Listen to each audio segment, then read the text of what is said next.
Sup, my fellas. Don't forget to leave feedback, and enjoy the story. The sword pierced the monster, and a group of misty flowers gathered for a fight to the death. At the head stood a man nicknamed Undead, who could not die so easily. The berserker, who lived only for killing monsters, looked up. Around him, the eyes of the creatures that lived in the unconquered depths of the abyss glowed red. The hero pulled the sword out of the corpse. Then he looked away furiously.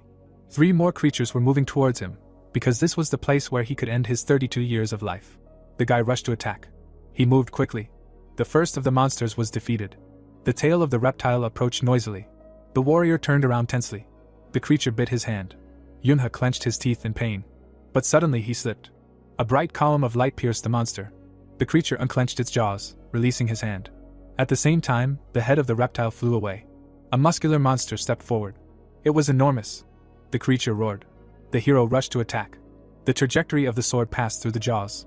But the monster gnawed the weapon. The warrior hesitated for a moment, realizing what had happened. It cost him a missed blow from the enemy. Yunha hit the floor, but after a swift maneuver, he was back on his feet. The guy straightened up with difficulty. Waiting for the attack, he created a sword. The monster was inexorably approaching. The weapon was almost ready. And just before the creature threw, Yunha was able to defeat it. The brute roared for the last time, and fell with a crash. The berserker caught his breath. He turned around. Corpses lay on the floor. Not believing himself, the protagonist concluded that they were all dead. The guy began to form a new sword, when his gaze fell on another. Drops of blood fell from its blade. The warrior moved forward, convincing himself that it did not matter now. He clenched his teeth harder, declaring that he himself could handle the boss. The guy approached the gate. And with a crash, he opened it. The protagonist entered, and found himself in pitch darkness. The berserker raised his head up, feeling that the enemy was nearby. A red slit appeared in the darkness. It quickly turned into a huge fiery eye. At the same moment, the warrior was defeated. He was thrown to the side by a powerful blast wave. Falling, he lost his weapon. The protagonist opened his mouth in pain. Yunha found himself in a sitting position. A crazy smile appeared on his lips. He could hardly say that this is what his grave looked like. The guy looked up for the last time, concluding to himself that the enemy was too strong and at the moment humanity was not able to defeat the master of the abyss. He sat at the base of the column, arguing that it was not so bad to die in the depths of a dungeon that no one could clear. Tears streamed down the girl's cheeks. She demanded that the guy not die. Yunha turned his head. Yujung tried to heal him. The hero was surprised to see her alive. She brought her hands to his stomach. Blood was pouring out of the warrior's mouth. He asked what she was doing, demanding that the girl save herself. But she screamed furiously, ordering him to shut up and assuring him that she would save him. Yujung could hardly see anything through her tears, thinking that despite the injury, her friend miraculously remained alive. Her eyes lit up with the realization that her miracle could help him. The berserker's eyes began to roll back and the last thoughts appeared in his head that he was really dying. First, the image of Yujung appeared. The guy regretted and asked for forgiveness for leaving her alone. Then Baekryun appeared in his head, worried about her, since she had just become an adult. Suddenly, Yujung screamed again that she would not let him die and turn back time. Her palms began to shine with a golden light, and the girl was ready to pay any price to save her beloved. The golden pillar fell on the hero. The last words he heard were a declaration of love. A bright flash of light illuminated the space. A man and a woman leaned towards the protagonist, asking him to look at them. A moment later, the faces of the people became more clearly visible. There was a baby in the crib. The woman, leaning towards the crib, reproached the man for waking the child, and the protagonist could not understand what was happening, assuming that these were memories. At that moment, the woman, waving her hand, called herself Mom, and the man, pointing his finger at himself, called himself Dad. The child's hand reached forward and firmly grabbed the mother's finger. She smiled tenderly, asking why the baby wanted to take her hand. The dad said upset that he also had fingers. The baby looked away, realizing that these were not memories, because he was able not only to observe, but also to move his body at will, and this meant that he did not die, but returned to the past. He widened his eyes, thinking that it was impossible.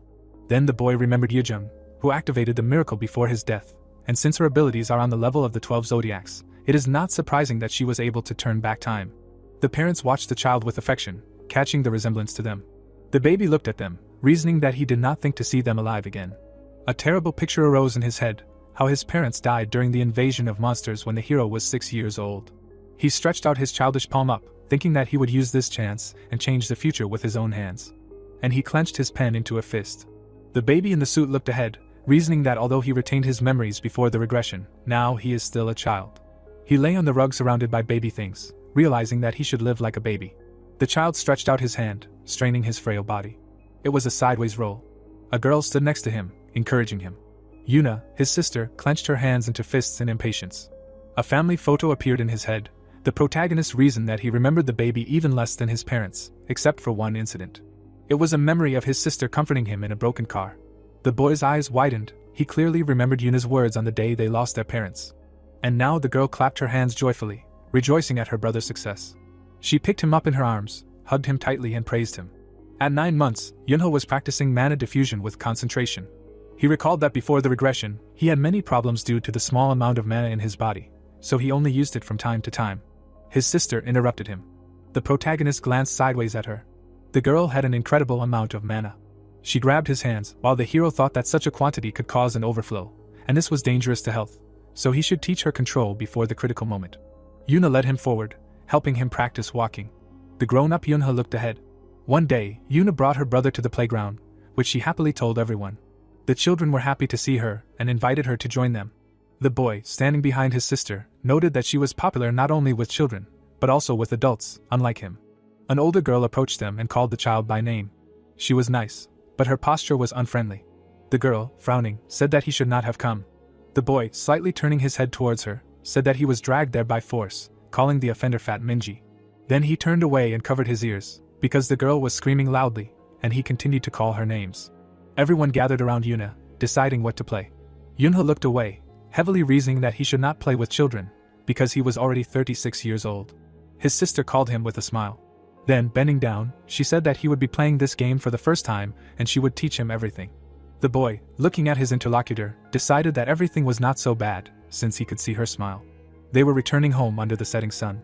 Yunha, examining himself with displeasure, declared, to the laughter of his sister, that he was not okay. She bowed her head to him, asking if he had not had fun. The boy sullenly answered that he had only had a little. A dangerous roar was heard nearby. The children noticed the danger.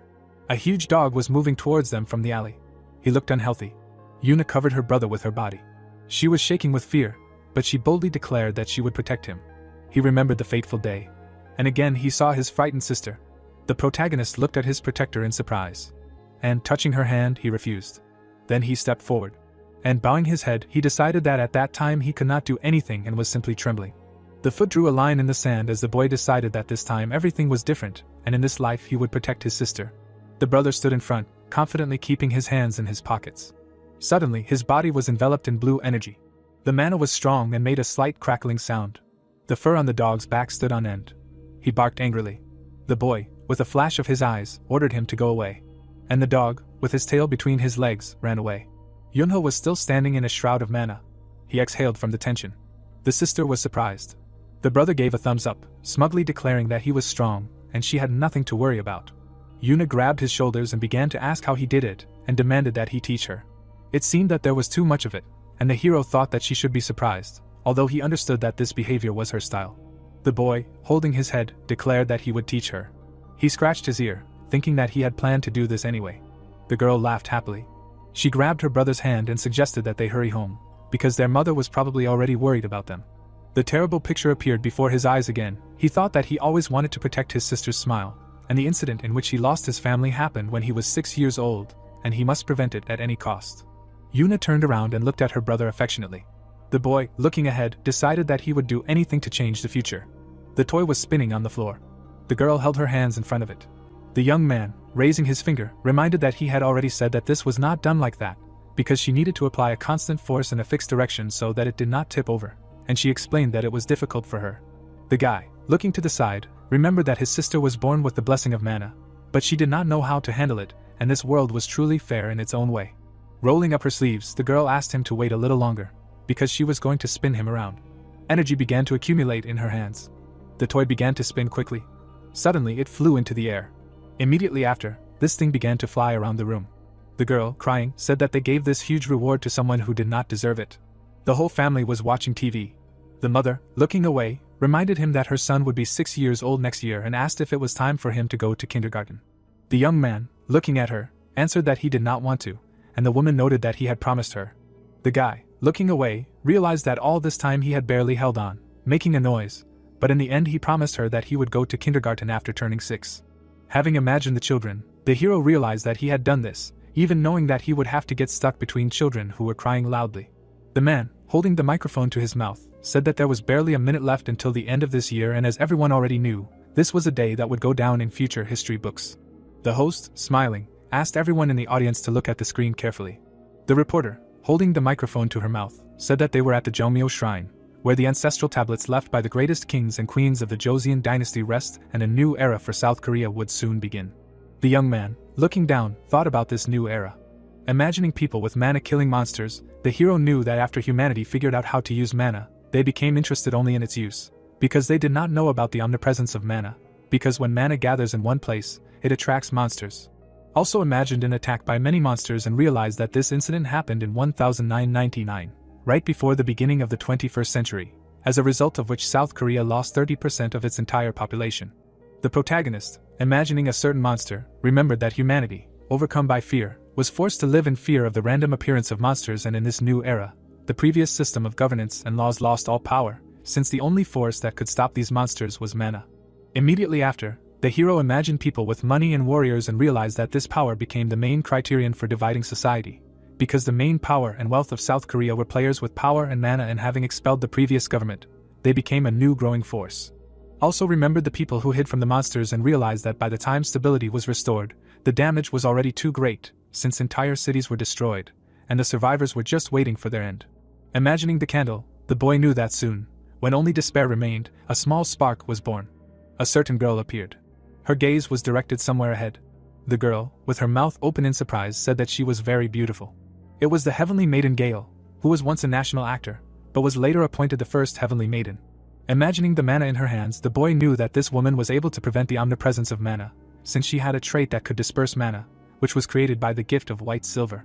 Some people in cloaks appeared, and the reporter said that the players protecting the altar were the 12 zodiacs that would become swords that protect South Korea. The boy, resting his head on his hand, understood that on paper, the players were managed by the Mana Management Bureau, but in reality, most players with power founded clans and acted for their own purposes.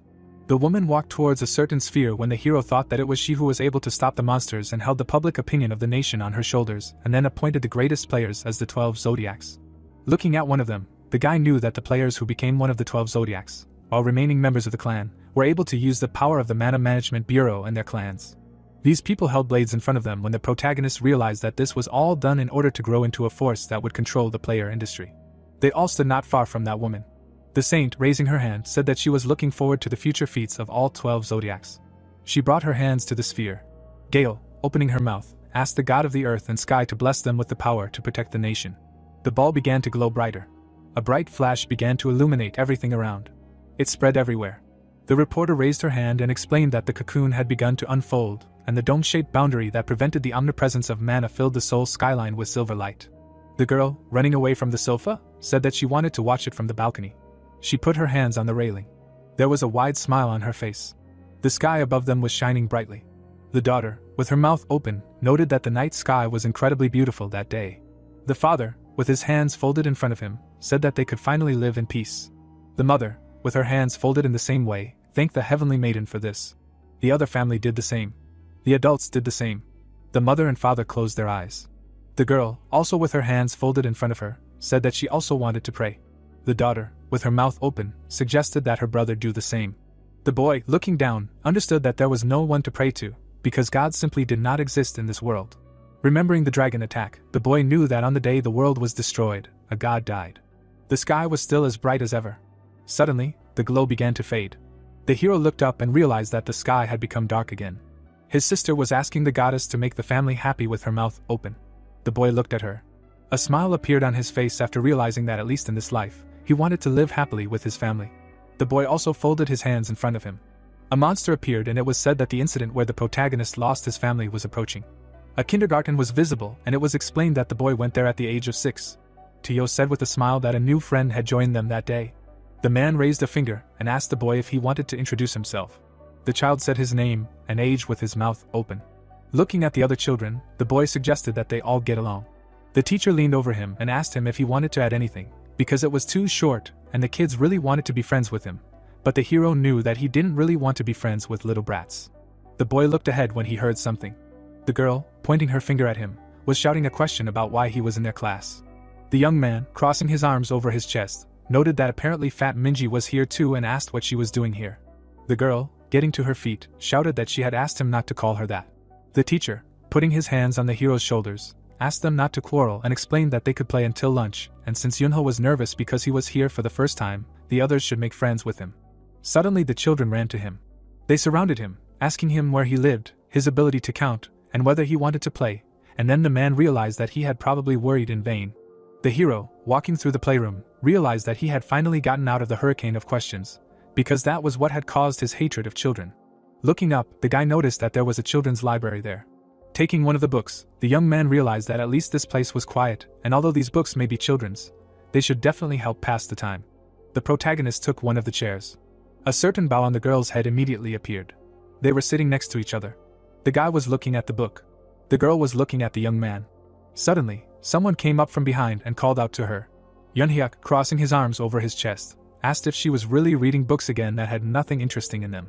The bully smirked and asked if the girl simply had no friends, which is why she was alone all the time. She turned around.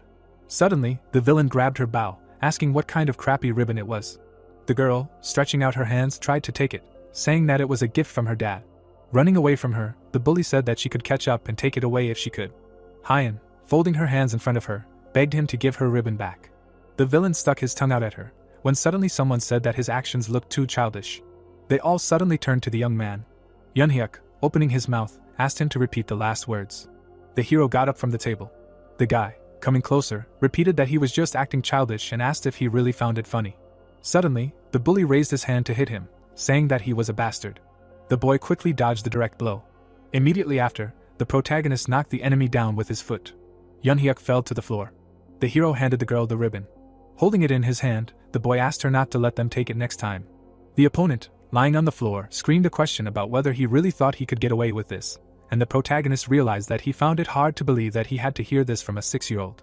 Immediately after, the boy turned around. They started to run away, screaming that he just needed to wait. The girl tugged at his sleeve. She suddenly bowed her head. Smiling, Hayoung thanked him for returning the ribbon to her. The hero, remembering the two people earlier, understood that they had a slightly higher amount of mana than other people, while the rest had about the same level as usual. His eyes suddenly lit up when he decided to test this girl. She was emitting a large amount of energy. The young man standing in front of her knew that this was a jackpot, because she probably had even more mana than Yun. Imagining this girl in the future, the hero knew that because she could control mana, it was being sharpened rather than dissipated, and such a person should have become one of the 12 zodiacs in the future, or at least one of the seeds grown by the zodiacs. The protagonist, rubbing his chin, realized that he had never heard her name before, because even if she did not become a player, she should at least have become famous. The guy, holding out his hand, offered to become friends with her. The girl shook his hand. Grinning, the hero knew that he currently lived in a world where mana was power, and it would be useful for him to be around this person, given his potential. The girl, holding his hand, thanked him for his help. Hyan, smiling widely, offered to become close friends. The family's house appeared. The mother, smiling, thanked her son. The boy, looking at it, realized that it was a paper carnation that they folded at school and that the parent had probably taken it from her bag. The woman, stroking her daughter's head, also thanked her for the gift, because her carnation was even more beautiful than the real one. The young man, imagining this origami, realized that his sister had also made a carnation and that she was apparently really bad at needlework. The girl, holding another carnation in her hands, said that she had one for her brother, and he thanked her. The mother, smiling, noted that she had seen her son make 3 flowers and asked if he had made it to give to his sister. The young man's eyes suddenly opened wider. The hero, bowing his head, explained that this flower was intended for his grandmother. Remembering how he made them in his past life, the protagonist knew that before his regression, in elementary school he was forced to make these paper flowers when it was Parents' Day, but he didn't have parents. But he still had to make them with everyone. Imagining a flower in a vase, the boy remembered that after all this, he stuffed one carnation into a bag and his grandmother, who was the one who collected this bag for him, decorated the entrance to the house with this flower. Imagining his grandmother, the hero knew that he made one every year, but never handed it over directly because he thought that the moment the carnation was handed over, his longing for his family and hatred for monsters would weaken, and therefore he was never able to convey his feelings to his grandmother until the day she passed away, and that is why he should show her feelings at least in this life. The girl, standing at the microphone, said that the government of the Heavenly Maiden decided to open the roads that were closed, and this was done so that the citizens could meet their relatives during the family month. Many players appeared, and the young man realized that in preparation for the appearance of monsters on the open roads, they began to hire fighters en masse. Imagining a huge monster, the guy remembered that because of the kraken that appeared without warning, countless people died and his family was no exception, because that day they decided to visit their grandmother, and everyone was wiped off the face of the earth by this monster. The father, smiling, explained that tomorrow was the beginning of a long weekend and asked why they did not go to their grandmother that day. The daughter, looking at him, asked again. Sweat appeared on the hero's face from the realization that they cannot go to her, and he needed to stop his parents, no matter what. They were still standing in the room. The young man frowned, realizing that because his father was an orphan, the only grandmother he had was his maternal grandmother. Introducing her, the protagonist remembered that before his regression, he had to live with her after the death of his family, and she took care of him every second, since after the psychological trauma, he had to live like a living dead person. His father, smiling, explained that they could not go outside of Seoul, since it was dangerous, but this year the government was going to fix the roads. The hero, standing in front of them, asked if they could go to grandma's the following weekend. Dad looked at him silently. His mother, leaning over, asked if he really hadn't made that carnation especially for grandma, and the son replied that he also wanted to see her. The young man, with his mouth open, asked them to go there another day. Clenching his fist, the boy understood that at the moment he was just a child, and in this case he needed to behave appropriately so as not to arouse suspicion in his parents. Smiling, the hero asked if Children's Day was coming soon and explained that he really wanted to go to an amusement park and ride an attraction called a Viking pirate ship, because he had heard that this park was not that far from home. The sister, smiling broadly, said that she also wanted to go there and try to ride on this pirate ship. The father, smiling, noted that come to think of it, they had never taken the children to an amusement park before, and the woman explained that they simply avoided all these long trips because of the monsters. The man, rubbing the back of his head, said that apparently nothing could be done about it, they should go to the amusement park tomorrow. The mother, looking at him, explained that in that case she would need to prepare lunch boxes and asked what the children wanted to eat. The daughter, raising her hand, said that she wanted sandwiches and chicken nuggets. The hero, also smiling, realized that everything worked, and although he would not be able to stop the appearance of the Kraken, he still managed to prevent the family from colliding with this monster. Suddenly his eyes opened wider. The mother brought the phone to her ear. Opening her mouth, she asked again something about her mother. The boy continued to look at her as she asked the other person to take care of her mother. The father, with his hand on his hip, asked what had happened to her mother. The woman, with her eyes wide open, said that she had been told that her grandmother had fainted. The protagonist, gritting his teeth, understood that this simply could not be true, since nothing had happened to his grandmother before he had been accepted into the player academy. The mother, looking down, explained that it did not seem like she was seriously injured, but she would not be able to just sit there, and therefore she should see her grandmother in person. The father, raising his hand, suggested that they go with her, since he was also overcome with anxiety because of this situation. The man, squinting, explained that they could not go to the amusement park at such a time and suggested that the children go to their grandmother as soon as the roads opened. The son looked at them. The mother, kneeling down, explained that apparently the grandmother was sick and she understood that he wanted to go to the amusement park, but they should reschedule this trip for next time. Sweat appeared on the hero's face due to the lack of understanding of what could have happened to the grandmother, because could it really be because an attempt was made to change the future, and if something else is changed, then it is unknown what will happen next, and this means that he will not be able to prevent his family from meeting the Kraken. The mother held his hands when the young man tried to understand why he was given the opportunity to go back to the past at all, because if nothing changes, then everything will be as it was before the regression. Suddenly, the young man squeezed his eyelids tightly. Opening them, the guy realized that something had changed after all, and this change was in himself. Imagining his past battles, the hero knew that his current body was different from the past, but the mana accumulated from a young age, along with the experience accumulated before the regression, he could do something, even if their meeting with the Kraken was unavoidable. The hero, bowing his head, agreed with her. Standing with his back turned, the son said that they could not do anything anyway, and therefore they needed to go to grandma. The tentacles of the monster appeared. The young man's eyes glowed bright blue. Imagining the monster, the boy knew that he would have to fight it, and immediately remembered that depending on how much the monsters threatened the world of humanity, the National Mana Management Bureau came up with a classification for them. Having imagined some monsters, the guy remembered that the 9th class includes monsters that pollute the environment or cause plague. The 8th class includes those enemies that cause physical harm that can disrupt people's daily lives. The 7th class includes opponents who commit robberies and murders. The 6th class includes monsters or groups of monsters that can disrupt city governance and threaten people's territories. Having imagined another monster, the hero remembered the 5th class, which also includes monsters or groups of monsters that can disrupt city governance and pose a great threat. Immediately after, the guy remembered how people hid from monsters. Suddenly, memories of the dragons destroying the city appeared in his head and immediately realized that there is a 4th class, which includes monsters that control other groups of monsters that destroy people and threaten the development of humanity, as well as a 3rd class, which includes single monsters that can disrupt the governance of the country and cause damage equal to natural disasters. Imagining another monster, the guy remembered the 2nd class, when the monster is also a single and can disrupt the governance of the country and is capable of causing catastrophic damage. Suddenly he imagined a certain eye and realized that the first class includes the only monster that threatens the survival of humanity. Opening the drawer, the protagonist knew that the Kraken is a third-class monster, and before its regression by the time of graduation from the academy, it was demoted to the fourth class because the players became stronger. Remembering how the tentacles attacked the people, the boy realized that the active fighters at that time were only C2 ranks, and they were not even close to the level to face such an enemy. The young man, bowing his head, realized that he did not need to say that he was not able to defeat it now, but even so, he only had one goal. An image of a man attacking this monster appeared in his mind. Flames burst out from his blade. Imagining this situation, the hero knew that he would just have to buy time until the 12 zodiacs appeared and defeated the Kraken. On the table lay a pair of scissors and a stationary knife, and the protagonist realized that this was his limit as a child armed with only these utensils, and realized that he wanted to take a kitchen knife. But if his mother noticed that the knife was missing, there would be problems. Looking at the scissors covered in energy, the young man knew that even with such tools he would be able to inflict at least some damage on monsters if he covered such weapons with mana. His sister looked inside, asking if he had finished getting ready. The girl, standing in the doorway, said that they were already on their way. The boy, turning around, said that he was already on his way. Frowning, the hero explained that he was already fully prepared.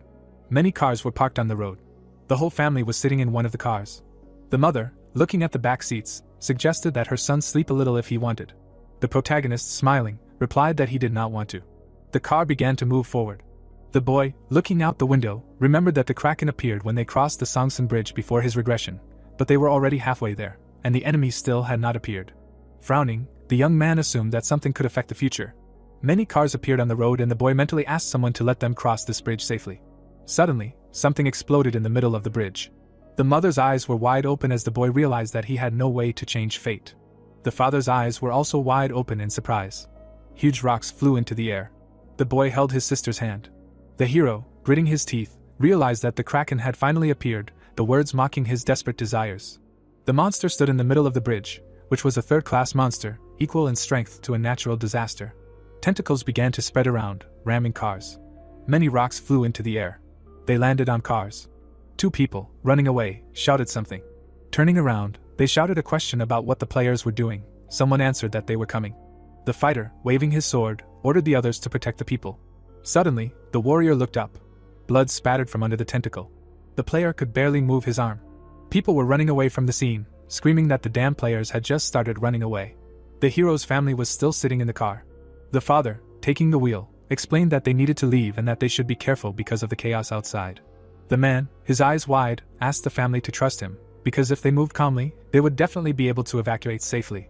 The boy looked at his father. The mother, turning around, asked if the children had heard their father's last words and immediately asked them to calmly get out of the car, because the players would protect them and they should not worry. The whole family started getting out of the car. Suddenly, the girl's eyes widened. The boy, turning around, called out to her. The sister, lying on the ground, asked why she couldn't get up. Crying, she said that she really needed to get up. The father looked at her. The man took his daughter by the hand and said that he would carry her in his arms. The father turned around and asked if his son was okay, and he answered affirmatively. The fighter, pointing with his hand, shouted for the family to go there and follow him to the evacuation zone. The young man, running further, understood that the players were in a panic, because a third-class monster, a Kraken, had appeared, but the experienced warriors quickly assessed the situation and focused on evacuating people. Frowning, the hero realized that the Kraken was not the only problem, and they needed to leave the bridge where they would appear. Suddenly, a spear pierced the player's stomach. His body fell to the ground. The father's mouth opened wide in surprise. Someone began to climb the railing. The young man, looking up, realized that they were already here. Looking at these monsters, the protagonist remembered that these were divers, who belonged to the 7th class. The monster opened its mouth. It suddenly grabbed a certain girl. The players began to fight them. The man, looking to the side, shouted a question about whether anyone here could use healing magic. The girl, running up to him, shouted that she would help him. Suddenly, her body was also pierced by a spear. More enemies were flying at them. The family looked around. The father, with his mouth wide open, asked if the children believed in their dad and immediately explained that no matter what happened, he would protect them. The man, frowning, shouted that they should not look back and just run forward. They all began to run away. Suddenly, the tentacles grabbed many cars. Immediately after, the monster lifted these cars up. These cars were launched into the air. The young man noticed a car above him. The hero, with his mouth wide open, asked his father to beware of danger. Some people were hit by car debris. One of them crashed into a fuel tank. Immediately after, an explosion was seen. Clouds of smoke rose up right in front of the family. The father, with his eyes wide open, watched what was happening. The player, holding the blade, shouted a question about when help would arrive, because now the road was blocked due to a fire, while the second said that only a few minutes had passed. The young man, looking at them, listened to the cry that they must hold out until reinforcements arrived. The hero, imagining one of the zodiacs, remembered that before his regression, 12 of the strongest warriors arrived at the scene 30 minutes after the appearance of the Kraken, but he could not understand whether they would be able to protect everyone with the escape route blocked. Watching the monsters chopping people, the protagonist thought that they would be able to put up some resistance to the divers. But if no one could hold back the Kraken, they would all die. The guy exhaled, realizing that this was what he had to prepare for from the very beginning. Putting his backpack on the ground, the hero knew that he might have to put his life on the line. Holding scissors and a stationary knife in his hands, the protagonist decided to protect his family. The mother, coming up from behind, called out to her son. The child, turning to them, asked them to stay in this place until help arrived. They, looking at him, tried to say something. The guy, frowning, explained that the players would block the monsters' attacks. Standing in front of them, the young man said that even if something dangerous happened, his sister would protect them, and realized that if he had to leave, the only person who knew how to handle mana was Yuna. Smiling, the hero asked if she could handle it. The girl, with her mouth open, called out to her brother. The mother extended her hand towards him, shouting his name. The boy's face was serious. The protagonist ran straight towards the Kraken. Energy began to accumulate at his feet. Immediately after, the young man made a jump. Jumping on the cars, the boy used heavenly steps. His whole body was permeated with mana. The hero suddenly clenched his teeth. Biting his lip, the boy realized that the mobility skill he used as a player before the regression was being used for the first time in this body, and it seemed too heavy for a child's body. Frowning, the young man knew that he would be able to quickly reach the Kraken only if he used this ability. The fighter ran further and further. The warrior jumped away from the cars with jumps. The girl, turning around, shouted a question about what this child was doing, and the man shouted that it was dangerous there. Two monsters looked in his direction. They suddenly stood in his way. The young man swung his knife, using mana coding. The enemies were already flying at him. The boy quickly dodged one of the opponent's blows. Immediately after, the warrior cut off his head with a knife. Two more monsters were flying at him. The child dodged a blow from one of them. After, the hero stuck a knife into his neck. A third enemy was already flying at him from above. The protagonist immediately cut him into several pieces. His gaze suddenly turned to the side. One of the opponents attacked him with something. After that, the young man fell onto the car. The knife in his hand was still glowing blue. More enemies were running towards him. Suddenly, the fighter swung to strike. A memory of how he had to chop monsters before appeared in his head. The young man quickly chopped up the closest enemy. His gaze immediately turned in another direction. A memory of a battle with another monster appeared in his head again. After that, the warrior cut off the enemy's hand. The guy, gritting his teeth, realized that his feelings were returning to him again, because the feeling of thirst for killing all the monsters in his path coincided with the feeling in his past life. His eyes glowed red from the realization that he had to become undead again. He immediately remembered himself in his past life. The guy quickly cut down all the remaining monsters. Another enemy appeared under the car. The young man quickly jumped off the ground. Immediately after, the hero attacked him in the head. Another opponent behind threw a spear at him. The protagonist quickly cut his body in half. Suddenly, the blade of the stationary knife broke into many fragments. The fighter, gritting his teeth, realized that his weapon would not last long.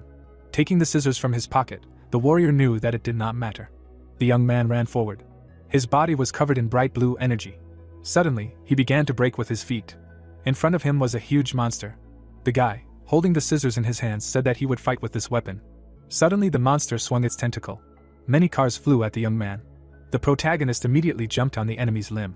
Immediately after, the Kraken hit the ground with its tentacle. The young man continued to run up it. Suddenly the warrior jumped away from it. The fighter hung above the enemy's head. Immediately after, the guy stuck his weapon into him. With its help, the young man made 2 long cuts on the monster's body. Suddenly the hero took one of the parts of his weapon out of the enemy. Immediately after, the young man attacked him again. Suddenly the Kraken swung its tentacle to strike.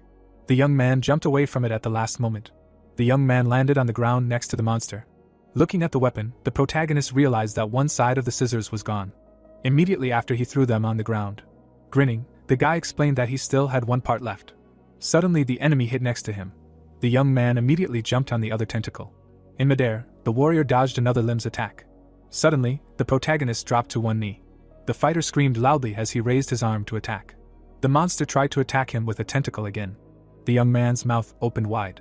After the blow, the guy began to fall to the ground. The hero began to break with his hands on the ground. The fighter, gritting his teeth, realized that he was almost out of mana. The tentacle was already flying at one of the bridge supports. It immediately hit it. The bridge began to collapse under the guy's feet. The fighter, looking down, thought that his enemy was extremely annoying. The young man began to jump on the broken bridge.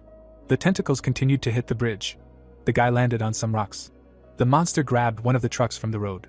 The monster began to squeeze it harder. Suddenly, the kraken launched it forward. The protagonist clenched his teeth hard. Opening his mouth wide, the young man told him to be calmer. A huge amount of energy began to emanate from his weapon. A bright cut appeared on the truck. Then the car fell apart in two right above his head. An explosion appeared behind him. Suddenly, the mana of his weapon began to dissipate. The warrior looked at the part of his scissors. Everything in front of his eyes began to squint. Then the young man hit his head on the ground. The scissors lay next to him. The boy's body trembled when he realized that he could not move and assumed that he simply ran out of mana. Trying to get up, the hero understood that if he lost consciousness, then everything he had to work for would be in vain. In front of him was the same kraken. Suddenly, his eyes began to close. The boy immediately hit the ground with his fist. Getting up, the warrior realized that it was not over yet. The hero, gritting his teeth, could not believe that such a death awaited him. Imagining his family, the fighter knew that he wanted to live happily with his family in this life. The enemy suddenly raised his tentacle to strike. It began to collapse the limb down. The guy, looking up, understood that he did not want to die here at all. Suddenly, hands appeared behind him. His sister, hugging him, screamed that the monster should not touch him. Suddenly, some orange barrier began to appear around him. This force began to destroy the enemy's tentacle. Other monsters also looked in their direction. The barrier also began to absorb them too. A bright flash illuminated the entire bridge. The young man, looking back, understood that this was a miracle and remembered that this was a gift that could rebuild the world by changing its laws. Remembering 4 people from his past life, Yunho realized that before the regression he knew 4 people who had the gift of a miracle, and the only one he could trust his back to was his partner Yujung. Remembering how he saw his sister's mana, the guy realized that after he saw the huge amount of energy of Yuna, he thought that perhaps she had the gift of a miracle. The girl, smiling, said that everything would be fine now. The young man, looking down, realized that his wounds had begun to heal. Sitting in front of the monster, the hero also realized that this light protected them from it. Imagining a human body broken into pieces, the protagonist also remembered that there was a price to pay for using a miracle, and those who possess a miracle must pay a huge price to change the laws of the world. The fighter, with his mouth wide open, asked if his sister was okay and if she was in pain. Yuna, smiling, answered that she was fine. Falling, the sister also added that she really wanted to sleep. The guy held the girl in his arms. Her eyes closed. The protagonist, looking at her, realized that she had very little mana left, but enough for her heart to continue beating. The hero placed her on the destroyed bridge. Looking at her, the warrior asked her to sleep peacefully. His gaze turned to the side. Mana began to emanate from his body again as he spoke about taking care of the rest himself. The kraken raised its tentacles again. Its eyes glowed bright red. The young man, grinning, noted that it had now opened its eyes and apparently found some danger in the girl. The enemy's limb was already launched to attack. The protagonist, cutting the tentacle, said that he would not allow it to do anything to his sister. The young man held out his hand covered in a blue aura. The monster's tentacles rose above the hero. The young man struck the monster. Standing near the tentacles, the protagonist thought that even if his mana had been restored, it was now impossible to kill the kraken. Remembering his smiling family, the boy realized that his future had changed, because his family had died. Smiling, Yunho realized that he no longer had anything to fear, because he just had to hold out until the 12 zodiacs arrived. While many cars were driving on the road, someone said that when the kraken appeared, it was on the Wanhyo Bridge, a short distance away. The man yawned and said that it was annoying. Crossing his arms, Hyunchul said that the car was not moving at all. Angrily, the Zodiac asked him if he was sure that he was driving and if he had fallen asleep while pretending to be a driver, to which the kid replied that there were a lot of traffic jams on the road. All the roads in Seoul are like this. Closing his eyes, the red-haired man said that he wanted to quit his post as one of the 12 zodiacs or something like that, and wondered what he was doing during his golden vacation instead of relaxing, since he became a zodiac because he wanted to fight strong guys. Staring out the window, the clan leader added that all this was not to protect civilians. Suddenly, the guys were very surprised.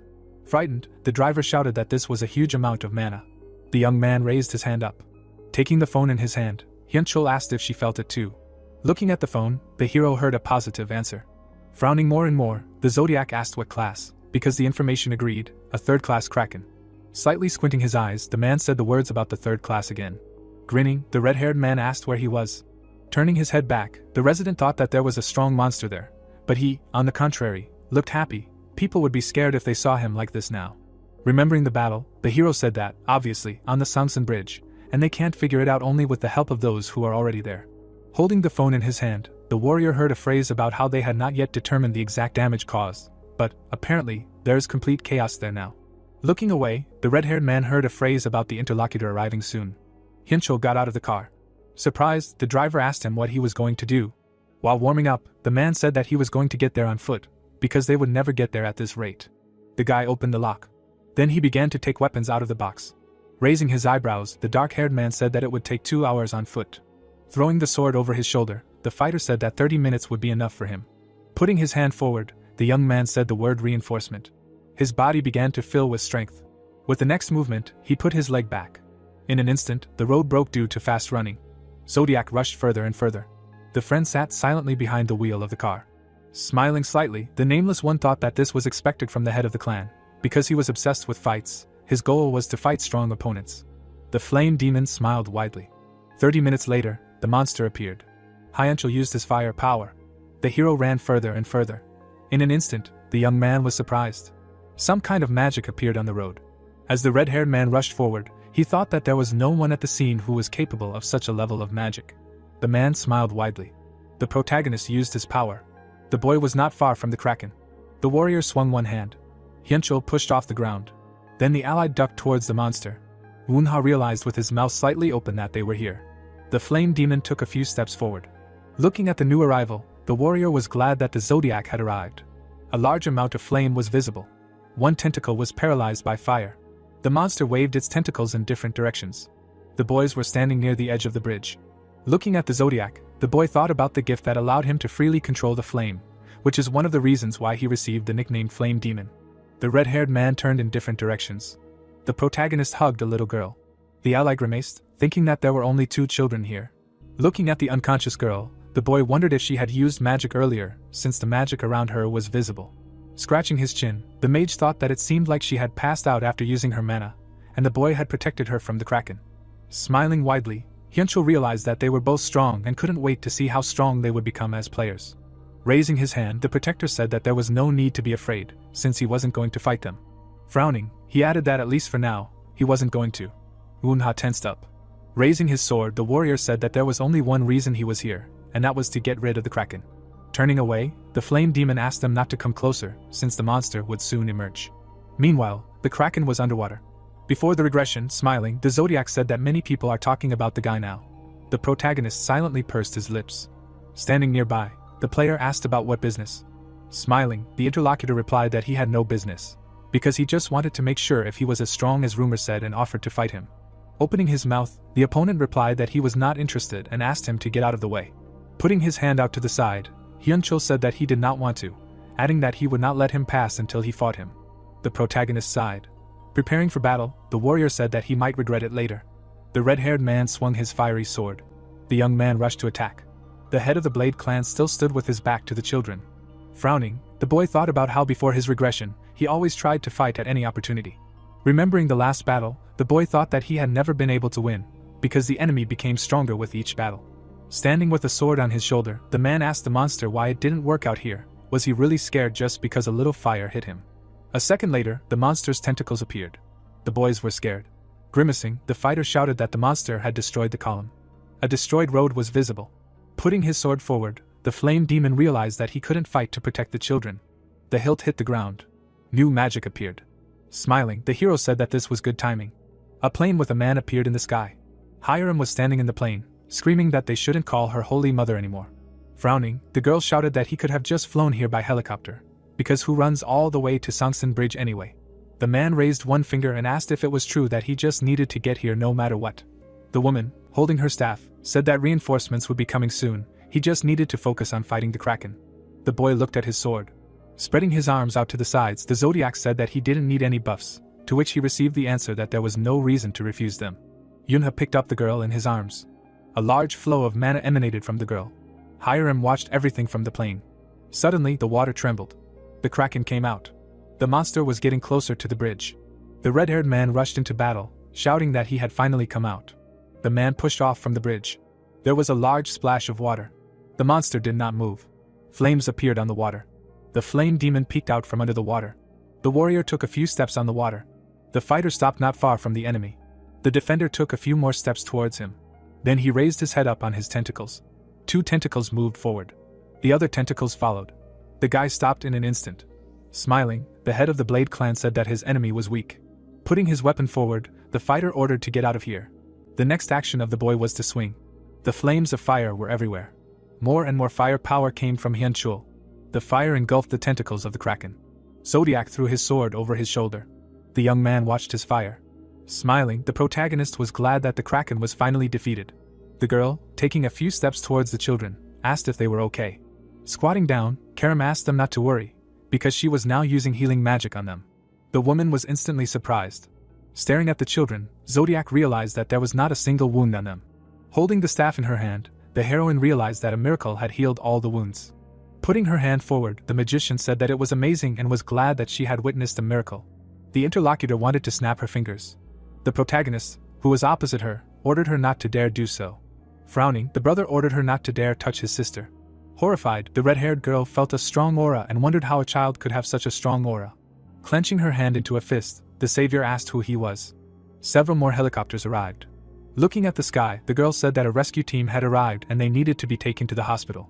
The children silently looked at the sky.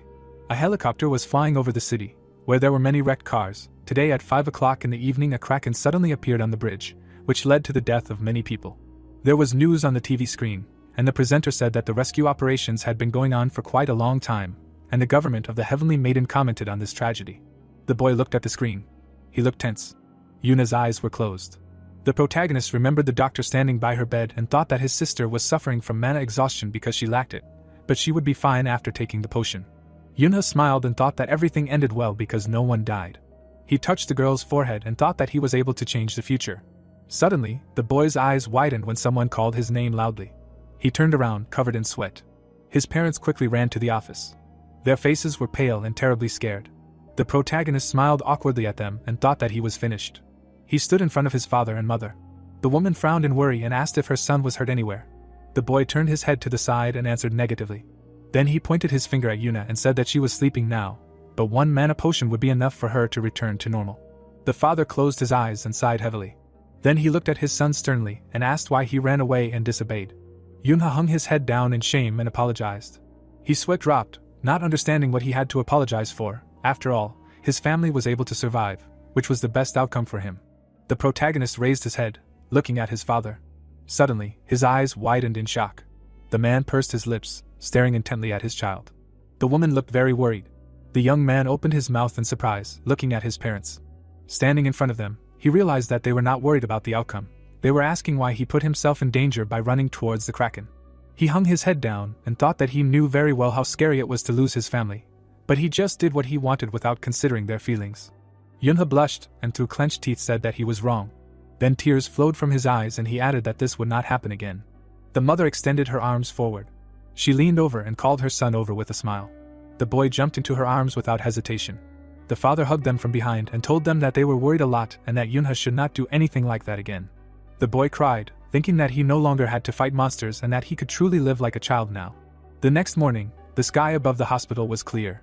The man raised his hand and told the protagonist to wait here for them while they decided on Yuna's discharge. The boy smiled widely and replied that he would wait here no matter what. He looked away and thought that after this incident, his parents' trust in him had sunk to the bottom. His sister was fast asleep on the bed. The protagonist sat next to her. Then, he put a chocolate candy in his mouth. His cheeks turned red with pleasure. He looked away to find more sweets that could restore his strength. Suddenly, someone handed the child a candy and he smiled, thanking the stranger. It was Hyunchul, who was frowning. Unha opened his mouth in shock, his eyes wide. The Blade clan chief began to open the candy and asked if the boy liked chocolate cookies. He then shoved it into the protagonist's mouth. The boy looked up and thought that the boy must have gone crazy. Hyunchul smiled and asked how old the child was. The boy took a bite of the cookie and replied that he was 6. The Blade clan chief crossed his arms and asked about his sister, and Unha replied that she was 10. The protagonist frowned when the boy asked about his name. He raised a finger and clarified that he wanted to know the protagonist's name, not his sister's. The boy looked at Hyunchul in disbelief and replied that his name was Unha. The boy chuckled and asked if the boy wanted to enroll in the academy, where he would give him a recommendation. The boy gritted his teeth and began to tremble when he imagined that this scoundrel wanted to drag him into the academy, turn him into a player, and fight him when he became an adult. Hyunchul stood up and said that the protagonist was still young, so he could take his time thinking about this offer. He added with a smile that he would remember his name. Then the head of the Blades walked out of the room where the girl was waiting for him. She looked after him and asked if he was going to leave so easily, because this was definitely a miracle that had never appeared in Korea before. The boy scratched his ear with his finger and replied that it was not the miracle that was important to him, but the presence of powers, and his girlfriend called him an obsessed idiot. He turned around and said that he was older than her, and she should watch what she said. Hyunchul imagined the girl surrounded by paparazzi, and added that if such a miracle was a rare gift, then this child would not be deprived of the attention of the whole world as soon as they reported it. The girl sweated awkwardly when her friend asked if she wanted Yuna to never be able to live a normal life again. The head of the Blades raised his hand and said that if she understood that, then she should just forget about it and go to a dessert cafe. The girl froze, imagining all the delicious things. The guy turned around abruptly when she asked if he was crazy. Then he said with a smile that he just wanted to eat something sweet to regain his strength a little. There was a car parked near a small house. The next day after the Kraken attack, the main character's family came to visit their grandmother. The adults got out of the car and asked why the old lady was outside, since she was sick. The granny smiled and said that she missed them, and that's why she got out, and of course she wanted to see her grandchildren. She went to the car and said that they seemed tired. Yunha and Yuna were sleeping in the car. Suddenly, the boy opened one eye. His sister was sleeping on him. The protagonist removed it from himself and wondered who she got her habits from. He then saw his mother hugging his father in her sleep. The young man smiled awkwardly and realized that his sister took after their mother. He then covered Yuna with a blanket. Yunha left the room and quietly closed the door. He sat on the table that was in the backyard. He concentrated mana in his hand and thought that it increased. Light fell on his face, and he assumed that it was because of the gift.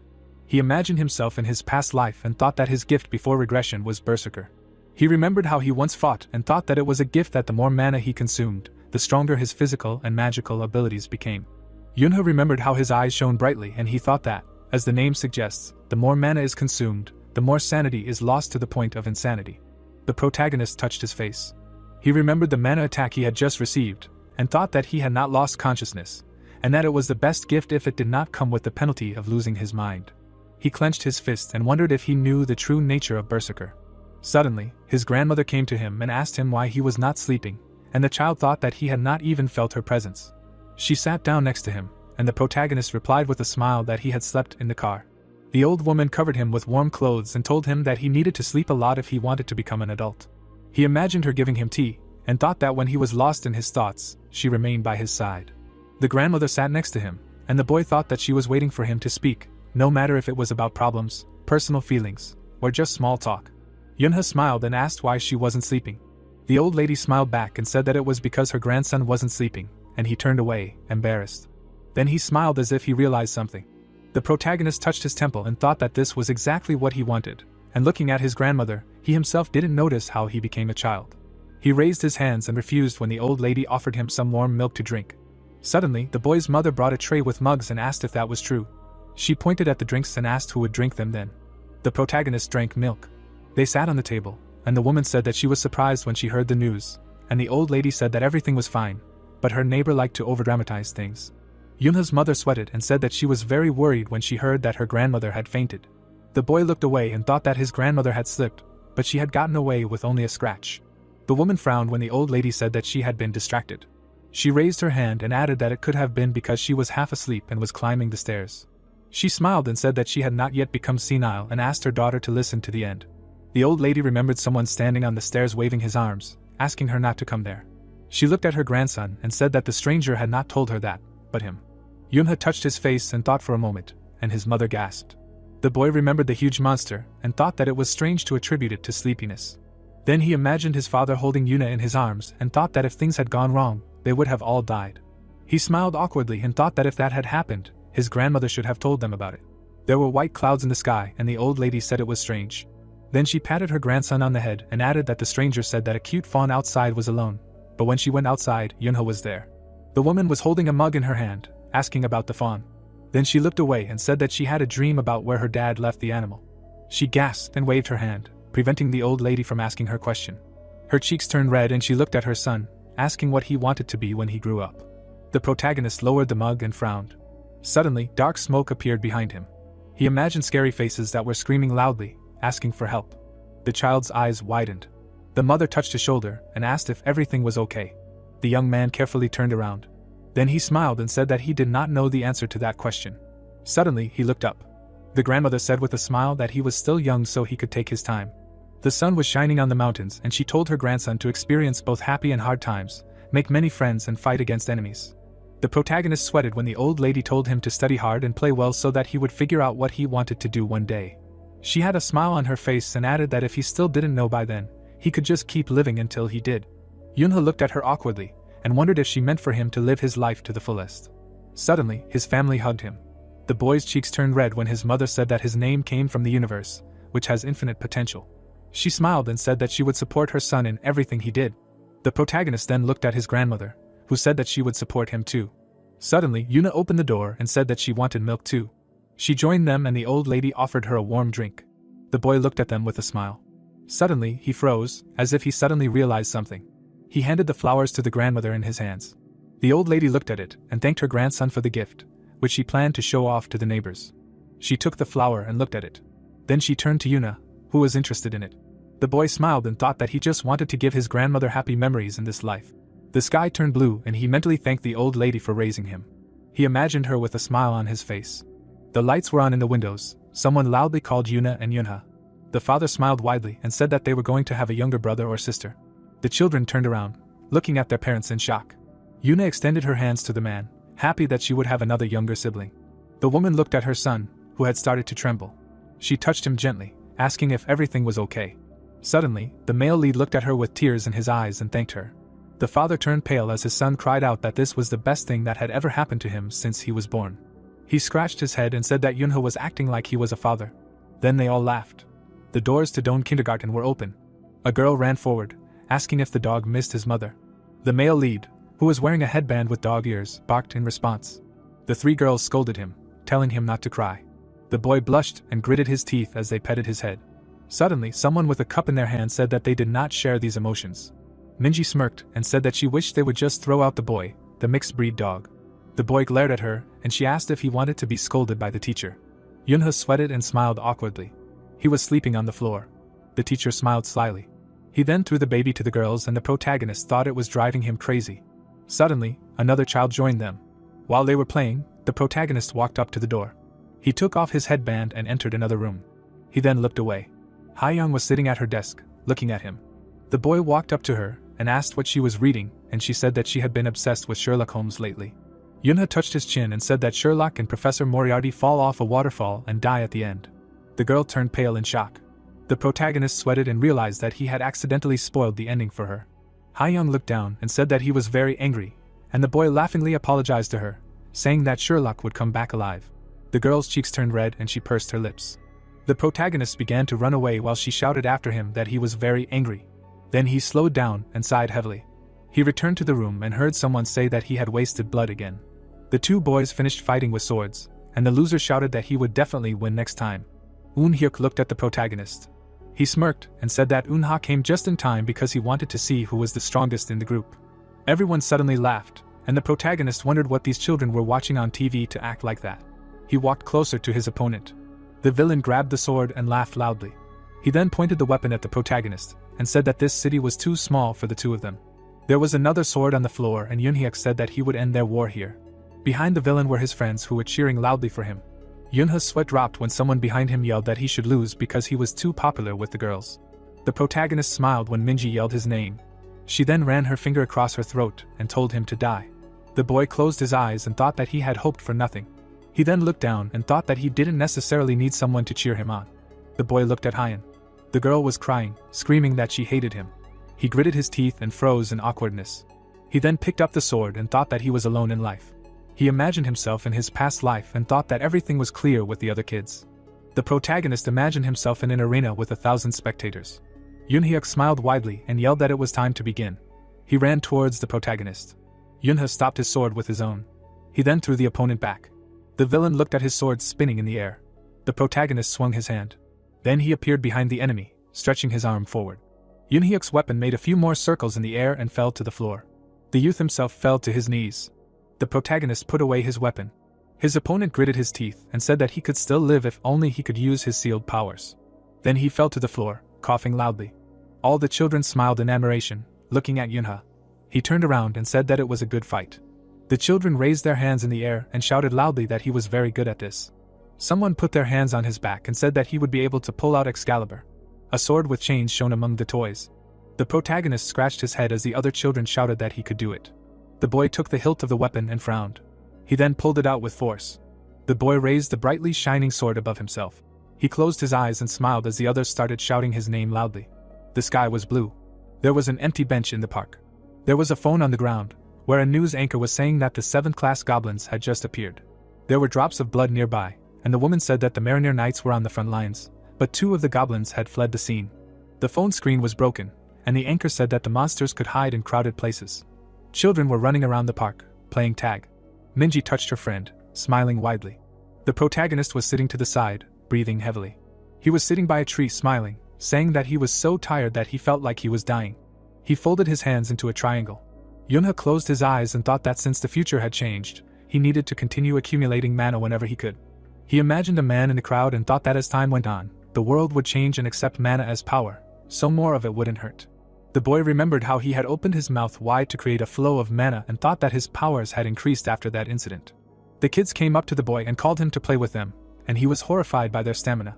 Suddenly, the teacher picked up the bag and happily shouted for the kids to take the ice cream. The kids immediately surrounded him, shouting loudly. Yunha smiled and thought that kids would be kids. Taeyo looked to the side and through clenched teeth said for everyone who didn't have ice cream to come and take it. 2 hands grabbed one bag at the same time. It was the protagonist and his neighbor. They glared at each other, arguing over who should take the treat. The teacher walked up to them, watching them argue. He then snatched the ice cream from their hands and said that he asked them not to fight among themselves. The candy broke into 2 halves. Taeyo gave each half to the children and asked if it was okay. They then played rock paper scissors, with the winner taking all. The boy clenched his teeth furiously, and said loudly that they should be able to share. He suddenly turned around when Haeyoung asked where Yunhyuk was. Minji was eating the ice cream, saying that he was probably swinging a sword in the garden. The protagonist walked away, and the girl asked why he always played alone. The boy closed his eyes and thought that special training must be done in secret. Haeyoung smiled and said that she felt bad because the protagonist was left out when everyone else was eating together. Her friend shook her head and said that her only flaw was that she was too cute.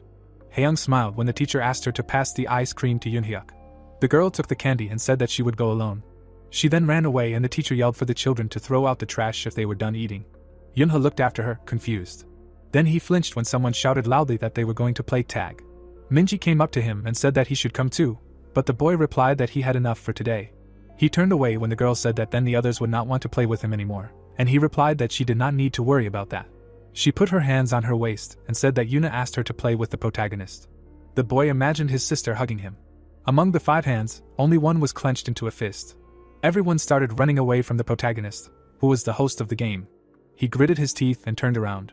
Minji was running away from him, smiling, and he followed her. The boy extended his hand forward. Suddenly, the girl stopped abruptly, and Yunha ran past her. Then he rushed after another player.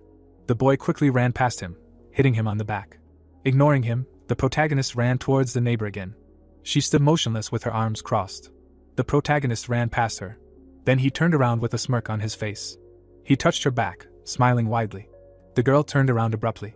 The child ran away from her, and she gritted her teeth in anger. She crossed her arms, looking at the other children. Her eyes lit up with rage at the protagonist. He turned around when she screamed that he was a corpse. The boy smiled and asked if she thought she could catch him. Suddenly, his eyes widened sharply. He stopped. Minji caught up with him and hit him on the shoulder. She then looked at Yunha and asked why he just stood up. The protagonist's body began to emit mana when he sensed killing intent in the kindergarten. The monster grabbed the railing. The boy abruptly turned around and gritted his teeth. The goblin's huge shadow fell on the children, who did not understand what was happening.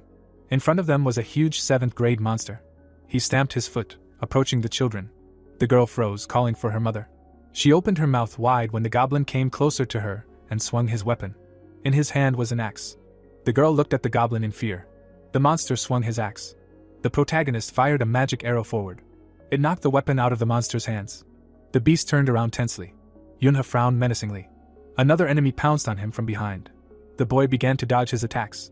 The child jumped aside and called him too annoying. The magician clenched his wand in his hand and decided to kill him in an instant so he could go and deal with the other one. The goblin raised his axe to strike. Taeyo ran forward. The teacher hit the monster and shouted that he would not succeed. The boy looked back and asked his charge not to move. The young man threw a mop forward. It threw the monster back. The teacher grabbed the player by the shirt. He took the children and asked them to hold on tight.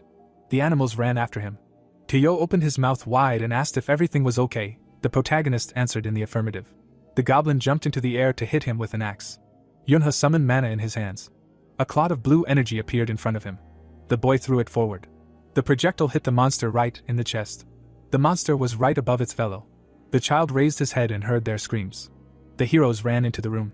The teacher fell to the floor and began to breathe heavily. The boy asked what happened to the other children. The principal sat down next to him and said that they were all evacuated.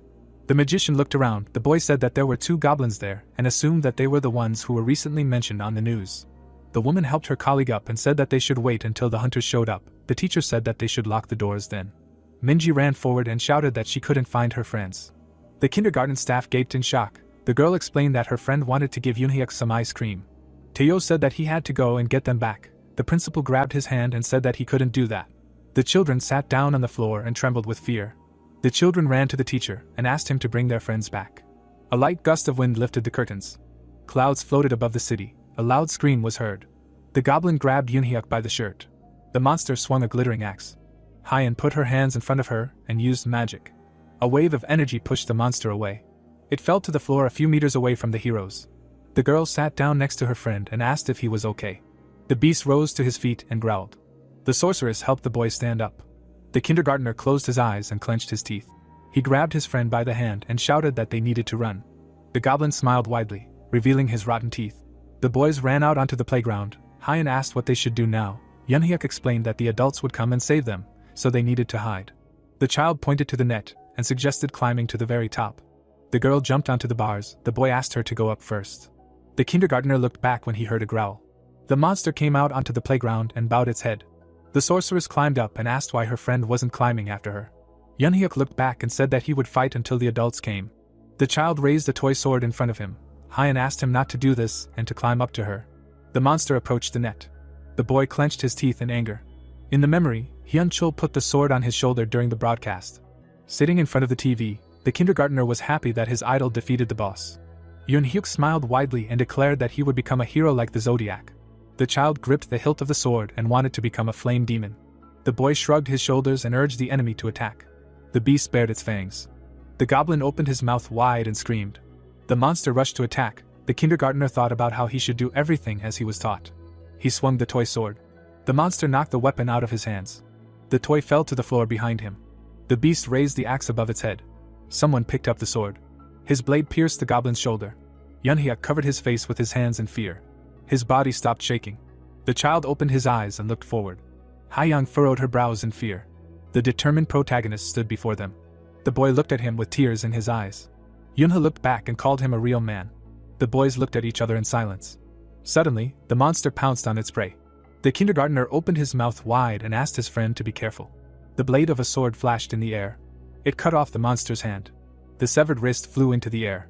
The beast looked at the bleeding wound in horror. The mad-eyed magician swung his sword. He managed to cut the goblin in half. His body turned into dust.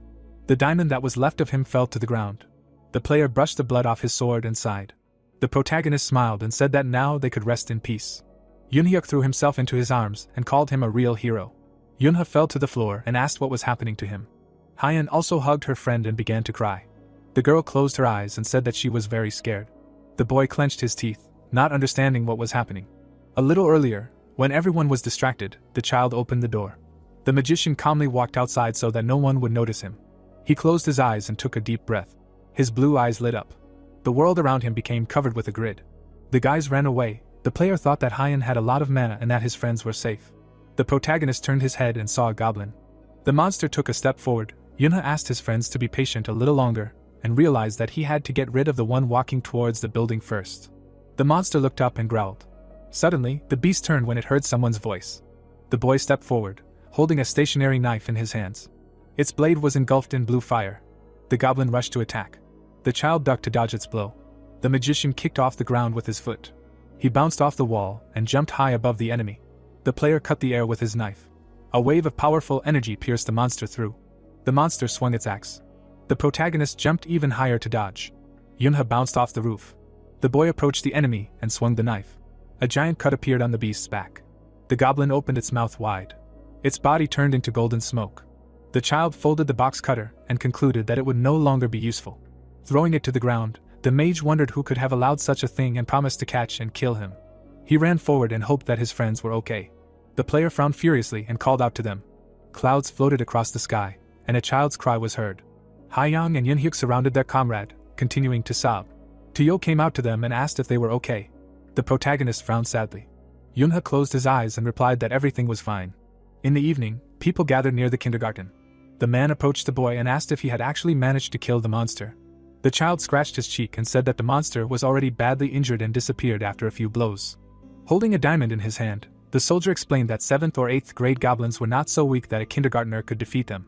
The mage imagined his magical attacks and thought that the monster could only be defeated by destroying its core with a mana-enhanced weapon or strong physical attacks. The soldier frowned and asked what about the monster in the hallway. The player frowned worriedly and assumed that one goblin had killed the other and was therefore injured when they met on the street. The hunter spread his arms and decided that this was true. At the press conference, the representative of the Songbuku office expressed his deepest apologies to Doan Kindergarten for the incident they had to go through. Taeyo and his charges smiled. The man promised that they would do their best for the welfare of this kindergarten from now on. The employee pointed at Yunha and called him today's hero. He was given a certificate for his great sense of duty and justice, which saved people from monster attacks.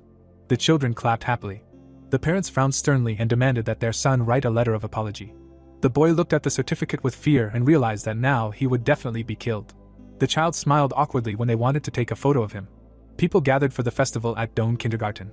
Hyan sat with flowers in her hands. A long time ago there lived a princess named Snow White, whose face was white and beautiful. The boys in green suits surrounded her. She had a kind heart, so she was friends with the 7 dwarves in the forest. The boys put a wreath on her head and laughed. Taeyo held the microphone in his hands. The audience was happy. At this time, the other kindergartners were standing backstage. Clutching his head, Yunhyuk said that he could not remember any of his lines and asked what he should do. The magician crossed his arms and reminded him that he only had one line. The boy threw up his hands and asked how he managed to remember everything. The player looked away and noticed that his friend had changed a lot since the incident with the goblins. The protagonist smiled awkwardly and remembered how he started calling him captain as a child. The kindergartner gave him a thumbs up and promised to show him all his acting skills. Someone came on stage and approached Hyan. Minji handed her an apple and asked if it looked delicious. The girl leaned over it and said that it was actually very beautiful. Sungjin waved his hand and said that she shouldn't eat what the stranger was giving her. His friend suggested that the fruit was probably poisoned.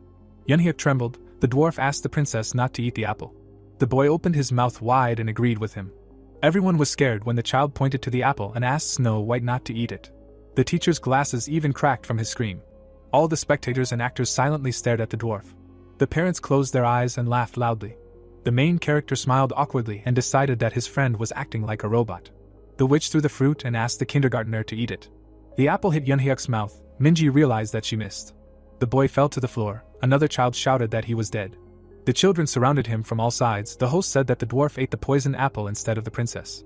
The boy waved his hand and said that the queen did not give up. The young man pointed to the side and explained that the witch made Snow White eat another apple.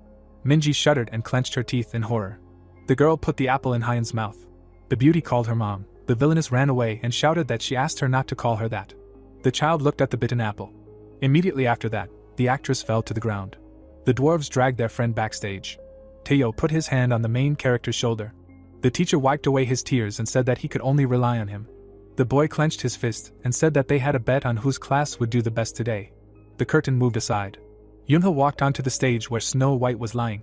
The boy resolutely walked towards her. The child's eyes widened when he heard whispers from the audience. People stared at him, discussing that he was the same kindergartner who killed the goblin and was awarded by the city hall. His eyes lit up. The magician remembered how he was called a monster who did not care about human life. Dozens of red eyes looked at the swordsman. Yuna brought her hands to her mouth and called out to her brother. The protagonist shuddered and woke up. His sister waved her hand at him. The parents smiled widely and called their son amazing. Yunha opened his mouth in surprise. The boy blushed and asked his family not to embarrass him like that. The child turned around. He approached the princess. The magician sighed heavily. The player stroked Hyan and asked how such a beautiful girl could exist in this world. The prince kissed her forehead. The girl opened her eyes. The protagonist helped her to her feet. The audience began to clap joyfully. The actors bowed to the sounds of applause. The other guys ran onto the stage. They lifted their comrade up. The kids threw him into the air. Yunha thought it was too dangerous. Suddenly, someone caught him in midair. His father smiled widely and praised his acting. The boy climbed onto his shoulders and said that he had a great role model. The child turned to his mother when she called out to him. The woman smiled and asked if her son had found what he wanted to do. The magician looked at her with a smile and remembered that she asked this question every year. In the past, when the player was drinking from a mug, the mother asked him what he wanted to do when he grew up. The main character looked down and answered honestly that he did not know. The boys happily ran around the stage. Minji and Hyan held hands and began to dance. Yunha smiled widely and realized that he just wanted to be happy and for no one to ruin this joy. The boy put his hands on his father's head and said that he wanted to become a warrior. The woman happily closed her eyes. The magician wanted to come down to the ground. His mother blushed and wished her son to do whatever he wanted. The player ran to his friends. Yunhyuk hugged him. The girl thought that she would always be by his side. White clouds floated above the city. The children stood in front of the stage. A man congratulated them on entering elementary school. The main character covered his mouth with his hand and yawned. He was already 8 years old. Minji asked him not to yawn. Yunha asked since when she became so polite. The girl bared her teeth. Hyan reminded them that the teacher asked them to be quiet. Yunhyuk asked with shining eyes when his friend was going to take the place of the leader. The boy answered that he would not do this, and asked him to be calmer. The children looked at the stage. The child concluded that his friend only wanted the best for him.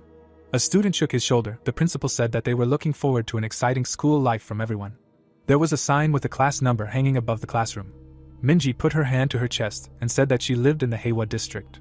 Closing her eyes, the girl added that she likes watching dramas and listening to music, and said that she wants to make many wonderful friends.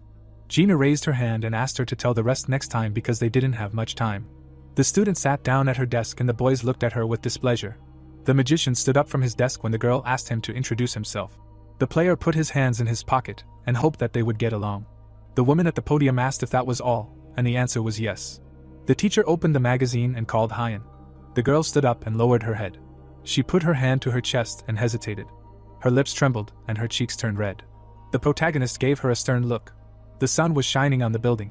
The man came out onto the porch with his daughter and introduced himself. The boys standing on the road greeted him. Smiling, their friend's father assumed that it was hard for them to get here and said that he had prepared a delicious lunch for them. Yunha frowned suspiciously. The children surrounded the head of the family. Wanting to drink something quickly, the boy thought that he had seen his face somewhere before. The man closed his eyes and asked what he would like. The child raised his index finger and said that he wanted to drink espresso, but then changed his wish to banana juice.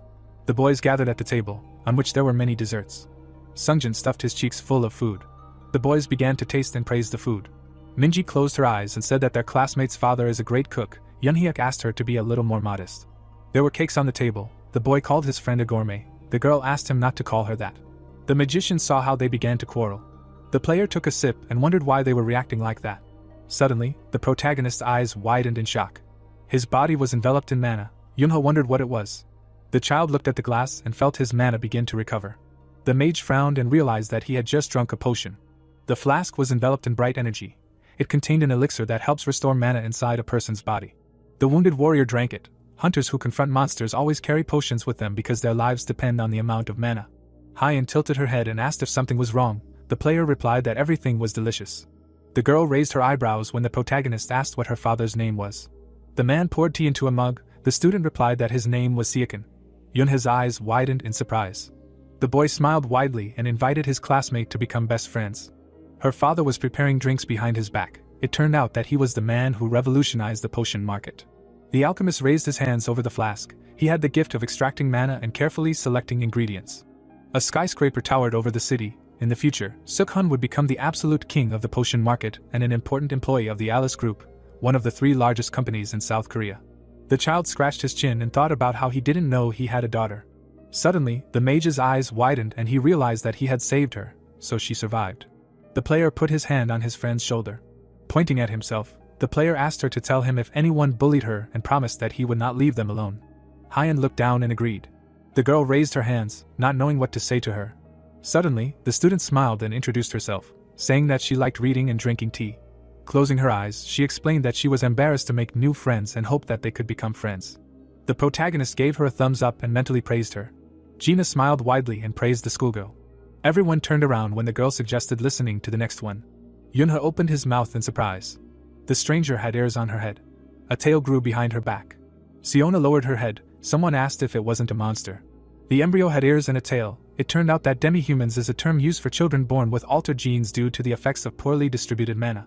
The people frowned angrily. Those who had lost their loved ones to monsters hated demi-humans. The girl excitedly hugged herself by the shoulder. Siona raised her eyebrows and hoped that they would become friends. Someone said that his parents forbade him to communicate with her. The boy looked away and concluded that many have prejudices about such creatures. The teacher called the next one. Yunhyuk jumped to his feet and said that he liked to swing a sword and was learning mana from the boss. The kid next to him asked who the boss was. The student asked if he didn't know. The student pointed at his friend and called him the boss. He put his hand on his bicep and asked the others not to even think about becoming the class leader because his boss was so strong. Gina raised her hands and calmly asked him to go back to his seat. Frowning, the girl asked the mage to stay after school and said that they would call his parents for an interview. The protagonist shed tears and wondered what his fault was. Sitting at his desk, Yunho was upset about how tiring it all was. Clouds floated above the school. The screams of the children could be heard. The boy thought about how hellish training would be waiting for his friend from today. Holding a tray of food in his hands, the child was happy that the mana test for the first grade was finally over. The magician presented a graph where everyone except Minji was above average. Hyan had the highest score, but the teachers decided that there was a mistake and recorded her as average. Yunhyuk waved to his friend. The player decided that everything ended without problems, so it was finally time to eat. The children ran around the stadium. A student gave a thumbs up and decided to bring more food. The schoolboy covered his mouth when the protagonist said that this was already the third portion and that the cafeteria worker had already remembered him. The girl frowned in displeasure and asked what she should do now, since she also wanted more. Yunha smiled madly. The boy narrowed his eyes slyly and decided that his friend was eating too much. The student shouted that she took even less food than Hyan. The children crossed their spoons. Someone drew their attention to their classmate. Siona flicked her tail. The children leaned towards each other and wondered why such a monster was even going to school. The half-human sadly bowed her head. The girl looked around. Suddenly, there was an empty seat next to her. The kids sitting at the table looked away. The student raised her eyebrows and asked if she could eat with them. The blonde smirked and refused. Hyan looked around in disappointment. The child concluded that their classmate had not chosen the best person. Senna crossed her arms over her chest and asked if she was completely crazy to try to sit at their table. Her friend put her elbows on the table and said that she needed to know her place. The student trembled when the bullies began to insult her appearance and suggested that she eat in the booth. The schoolgirl lowered her head and said that she was very sorry. Minji clenched her fist and was indignant at her classmate's behavior. Hyan called her very angry. Yoonhyuk looked at his friend worriedly. The magician lowered his head. Laughter rang out. In the memory, the player frowned when someone said that not all demi-humans are good. The man sitting opposite explained that the stranger a person is and the kinder his heart, the more he is hated. The protagonist asked what this meant. Moths flew to the lantern. The fighter said that demi-humans can be good, but there are still more bad ones. Sitting on the bench, Yunho repeated his question. The warrior did not understand what he wanted.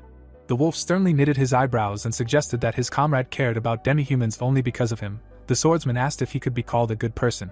Paran answered that it was not about that. Suddenly the guy took out his weapon. The young man smirked and asked if his friend really considered him an indulger. Falling off his chair, the man answered negatively and asked why his ally became so serious. The magician was indignant that he came to the tent in the middle of the night and pretended to be busy. The fighter ran out into the street when the player asked him to stand guard if he didn't want to get beaten up. The monster fell to the ground in the dungeon of the abyss. The warrior looked back and said that the enemies here were quite strong. Suddenly, the wolf looked away sharply. The monster immediately struck him in the chest. Paran looked up tensely. The giant praying mantis swung its spiked paw. The beast bared its fangs. The man fell to his knees. The insect swung its paw to kill him. Someone jumped forward. The protagonist cut the enemy's paw in half. Yunha determinedly knitted his brows, protecting his comrade. The monster threw back its head and screamed loudly. The monster opened its mouth wide and rushed to attack. The swordsman gritted his teeth and dodged its blow. The boy clenched the blade in his hands. Several cuts appeared on the praying mantis's body. The beast tried to escape. The young man chopped it into pieces. The severed head fell to the ground. The magician crouched next to his comrade.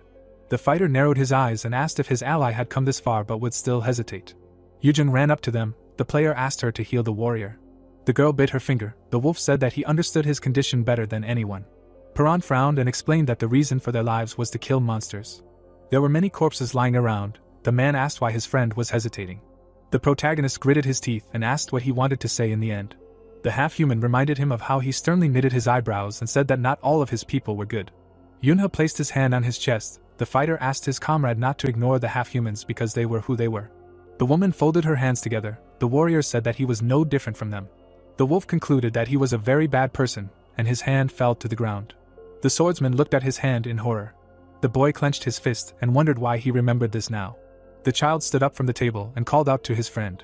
The magician frowned and asked her to make another seat. Yoonhyuk stated that he knew his friend would do that. The player took Siona's tray. The protagonist turned away from the table with the bullies and asked his classmate to come with him. The girl's mouth dropped open in shock. The student grabbed her friend by the sleeve and immediately apologized. Yoonha looked back and said that everything was fine. The boy approached his friends and explained that they made room for her. The schoolgirl frowned sadly and stated that he did not have to help her. The child frowned and said that he did not care. The bully pointed at herself and asked if she should ask the other children at Doan Kindergarten about these guys. Senna brushed her hair and said that there was no need. The scoundrel narrowed her eyes in disdain and stated that she could tell that they were of low status just by their actions. Siona sat down at the table. Minji greeted her and suggested that she would have to get used to how stubborn their classmate was. Yoonhyuk put a spoon in his mouth and greeted the new girl and said that the lunch today was delicious. Hyan handed her a mug of barley tea. The girl smiled widely and offered to be friends. The boys happily stared at their new friend. The demi-human looked at her reflection in the tea. She drank it in one gulp. The student began to eat. Suddenly, the schoolgirl began to cry. The magician asked her to eat more slowly. The boy said that they were not going to steal her lunch. The child jumped up from the table, not understanding why his classmate was crying. Hyan offered her to take a handkerchief and wipe her tears with it. The boys gathered in the playground. The player raised his index finger and explained that from now on, they must suppress mana to hide their presence, or use it to enhance their physical abilities and escape. Siona raised her hand and said that she did not know how to control mana. The protagonist assumed that she knew how to hide her presence. The girl smiled when Minji suggested that when using strength, Yoonha concluded that she did not yet know how to use her unique skill, telepathy. Clouds floated above the city. The boy asked his friends not to go into the buildings and stay within this area so that everything would be fair. The children ran in different directions. The mage said that he would count to 100. The child went to the pole and began counting. After the time was up, the player opened his eyes. He stretched and shouted that he was going to look. Minji gritted her teeth in displeasure when they found her. The protagonist realized that he had found her, Yoonhyuk and Yuna, which meant there were two more, but there was no trace of Hyan's presence here. Yoonha crossed his arms over his chest and decided to find Siona first. The boy rushed into the bushes.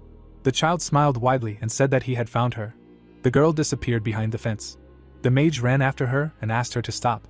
His hand almost touched her back. The demi-human jumped into the air. She landed on the roof. The student spread her arms and shouted that she would not lose until she was touched. The boys watched their chase from the side. Yoonhyuk rolled up his sleeves and realized that they had also been found but not caught. Minji punched her palm and concluded that they had been tricked. Yuna smiled widely and said that she could run faster if she used her mana. The children ran to different sides of the court. The player grabbed his head and asked what it was. The protagonist ran after his friend. Siona blushed, watching him from the side. Earlier, Hyan entered the building. The girl looked around and wondered where she could hide. A blue aura enveloped her. The child realized that she had to suppress her mana. The student concentrated energy around herself and remembered that they had agreed not to hide in buildings, so she needed to go back out. Suddenly, the schoolgirl saw books lying on the stairs. The sorceress went up. The entire room was filled with books. Hyan went further down the corridor. The girl took the little prince and declared that this was a real paradise. The child sat on her lap and realized that it was time for her to go. Suddenly, the student saw a book with a red cover. It had a rabbit drawn on it. The schoolgirl wondered how to read it. Someone answered that it was Alice in Wonderland. A man in glasses approached her from behind. The old man frowned sternly. The sorceress looked back in fear. After some time, the guys entered the room with books. The main character angrily clenched his teeth and called out to his friend. Hyan was sitting on the stranger's lap. They were reading a book. Yoonha approached her and explained that they were playing hide and seek. The man said that the girl should have said that she was there with friends. The other children hid behind the doors. The student admitted that she had completely forgotten about the game. The boy clenched his fist angrily. The schoolgirl apologized to him. The child flicked her and asked her to warn him next time if she wanted to go somewhere. The sorceress blushed and apologized again. The magician decided not to scold her anymore to avoid tears. The player frowned and apologized for disturbing him. The old man replied that everything was fine and invited Hyan to come to him next time to read together. The girl asked if she could come here later. The stranger patted her head and answered in the affirmative. The student wanted to finish reading the book as soon as possible. The main character grabbed her hand and said that they had to go already, because it was very late. Yoonha looked back when the man asked him to stop. The old man picked up the phone and said he could take them home. The car parked in front of a residential building. The boys ran to the door when the stranger asked them to sit down. The boy wondered who this person was. Yoonhyuk, Hyan, and Siona sat in the back. The child noticed that it was a very expensive car. The man buckled his seatbelt and told the driver that they could go. The other children stayed outside and watched the car go. The magician clenched his fists and said that he had never ridden in a car like this. Tears of envy welled up in his eyes. The next day, it started to rain. The boys were sitting in the classroom. The player flinched when someone wanted to write him down as a candidate. Gina wrote 4th grade presidential election on the board. The girl then wrote the main character's name. Yunha raised her hand and asked why his name was on the list. Minji replied that someone suggested him for the post. The boy pointed at himself and asked who did it. The girl pointed at their classmate. Yunhyuk clenched his fists and smiled widely. The child waved his hand at his friend and called him boss. The magician leaned on his hands and wanted to beat him up. The student said that his friend should become the president. The player raised his hand and said that he wanted to refuse. The woman closed her eyes and explained that his classmate nominated him and asked the student not to ignore his sincerity. The protagonist said that he was not fit for the role. The teacher, with a puzzled frown, asked what this meant and said that everyone has equal rights. Yunha slammed his fist on the table and was indignant that his friend did not warn him about this earlier. The schoolgirl asked him not to throw a tantrum. Everyone turned around and looked at him. Gina said that he was the only candidate and asked if anyone else wanted to nominate themselves. Senna raised her hand. The boys stared at her in silence. The girl smirked and said she wanted to participate in the elections. The boy frowned in displeasure. There were many hamburgers in the box. A man in a formal suit was holding it. The student said that her father bought it and offered her classmates a snack. The boys rushed to her, calling her the best. The schoolgirls began to hand out packages of food, offering everyone to vote for Senna to eat hamburgers once a month. The magician and his friends stood to the side. Someone handed him a burger. The girl smiled slyly, holding out the package. She narrowed her eyes and thanked her classmates for their precious votes. The player sternly knitted his eyebrows and said that he did not want to eat. The protagonist turned away. Yunha closed his eyes, sighed, and was indignant at the student's behavior. The boy looked away. Yunhyuk happily looked at the hamburger. The child gave it to him and said that he would not eat it. Minji and Haiyang also refused. The magician put his hands in his pockets and called out to his friends. A confident smile appeared on his face. White clouds floated above the mountains. Children crowded together outside during a spring excursion. Holding a sign, Gina asked everyone to raise their hand when they heard their name. The girl smiled widely and asked the president to help her. Senna brushed her hair and agreed. The player angrily clenched his teeth. He was appointed vice president. The girl took the sign in her hands. Then the children followed the teacher. They stopped at a beautiful temple. It was time for a picnic, and the children sat on the grass. The protagonist opened his bento, in which his sister wrote her wish with ketchup. Sitting next to him, the girl said that his lunch looked very appetizing. Minji took out her container and called the writing on the rice very cute. Yunha asked her to be quiet. The student had kimbap with sausages for lunch. The classmates smiled widely when they saw Hyen's food. She had nuggets in the shape of a bear. The boy closed his eyes and decided that he shouldn't expect anything else from Seokin. Yunhyuk shouted that noodles are the best food for nature trips. The child fell onto the blanket. The schoolgirl asked if he didn't bring a bento with him. The student took out a cup of noodles and said that his mother calls it the best food in the world. The boys smiled awkwardly and remained silent. Minji closed her eyes and was upset that her parents didn't pack him lunch. The magician said that noodles are cool and decided to reduce the amount of hellish training. A stranger ran through the forest. The guy gritted his teeth and asked what it was. Suddenly, he tripped over a tree root. The young man fell to the ground. The fugitive tried to crawl further. Suddenly, a huge black paw appeared in front of him. The monsters bared their fangs. The stranger jumped back and called for help. The monster leaned over him, its eyes blazing. The hellhounds pounced on their prey. Blood sprayed in the air. A scream was heard. The dogs tore the meat into pieces. The beast opened its mouth wide and ordered them to stop. Bright lightning fell on the predators. The wolves backed away. Saliva flowed from their mouths. The leader stuck out his tongue and said that they needed to go down. The monsters ran down the hillside. During lunch, the children smiled happily and laughed. After that, the children gathered in the clearing to play a game. In their hands were pieces of paper with the inscription nothing. The heroes lowered their heads in disappointment. The main character suggested that they just give up. Yunhyuk grabbed his hand and said that he needed to find the treasure at all costs. Minji, with sparkling eyes, suggested they move on. The others happily agreed. Yunha said he was bored and left. The girl put her hand on his shoulder and asked where he was going. The friends walked along the path. The boy was upset that they went so far instead of going to Gyeongbokgung Palace, which is very close to the city. The child frowned and remembered that the Wajongba area is located just behind this mountain. The guys looked around when they heard someone scream. Siona pressed her hands to her chest and asked what was that. Hyen assumed that something happened. The magician put his finger to his lips and asked them to be quiet. The monster ran forward. The monster jumped out of the bushes.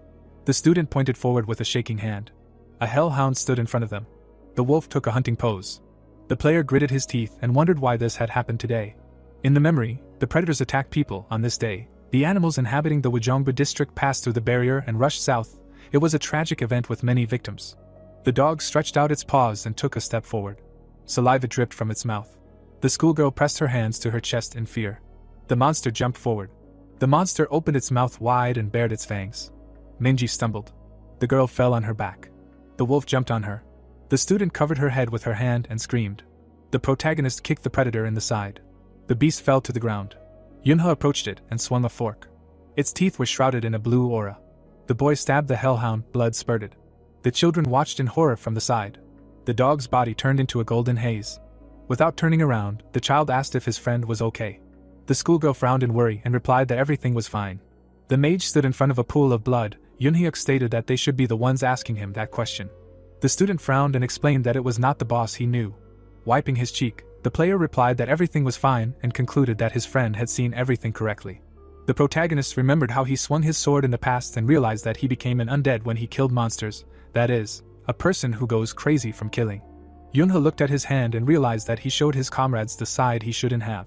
The boy looked away when he heard a scream. Standing on the path, the student asked what they should do. Minji stated that they needed to run. The child thought that they wouldn't be able to because the hounds move in packs. The monsters ran down the slope. The child assumed that he would not be able to save everyone, so there was only one way out. The boys looked at their friend in fear. The magician frowned sternly and asked them to listen carefully to his words. The other children walked around the mountains, not suspecting anything. Senna put her handkerchief on a stone and decided to rest. The girl sat on it and asked the others to start looking for treasure. Her friend said that this was too much. The student scratched the back of his head and asked if they could also rest. The bully frowned discontentedly.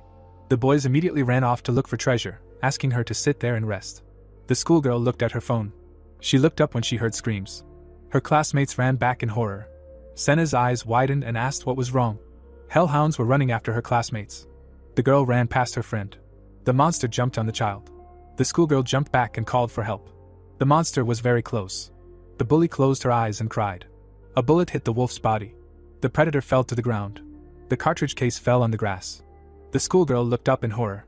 Holding a gun in his hands, the protagonist asked his classmate to go down the mountain if she did not want to die. Senna climbed down from the rock. Yunha said that he cleared the way, and she could handle the rest on her own. The beasts bared their fangs. The girl grabbed her friend by the sleeve and asked him to protect her. The bully frowned in fear.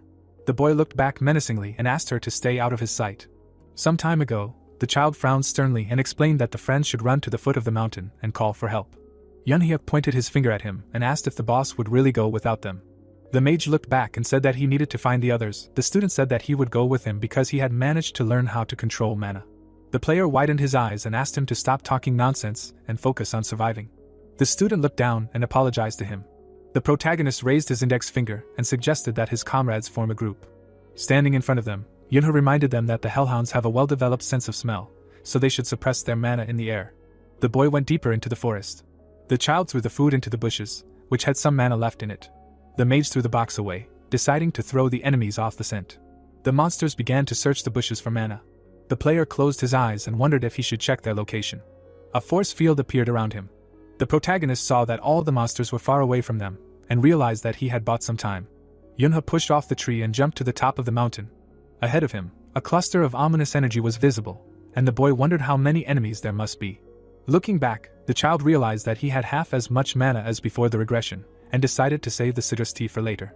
The mage looked ahead when he heard screams. Hellhounds were tearing people apart. The boy opened his mouth in horror and begged for salvation. Tears flowed from his eyes. The beast licked its lips. The predators surrounded the prey. Suddenly, the dog looked back. The player punched him in the back. The monsters retreated. The protagonist looked back. Yunha saw a sword on the ground and thought that this was to be expected from hunters. The boy grabbed the weapon and realized that he would not be able to use a long sword because of its weight.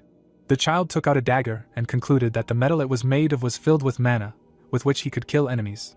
The mage pointed the weapon at the monster. The player smiled and beckoned with his finger. The hellhounds bared their fangs furiously. The beast jumped forward and spread its paws. Its chest was open for a blow. The protagonist swung the dagger. He managed to wound the predator right in the heart. The dog fell down. Its relatives rushed to attack. Yunha looked back and flashed his burning eyes. The boy ran forward, destroying enemies in his path. The wolf pounced on him from behind. The child ducked and managed to dodge his attack. The mage pierced the monster's chest with a knife. Purple blood poured out of the wound. The player landed on his feet. The enemy's body dispersed into the air.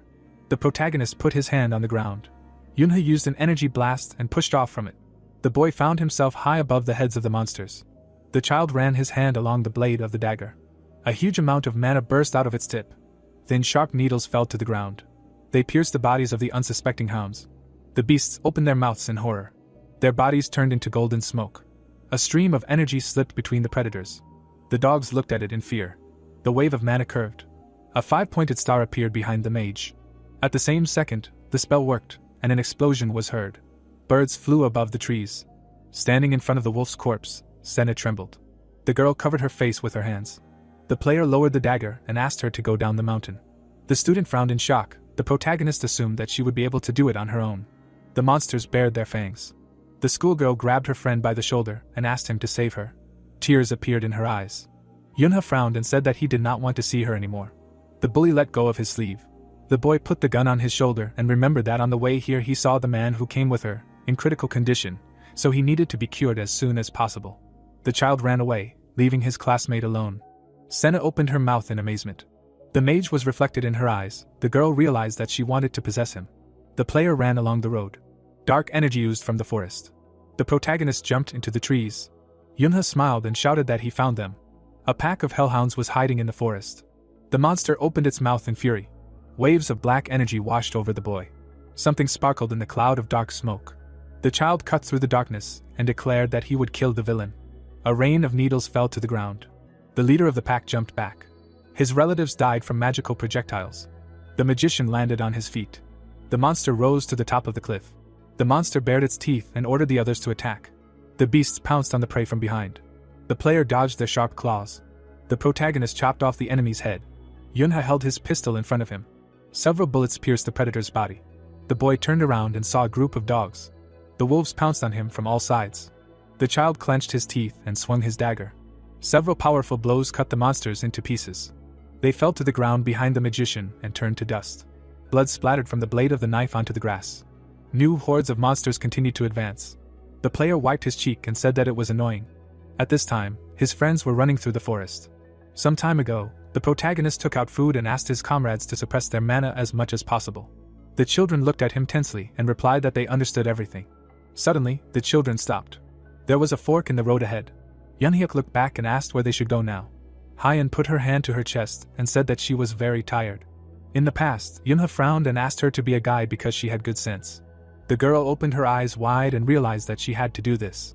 Dark energy was approaching from the left. The mage asked Siona to make sure there were no monsters nearby. The half-human perked up her ears and said that the sounds coming from that path were not good. Minji said that they should come to their senses and continue on. The boys took a different path. The boy's face was covered in sweat. He wondered why there was no hunter here. The child looked back when he heard a scream. The student grabbed his hand. The schoolgirl pulled her friend along and asked him not to turn around and run further. The player patted her head and asked her to make sure that no one panicked. The schoolgirl spread her arms and screamed in embarrassment. Minji clenched her teeth in anger. There was a cluster of black energy ahead. Hyen opened her mouth wide and asked her comrades to stop. Something was approaching them. A clawed paw appeared from the darkness. There were spikes on the monster's back. The children's eyes widened in surprise. The monster stepped forward and bared its fangs. The hellhound raised its head and howled. Yunhyuk frowned and asked what was going on. The beast came out of the forest. Their red eyes lit up. The predators surrounded the boys from all sides. The child looked away tensely. Some time ago, the protagonist clenched his fist and asked him to protect everyone else. The student resolutely raised his fist. Yunha said that his job was to fight the monsters they would meet along the way. The boys bumped their fists. The student clutched a branch in his hands, shrouded in mana. Yunhyuk remembered how he swung a toy sword and wondered if he would really succeed. The dogs ran straight at him. The boy swung the branch furiously. He hit the wolf on the head. The monster staggered. The child smiled and shouted that he had succeeded. Minji asked what that meant. The monster approached its wounded relative and bared its teeth. Two hellhounds pounced on the prey. The student swung the branch again. He managed to wound the beast. However, a cut appeared on its back. The predators rushed forward. They attacked the prey from behind. Deep scratches appeared on the student's side. The girls looked at his wounds in horror. Siona frowned in worry and realized that these dogs were just playing with him. Standing in front of a group of enemies, Yunhyuk declared that he would not give up. The wolves rushed to attack. The boy swung his fist. The monster jumped at him. The child hit it in the lower jaw and called himself a damage dealer. Blood spurted out of the monster's mouth. The student looked at his hand and wondered what just happened. The hellhound lunged forward. The student thought that his attack was very similar to the boss. The beast bit him in the chest. The predator threw the prey aside. Yunhyuk fell to the ground and squinted. The dog grabbed him with its claws. The wolf opened its mouth in rage. Minji leaned forward and screamed. Siona cried in grief. In the memory, the children invited her to their table in the dining room. They ate together and laughed. The children were on a picnic in the mountains. They took many funny photos. The demi-human hoped that someone would save her friend. The monster bared its fangs and flashed red eyes. The monster bit the victim on the arm. Hyen rushed to attack with her friend. The girl's ears burned. The student clasped her hands together and begged for help. Waves of golden energy appeared around her. They spread throughout the forest. Gusts of wind flew past the schoolgirl. The hellhounds looked back. A powerful whirlwind threw them into the air. A protective barrier appeared above the children. Siona turned around and noticed that the whirlwinds were not harming them. Hyen opened her mouth in surprise. Real tornadoes appeared outside the barrier. The children helped their friend get up. Someone assumed that they were very scared.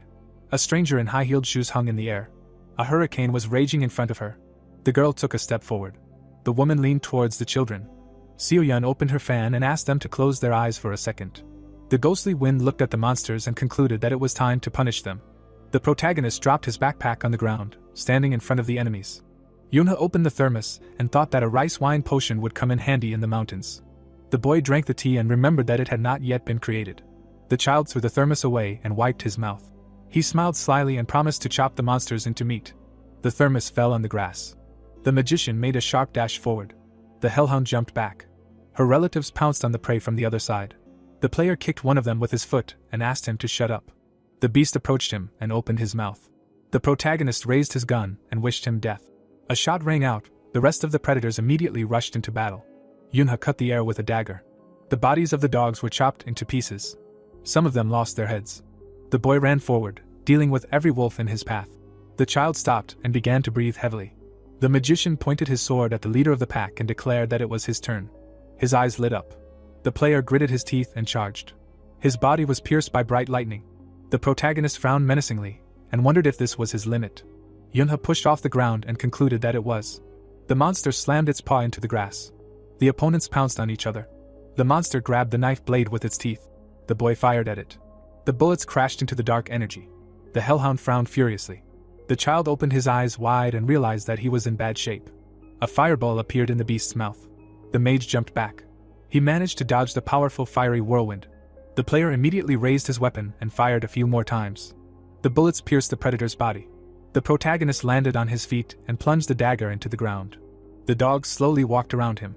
Squeezing the handle of the knife, Yunha realized that he was out of ammo and running out of mana, and decided that only close combat was left. The wolf took a fighting stance. Dark energy oozed from his body. It turned into large spheres. The boy smirked and asked if the enemy had the strength for another attack. The child frowned and wondered what his opponent was going to do. The leader of the pack rushed into battle and wished to kill the victim. The mage lunged and swung his dagger. The player destroyed the spheres, wanting to cut a path for himself. The blade of the knife cut through the black energy. A cluster of darkness appeared in front of the protagonist. Yunha covered his mouth with his hand and assumed that it was unlikely to be poison. A blue aura enveloped his weapon. The boy dispelled the darkness and approached the enemy. The child held the blade in front of him. The monster belched a huge wave of fire. The dagger managed to hold it back, but it began to tremble. The mage closed his eyes and thought that he had no mana left. The flames consumed him. The shockwave threw the player back. He landed on his knees and lowered his head. The protagonist squinted and concluded that he still received a lot of damage, despite the fact that he invested the rest of his mana into defense. Yunha leaned on the dagger. In the memory, the guy leaned on the sword. The monsters surrounded him. The half-human reminded him that their comrade was a berserker. The young man looked at his reflection in the blue mana. A mad grin appeared on his face. The berserker's gift was activated when its owner found himself in a critical situation. The boy released a huge amount of energy. The monster pressed itself to the ground in fear. The child made a sharp dash forward, leaving behind only a cloud of dust. The mage approached the monster closely and declared that he would kill it. The player pursed his lips and swung the dagger. The beast clenched its teeth tensely. A powerful blow cut off its paws. The predator fell to its knees. The protagonist jumped on it, its eyes flashing with fire. A cluster of darkness blocked his attack. The hellhound frowned menacingly and chattered its teeth. Yunha waved his hand and looked down. The black energy turned into a cocoon. Ominous smoke emanated from it. The sphere spread streams of aura throughout the clearing. The boy approached it and asked if his enemy really thought he could hide. The blade of the dagger began to glow. The child swung it and said that he could easily break such a thing. The tip of the knife pierced the darkness. He was able to cut it with ease. The wounded wolf bowed his head. The magician appeared right in front of him. The player threw a menacing look at the enemy and said that he would kill him. The protagonist swung the knife. Yunha struck twice from different sides. The monster's severed head rolled away. The boy sat down on the ground. He sighed heavily and looked at the sky. The sun was setting behind the horizon. The child said that it was all over, and his consciousness became clouded. The magician fell to the ground. The corpses of the monsters around him scattered into the air. Soyeon's zodiac appeared on the battlefield. She took out a fan, summoned a tornado, and asked to close her eyes for a second. The monsters slowly approached their prey. The girl decided that it was time to punish the naughty boys. A barrier appeared above the children. The zodiac turned away and covered her face with a fan. She folded it and hissed in displeasure. A bunch of wolves were chasing the children. The girl was angry that a bunch of idiots could not do their job. The fan opened again and flared with blue mana. Soyeon rose above the ground and summoned a second tornado. The wind tornadoes began to feed on mana. The zodiac declared that everyone was pretending to be innocent. Was it really because no one reported it? She waved her hand.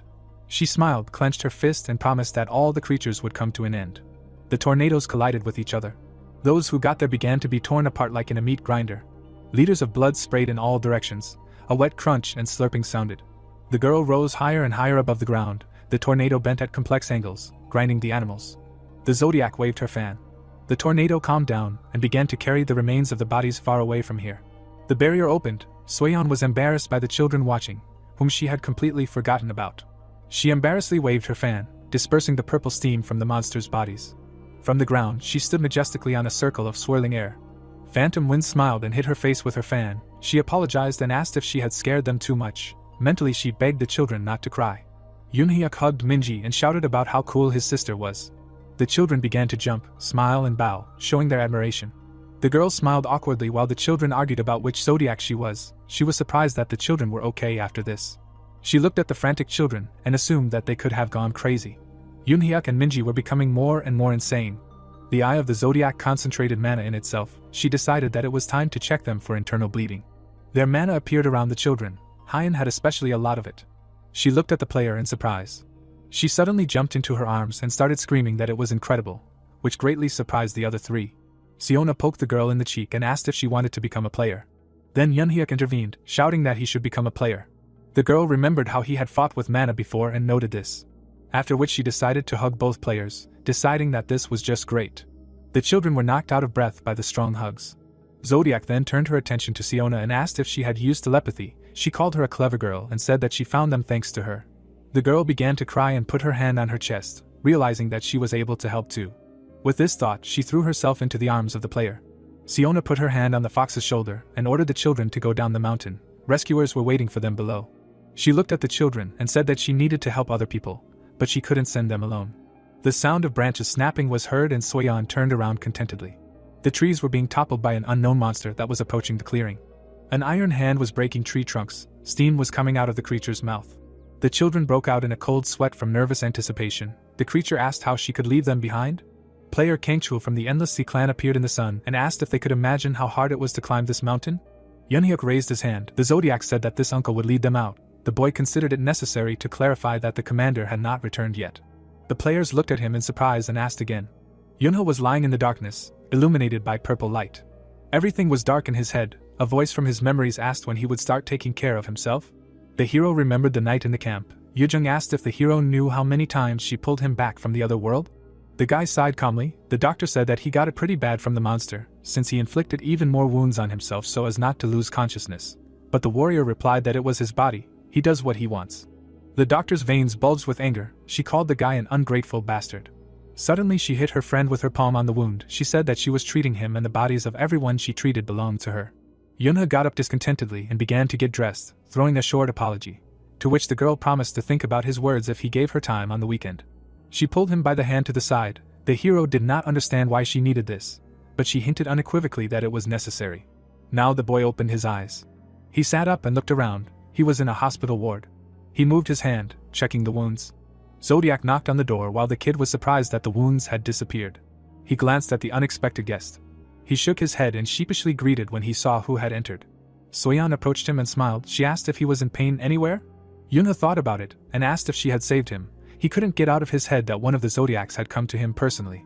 Soyeon took a stool and sat down, asked the hero's name. He immediately understood that she should not know that it was he who had fought these monsters. The guest smiled sweetly and introduced herself as his sister Soyeon. The hero smiled and thought that he should be more careful with his words. Suddenly his face changed. The boy crawled to the edge of the bed and asked how long he had been lying there and asked what happened to his friends. The Zodiac explained that it had been about 6 hours and that his friends were safe. She smiled and propped her face up with her hand, telling him that Sona and Hyen were worried about him and that she had also informed his parents that they would be arriving soon. The boy smiled nervously, imagining his worried parents. He was glad that they were all safe, but he didn't know what to tell his parents. The player suddenly said that she was going to get honest answers to some questions from him. Soyeon smiled slyly and asked how the boy ended up there. She remembered the image of finding the boy among the burning corpses. She asked who killed all those monsters. Yunha remained silent. He nervously scratched his head and said that he honestly didn't remember anything. He just ran and ended up there. After that, he scratched his cheek and said that it seemed like someone saved him right before he passed out. Soyeon stood up and came closer. Her hand rested on the edge of the bed.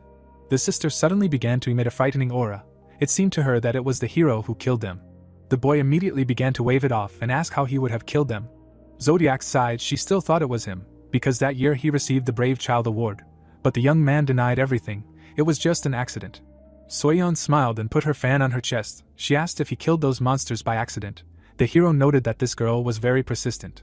Yunha gloomily looked away. The lady asked where his fingerprints came from on the knife. She crossed her arms and looked intently at the boy. He looked away. He understood that it was already harder to lie with this, because Zodiac was probably sure that it was he who killed them, so he decided that he had no choice. The girl silently looked at him and the patient finally offered to make a deal. She turned around and replied that she didn't want anything from him, so what would be his benefit then? The boy countered with information, but she still didn't believe him. Soyeon sat back down and asked what information she wanted from him, but the boy said that they needed to make a deal first. Soyeon frowned slightly, realizing that the hero had apparently stopped making excuses. She smiled and asked what he wanted, not understanding what information this brat could give her. He shook his head and replied that he didn't want anything like that. The girl asked again with interest. Yunha smiled slyly and shrugged. It was night outside. The guy replied that he just wanted to continue living a normal life. Zodiac left the hospital after a while. Her personal driver met her. He opened the door to the back seat for her. In the ward, the young man asked her to look after the heirs of Dangan's company, or rather the heiresses. The child's face became very serious. The girl's eyes widened in surprise. The hero suddenly said that some of them had a connection with her husband, the head of the Endless Sea. She stared at the young man and demanded not to joke with her. Her face became angry. Would the hero be able to take responsibility for his words? Yunha calmly looked at her and replied that if the investigation did not yield anything, he would join her clan. Zodiac straightened her back and said that they did not let just anyone in there. The boy folded his arms over his chest and reminded her, didn't she say that he was the one who killed those hounds? Soyeon frowned. She realized that no matter how you look at it, the deal was beneficial to him in any case. Yunha looked at her. This was a great opportunity to test her husband's loyalty or get the young talent. The car door slammed shut. The girl looked out the window and ordered to get information about the heirs of Dangan's company. The man asked again. The city flashed outside the window. The Zodiac clarified and demanded to check how they are connected with her husband and let them review the report on the classification of monsters in the Gangnam area. Leaving the ward, the ghostly wind stopped. The mysterious talent asked if she was participating in the restoration of the Gangnam area. The boy looked at her. Both thought about a new type of monsters. The hero explained that they should not be underestimated because of their low rank. Soyeon turned and asked how he knew about this. Instead of an answer, the boy demanded to report that it was she who settled the incident on the mountain. Now the Zodiac was talking to the driver. She ordered to report that it was she who dealt with the hounds on Bakansan Mountain. The man looked at his passenger with concern and nodded briefly. Yunha propped his head on his fist, smiled devilishly and noted that this deal was beneficial to both of them. He looked at her and added that he would simply remain an ordinary elementary school student. Seo Yun smiled and remarked on how funny and self-confident he was. Meanwhile, the enraged father and mother burst into the room. The day had come. Today, 2 o'clock, the 7th grade monsters, the hounds, appeared on Bakansan Mountain. People were reading and watching the Zodiac report on what happened on the mountain. The news reported that among the 34 victims, there was an elementary school student who was on vacation. The leader of the Endless Sea clan, Sung Jun, expressed his condolences to the families of the victims. All the news was full of only one event. Among them were the horrifying details of the discovery of Kyungwon's body on the territory of the countryside. Several months passed like this. Siona happily accepted the gifts. Everyone in the class gathered around her and exploded confetti. A tired Yunha sat behind him and demanded that Minji stop showing off, reminding her of how she found out the fox's birthday from the teacher. Siona looked at her classmates with tears in her eyes and accepted the gifts. Yunhyang quietly made his way between the rows. He started gesturing that they would throw her a great party. The three of them grouped together. The hero asked if his father had given him permission, to which his friend replied that of course. The rest of the class noticed the whispering and became interested. Yunhyuk ran out into the hallway and shouted that Minji didn't need to know about this. Minji was also embarrassed and went to the morning meeting, which she supposedly forgot about. Siona looked at them in confusion, not understanding what just happened. Night fell. Relatives arranged a surprise for the birthday girl at home. All classmates gathered in one house and the party continued. Siona looked at everyone with tears in her eyes and thanked everyone. She kept wondering what all this was hiding from her. They held out a cake with candles to her face and said that she would cry later. Minji smiled boastfully and said that her friend still needed to make a wish and blow out the candles, and then she still needed to cut the cake. In general, there was still a lot to do. The girl hugged the gifts and closed her eyes. It was her 8th birthday. The photo was hung on a string. Minji and the hero were talking at the table to the side. Yunha picked at the cake with displeasure. He was thinking about the KK company, which was the 7th in Korea. He presented a diagram. The main areas of the company are electric power, architecture, and advertising. In the pharmaceutical industry, they do not have a particularly high status and moreover, Seakin united pharmaceutical companies to monopolize the potion market. The hero flicked his girlfriend and demanded that she stop making faces. He smiled and said that the direct heirs of the company should have the last name Kim, right? But her last name is Jean, which means she is from a different branch of the family, so you should not bother your head and enjoy the food. But the girl was actually worried about him. Offended, she walked away with the cake and said that she did not care and let him do what he wants. Yunha put mana into his fork. Everything was starting to irritate him, but it didn't matter. The others continued to have fun, while the one who returned was thinking.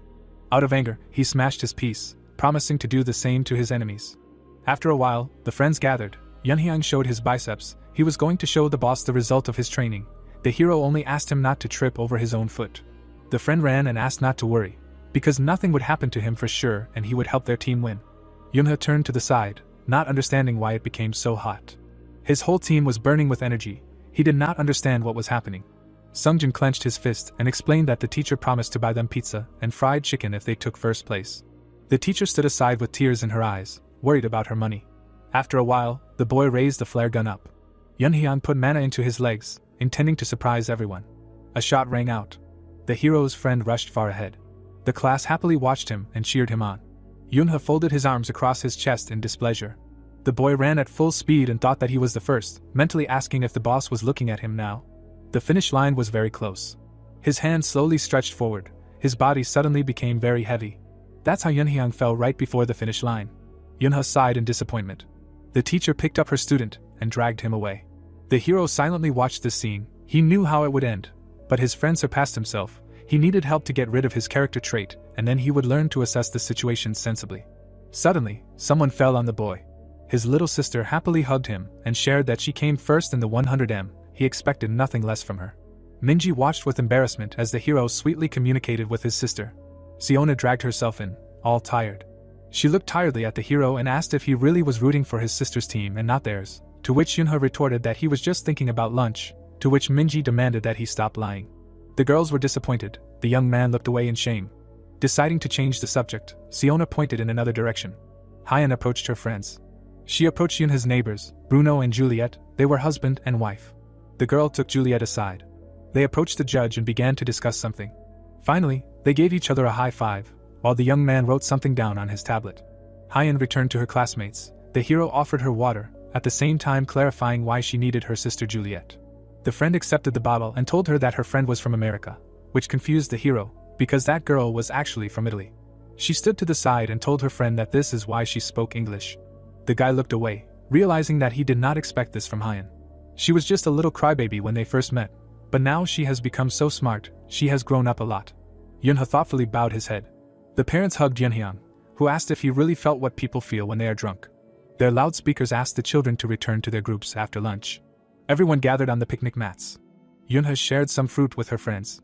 The adults looked at each other in surprise and became embarrassed. They were joined by Sujin's sister, who only recently began hanging out with them. Yunha looked at her thoughtfully and noted that she looked familiar. After that, he went for a walk, trying to remember where he had seen her. Senna greeted him from her luxurious tent and offered him to have tea with her. The boy ostentatiously looked away and began to remember out loud what he had bought there for a snack. The girl caught up with him and reminded him that she had told him something. Seo Yonin approached them and asked the hero if he was really the one who had mocked their Senna. He asked what his father did for a living. The boy sighed tiredly, realizing that the rich girl had actually complained to her father. A shadow fell on his face, and he said that the daughter and her father. The man looked at him angrily. The boy said that there was too much talk for the owner of some small pharmaceutical company. Unable to bear it, the man raised his hand to slap. The hand was already approaching the little warrior's face. Suddenly Yin Wung froze, not understanding what had just happened. He felt something terrible when he looked at this little boy. His blood ran cold inside. It felt like he was standing in front of the CEO. Yunhe pushed his hand away and asked if he was scared. The old man's eyes filled with blood. The CEO raised his other hand and was already clenching his fist to punch. The young man sternly looked at the adult man. Suddenly, someone intervened. The eyes opened wide. The son saw his father. He had already hit the impudent old man in the face. A menacing smile appeared on his face. Blood spurted from the pharmacist's nose. He fell to the ground. The father patted his hands and asked how dare he raise his hand to his son. The man began to hug his boy and ask if everything was okay, if it hurt anywhere. It was annoying that dad was involved in this story. Irritated, Yin Wung rose up and began to swear. The guards were ordered to go to the couple. Yunhe gritted his teeth, realizing that he had to deal with this on his own. His hand was covered in mana. He decided that he would kill the guards if they dared to lay a finger on his father, but suddenly his father said that everything was fine. He blocked his baby with his fatherly back and proudly straightened up. Dad promised to take care of them. Senna led the father away, who continued to throw threats at the young father, who, of course, knew who this pharmacist was. The old man, surprised, again got into trouble while the man told all the known data about him. He put on his glasses. He tucked his hair back and asked if he recognized him now. Suddenly, Youngwon froze in fear. The manager from the serious company was looking at him now. Sweat began to roll down his thick neck. The man did not understand what the manager could have forgotten here. His child was standing behind. Youngwon could not understand why the brat was acting so boldly. But now everything became clear to him. The hero and even his adult self were shocked to learn that his father was a manager at Sirius, which left the pharmacist even more confused. Sirius was the second largest corporation in Korea, mainly producing vehicles and mana-filled weapons for players.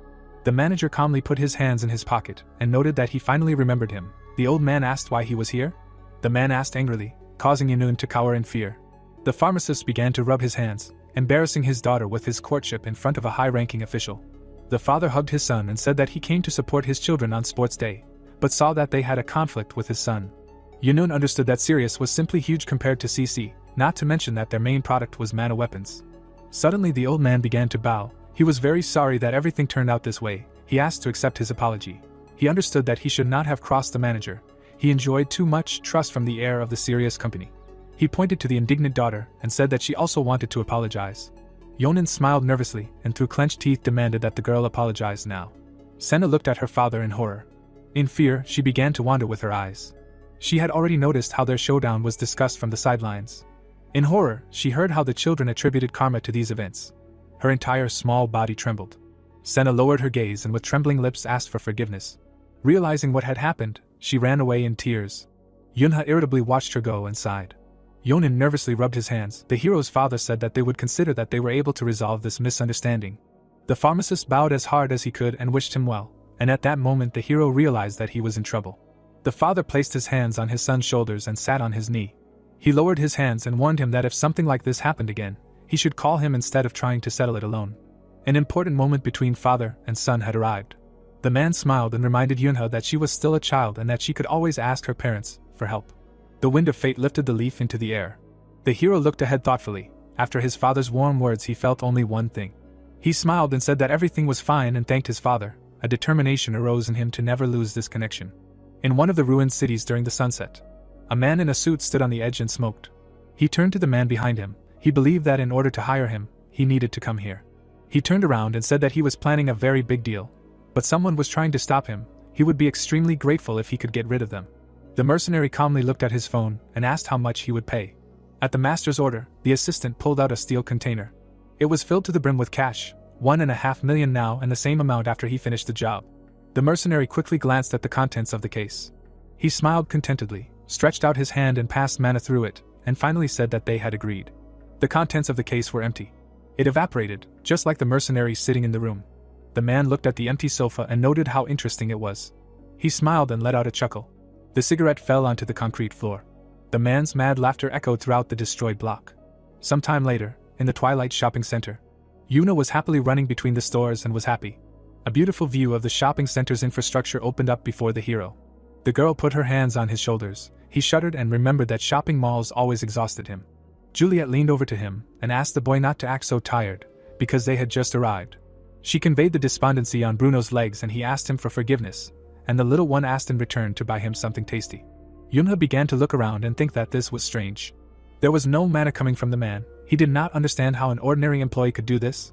The young man's eyes filled with mana. He decided that he should find out more about his new acquaintance. The elder immediately noticed someone else's attention on himself, and asked what was wrong with the boy. He began to be embarrassedly distracted, and the man noted to himself that the young man was definitely not an ordinary person. He pointed to the crowd and said that their girls had run away to the 5th floor and now the hero did not understand how they would find them here, because his sister also knows how to hide mana. Bruno showed him the screen and said that it would help them. Suddenly, Yunha realized. His phone was tracking their location. Bruno carefully put everything in his jacket pocket and warned that it was a secret, which aroused even more suspicion in the kid. The couple moved further along the mall. They passed the aforementioned mercenary. He smiled evilly and said into the phone that he was starting work. The distance between them began to increase. Suddenly, Yunha turned around with alarm. The mercenary's manner really attracted his attention. After scanning him, the hero saw a skull tattoo on his forearm. He remembered the destroyed city. Yunha is already an adult. On the roof next to him is an enemy in black. He smiles, sticks out his tongue and has the same tattoo on his arm. Now the man named No Name was smiling, clearly planning something bad.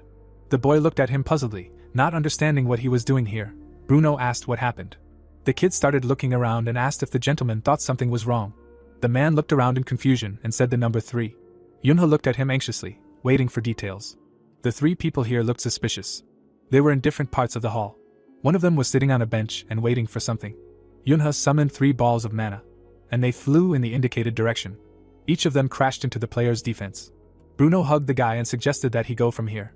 The hero looked closely at the worried players, immediately realizing who they were. The men turned their heads around, looking for the prankster. The boy immediately realized that they were quite experienced. The couple stopped at a column. The hero asked the elder, "Where is the other one?" He remained in the same place. The players looked at each other and nodded to each other, after which they passed each other and went in different directions. Yunha noticed how one of them put his hand on his belt. It seemed strange to him. The young man decided to follow the bald man. He put his hand in his pocket, which immediately confused the kid. A blue glowing fragment fell to the floor. It turned out to be a mana stone, which began to spew it into the outside world. Yunha was bent over from tension. The realization of the future slowly came to him. Flashes of mana began to appear in different places of the shopping center. Powerful streams began to raise dust into the air and hum eerily. Ordinary people noticed strange anomalies. Panic began to grow. Portals opened in the air. People did not understand what was happening. Bruno shook his head nervously. A moment, and the hounds filled the shopping center. They immediately rushed at their prey and liters of blood decorated the shopping center. Other monsters followed their scouts. They attacked people. Mercenaries reported to the authorities that everything was going according to plan. No Name smiled and said that they would kill everyone who stood in their way. The hero watched in horror what was happening around him. A terrorist attack in a shopping center. He understood that this should not have happened. He did not want to admit it, but from that day on the future changed. Frames of the past scrolled through his head. The animals howled, gaping their fanged mouths. One of them rushed at the young man standing in a stupor. He turned around in fear at a moment too late. Bruno arrived in time and pinned the animal to the floor with a blow of his hand. He grabbed the guy by the shoulders and loudly asked him to get ready. The man leaned over to him and said that he needed to find Juliet and Yun. Would he cope? The couple ran up the escalator while the carnage was happening around. The hero understood that he needed to find his loved ones. The elder took out his phone and said that they were still on the 5th floor and he was worried. Suddenly they froze. A mercenary from above blocked their path, deciding that it was Bruno throwing mana. The guy in the Panama hat smiled. He spread his arms and asked where the people were going. Yunha summoned a new ball of mana. He decided that the enemy was rank B or C. Mentally he demanded that he not get in his way now. Suddenly Bruno was covered in mana and ran forward. His fist immediately pierced the terrorist's face. His Panama hat flew down, and the elder climbed to a new floor. The man fell unconscious to the ground. Bruno crouched and grabbed him by the hair. He was so strong even without a weapon. He was definitely not an ordinary person. He continued to beat the mercenary, but the hero asked him to wait. The boy kicked the lying man in the groin and asked him not to kill. The mercenary was twisted all over in pain. Bruno let him go, and he was foaming at the mouth. The kid with disgust promised to deal with him later, because in his past life he got it badly. He remembered how he killed No Name, without establishing his identity. The boy got on the escalator and asked the elder what they were waiting for, and he thought that children had been scaring him a lot lately. Panic set in for a few minutes.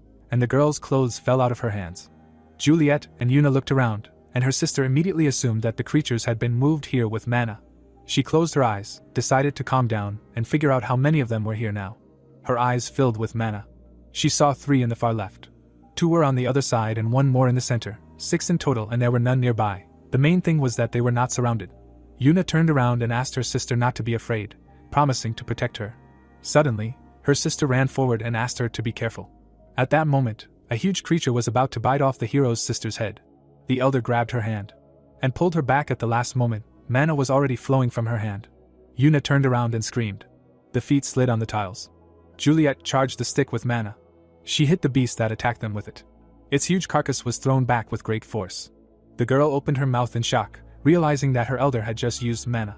The girl looked at the destroyed hanger with irritation and hoped that she wouldn't have to pay for it. Yuna suddenly realized that Juliet was a player. The blonde threw the stick away and told them to get out of here, because the hero and her husband were waiting for them. The hounds that had arrived rushed after them. Juliet turned and hugged the girl. Then they ran away from the monsters. The player sent mana down her hand. She turned sharply and made a powerful swing. Energy beams hit the pack that was catching up with them in disarray. The girl jumped, shooting mana again. But she already understood that at this rate she would soon run out of it. She needed to find a weapon. An escalator appeared ahead. The elder one turned around and told him not to run towards it. But another monster had already jumped on Yuna. Its claws flashed with a cold light. A shadow covered the frightened girl's face. Death was approaching in her eyes.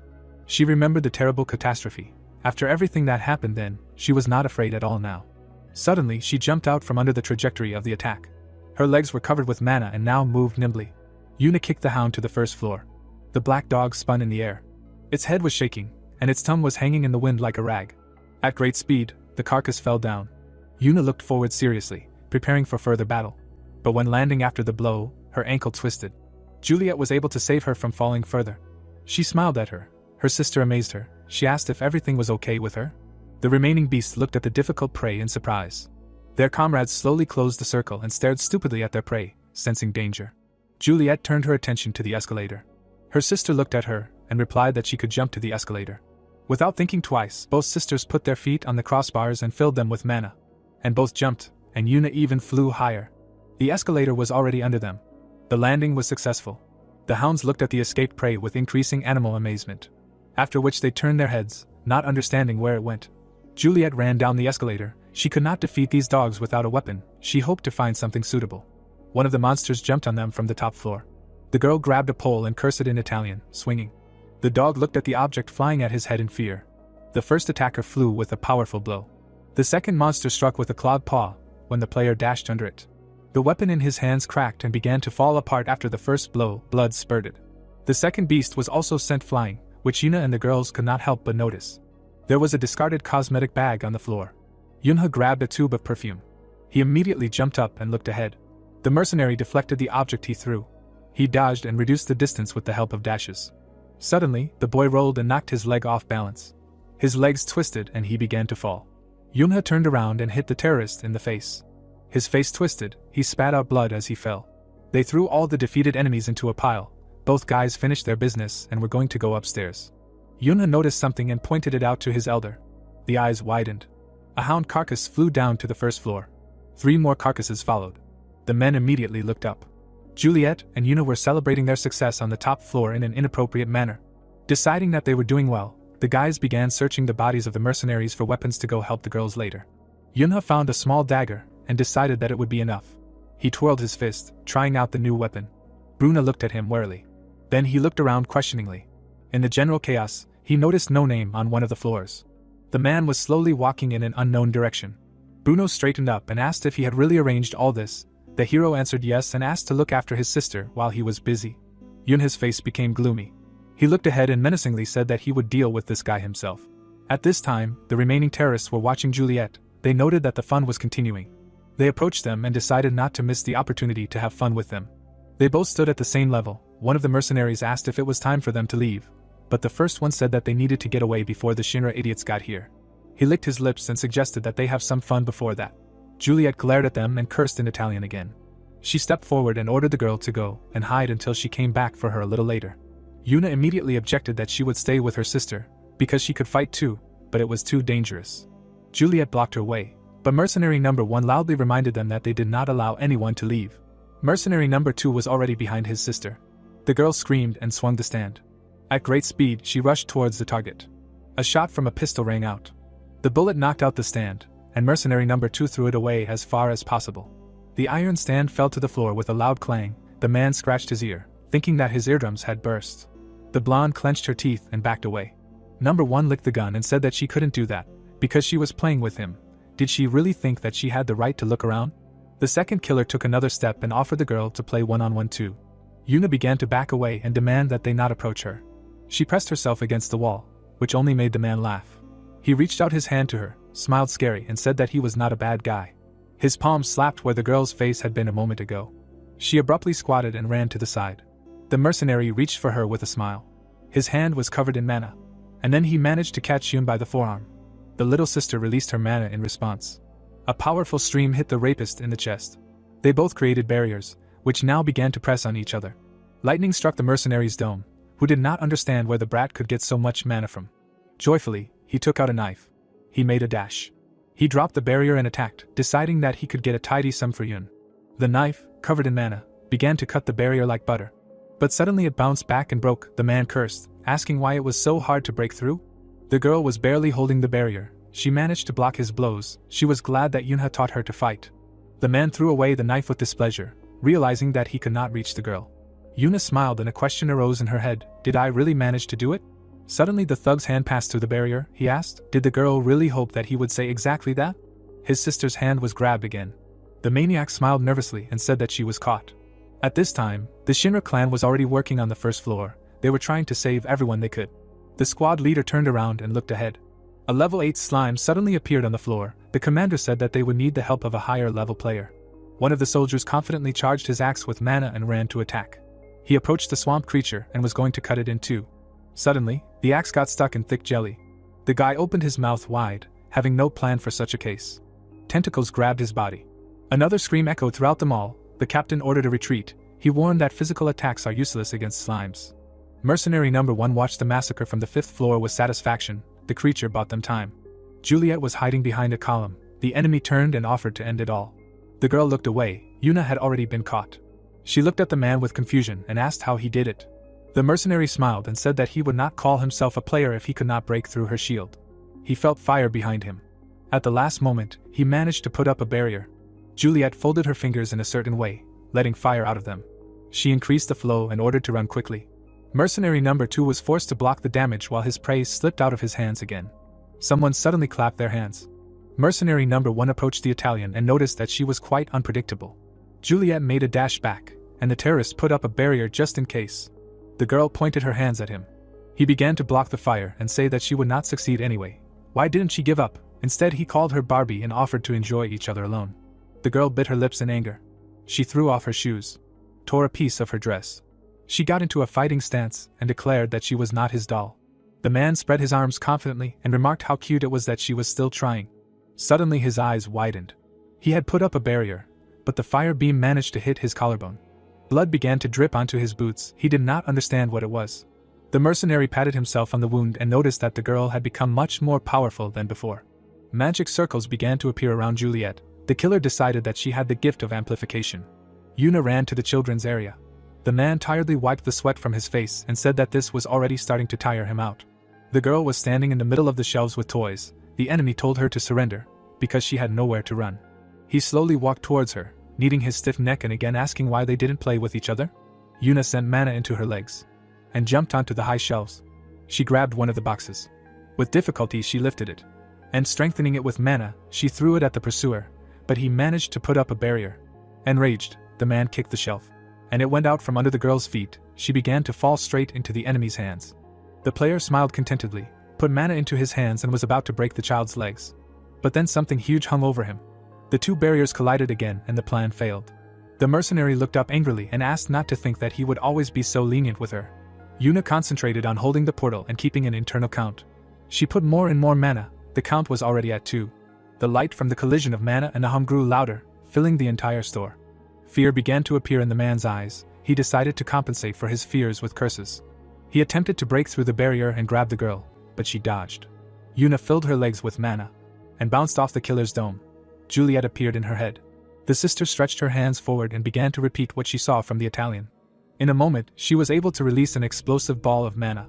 The mercenary looked in amazement at the sudden attack and did not have time to think of anything. A bright flash lit up the store.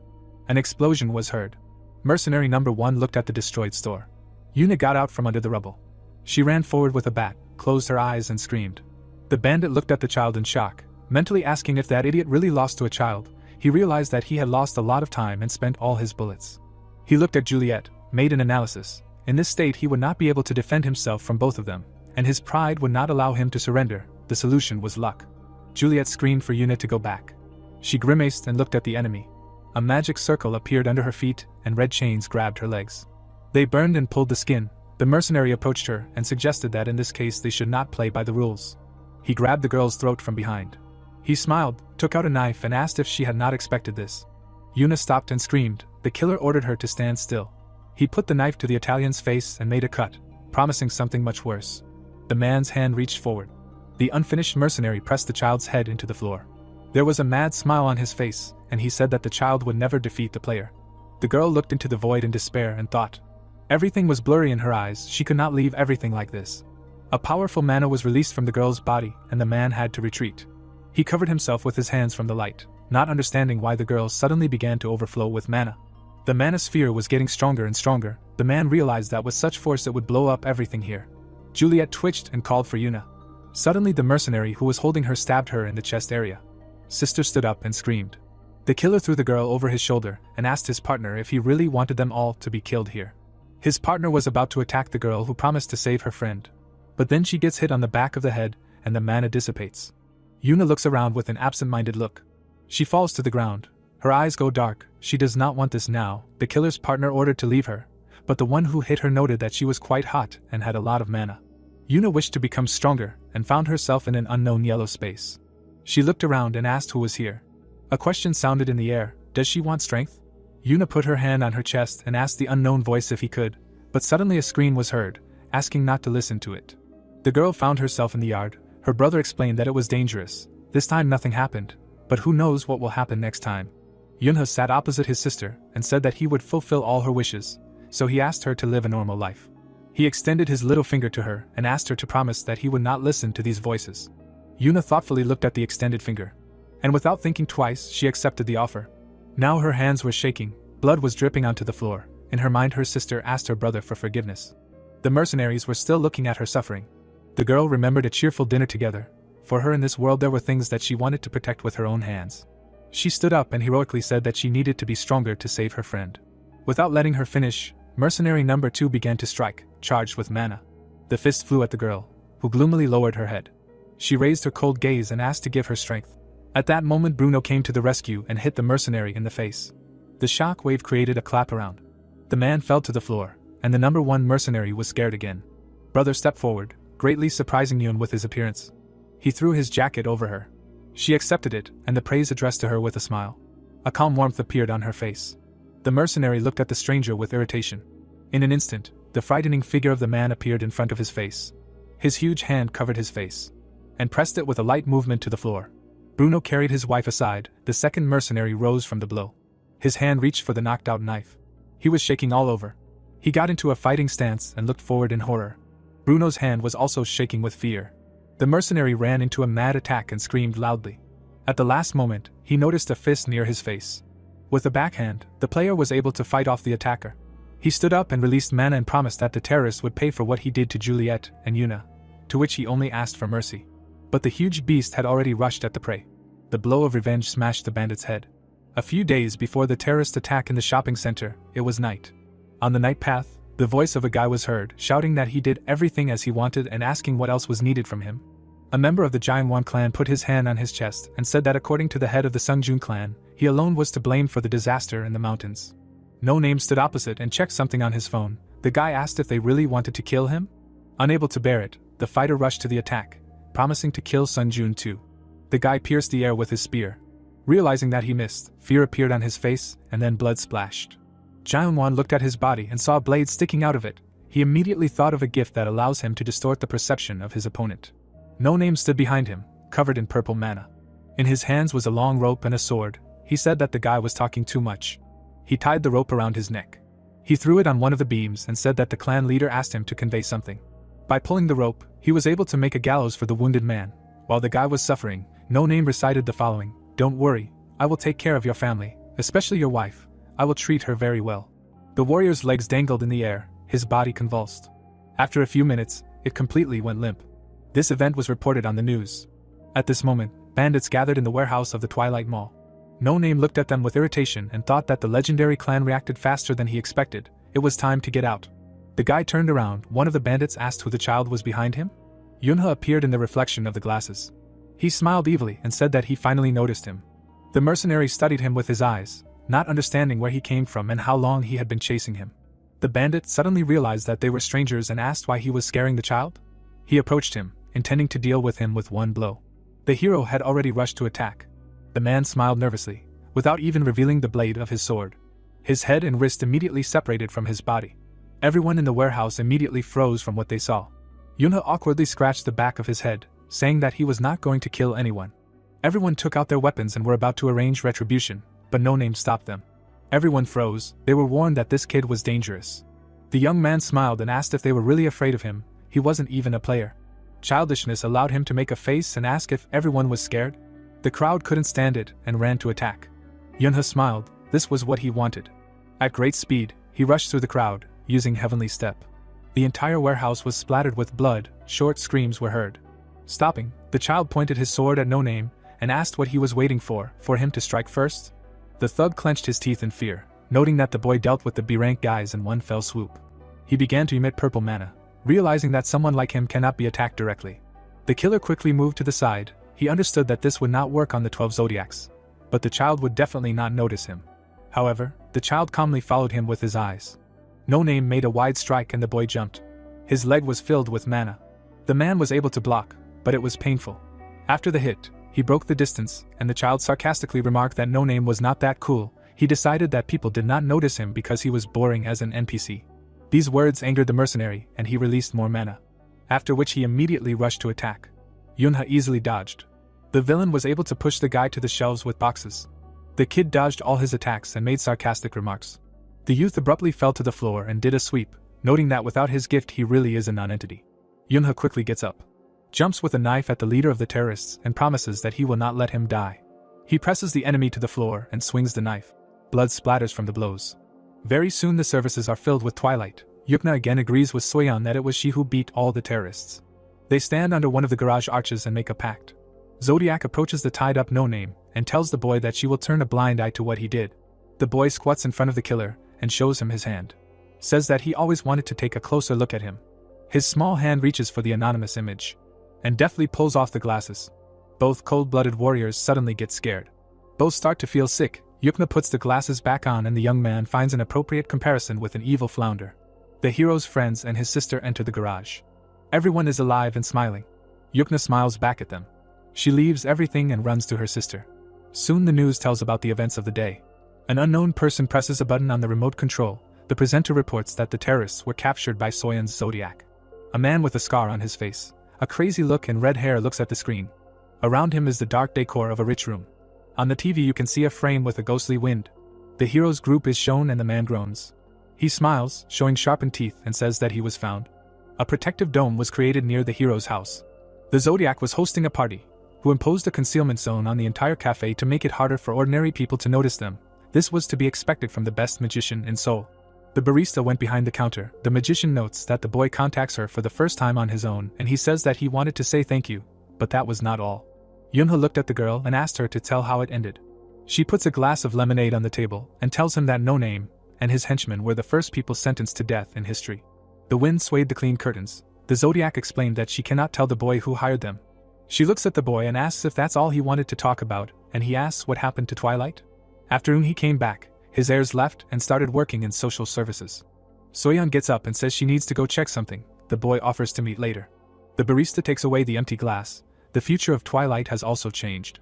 Before the hero returned, the sons of Eun-hee started a war for succession and the eldest one, and his parents survived the invasion of monsters and his sister performed a miracle. The junior high school students did not die. The number of victims in the incident on Mount Bakansan was minimized. A terrorist attack occurred in the shopping center, and now the Twilight is fighting for power by other methods, which means that the future is changing, and in this case the hero imagines all the events of the future with a happy outcome. A blush lights up his cheeks. The day is drawing to a close and the sunset brightly illuminates the entire alley. The family gathers for dinner and the sister is about to say something. She looks forward seriously and says that she wants to become a player. Yunha spits out the soup. He slowly turns his gaze to his sister. He feels sick from the realization of this news. The future has changed too much. He slaps his hand on the table and says that he is against it. His sister looks at him resentfully, but he only says that it is dangerous to be a player and this job is not for her. Yuna puts her hand on her chest and says that she doesn't know for sure until she tries. Besides, her brother himself said that she has talent. He admits it, but reminds that he taught her to control mana not so that she would become a player. The parents watched the children's argument with confusion. Yunha just wanted the mana not to overflow his sister and not undermine her health, so that she would live a long and happy life. But the girl declared that she would become a player, no matter what he told her. The hero looks at her angrily and asks what is wrong with her ordinary life. Being a player does not mean basking in the rays of glory, it is dirty and hard work.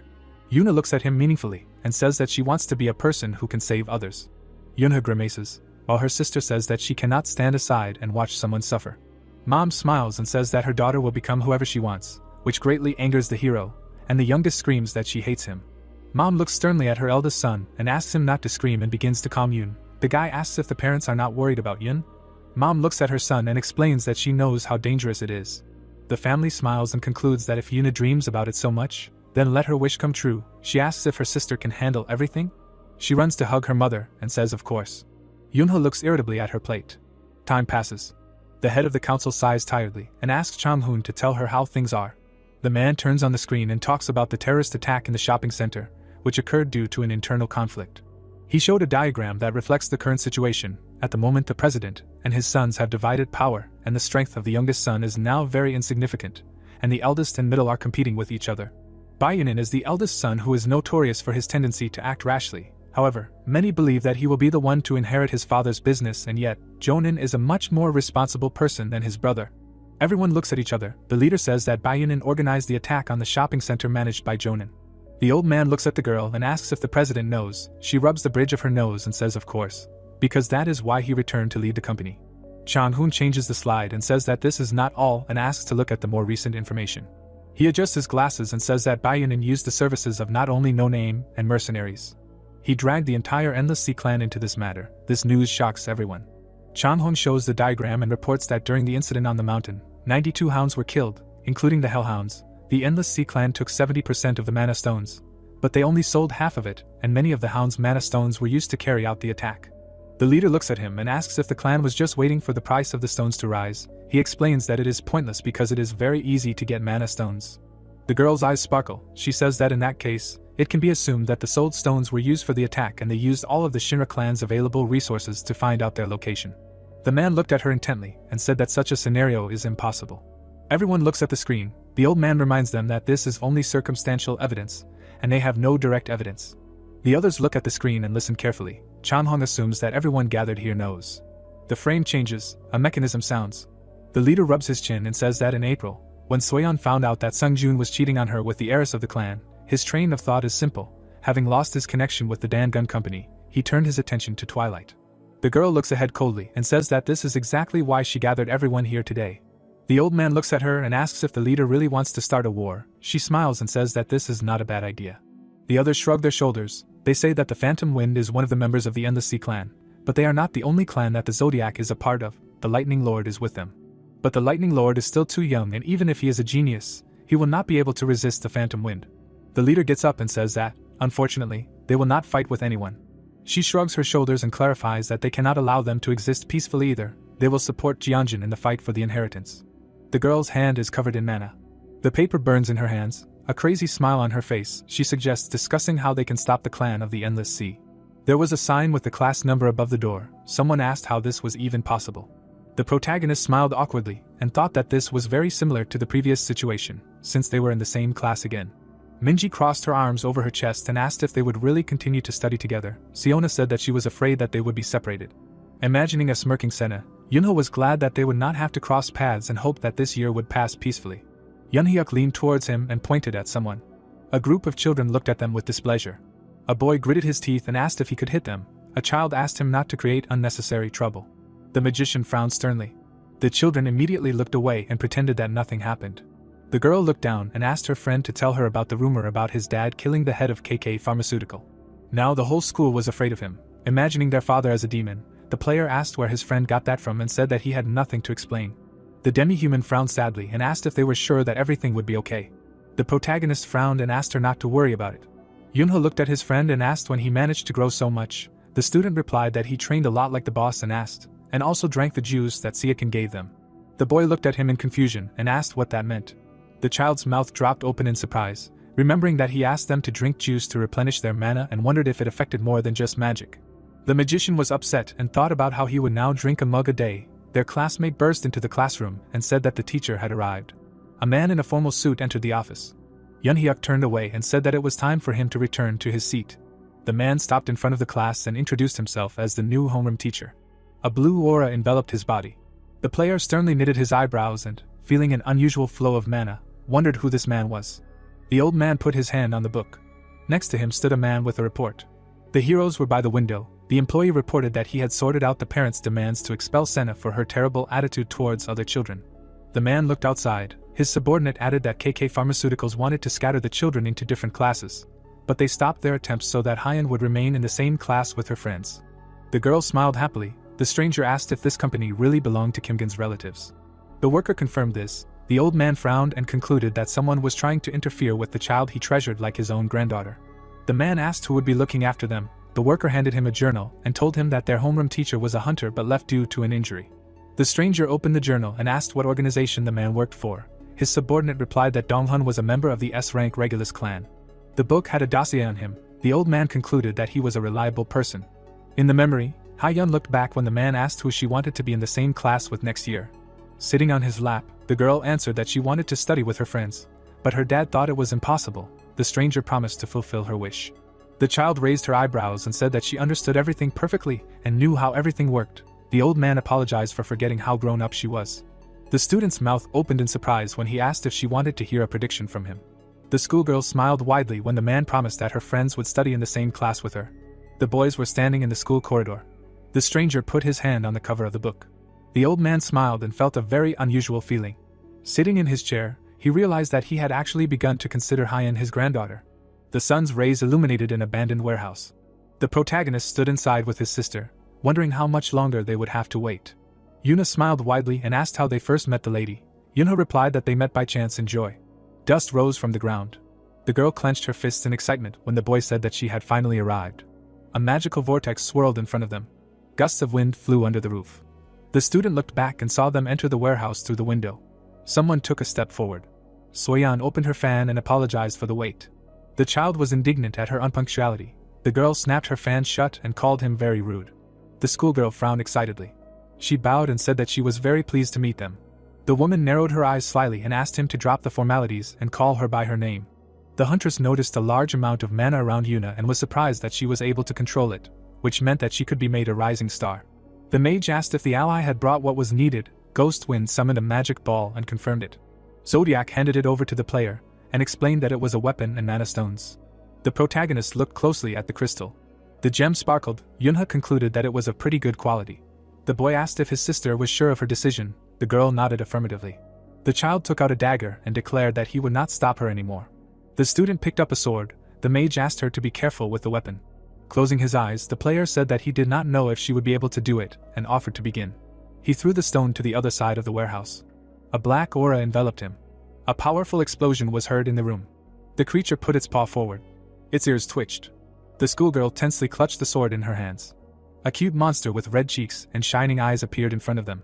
Yuna raised her eyebrows in surprise. The girl looked back and asked if it was the monster. The protagonist confirmed it and asked his sister to kill it. The student frowned in concern. Yunho remembered how her parents had supported her at the table and decided that he couldn't make her change her mind, but he had to explain how cruel a hunter's life could be. The schoolgirl slowly approached Porori. The beast jumped towards her. The sister smiled and thought it was harmless. The boy lunged forward and shouted that she was just imagining things. A black aura enveloped the squirrel. The monster opened its hideous fanged mouth. The child kicked it with his foot. The monster flew to the side. Its terrifying mouth closed. The mage looked back and explained that they couldn't judge their enemies by their appearance because their lives were at stake. Yuna looked down. The player asked if she could continue. In the memory, Her brother rushed into battle. Juliet released a wave of fire. Clutching the hilt of her sword, the girl thought about how she didn't want someone to save her forever and wanted to protect her loved ones. Frowning confidently, the student realized that she couldn't let her brother bear this burden alone and declared that she could handle it. Blood dripped from the sword onto the mana crystal. The student's eyes widened in fear. The weapon fell to the ground. Her sister fell after it. Soyeon narrowed her eyes and thought about how she managed to kill poor Ori only after the 15th strike. Yuna looked at her blood-stained hands in horror. The protagonist hugged her and praised her. Looking at them from the side, the girl remembered what she had to go through to reach her current level and decided that a hunter should be able to adapt to anything. The girl started crying. The woman was outraged that her brother had made her kill the monster so suddenly. Ghost Wind smirked and called him a scary child. A few days later, there was a sign hanging above the doors. Someone put a box on the table. Standing nearby, Dawn asked those sitting in the front desks to hand out milk to all the kids in their row, and warned that there should be no extra packs left. The man went out the door. The kids started handing out milk. Yunha took one pack. The boy remembered that Baekryun didn't like milk either. Someone put a hand on his shoulder. Yunhyuk took his friend's hand and gave him a thumbs up. The child's mouth opened in surprise. A bag of cocoa appeared in his hands, which turned regular milk into chocolate. The magician looked around and asked where it came from. The student replied that he bought them today, and asked his friend not to tell anyone. The player frowned and asked what they would do if they were caught. The schoolboy wondered if they had ever been afraid to break the rules. The protagonist closed his eyes and mentally agreed with him. The boys poured the powder into the pack and shook it. Yunhyuk looked at the box and noticed that they had recently started writing something strange on them. Yunha looked sadly at the text and realized that this had happened last time too. On the milk was written a wish for those in Italy to return alive and well. The sun's rays illuminated the school. The boy climbed the stairs and remembered that his sister was in the 6th grade, in room number 4. In the past, Yuna cried on his shoulder. The child felt guilty about it. The children played tag. The magician hoped that she felt better. Suddenly, they ran into a high school student. The guy looked back and asked the player to watch the road. The protagonist clenched his teeth in tension. The boy put his hands on his hips and asked what this kid was doing here. His friend clenched his fist and said that the younger student should apologize. Yunha looked at the tallest bully and noticed that his face looked familiar.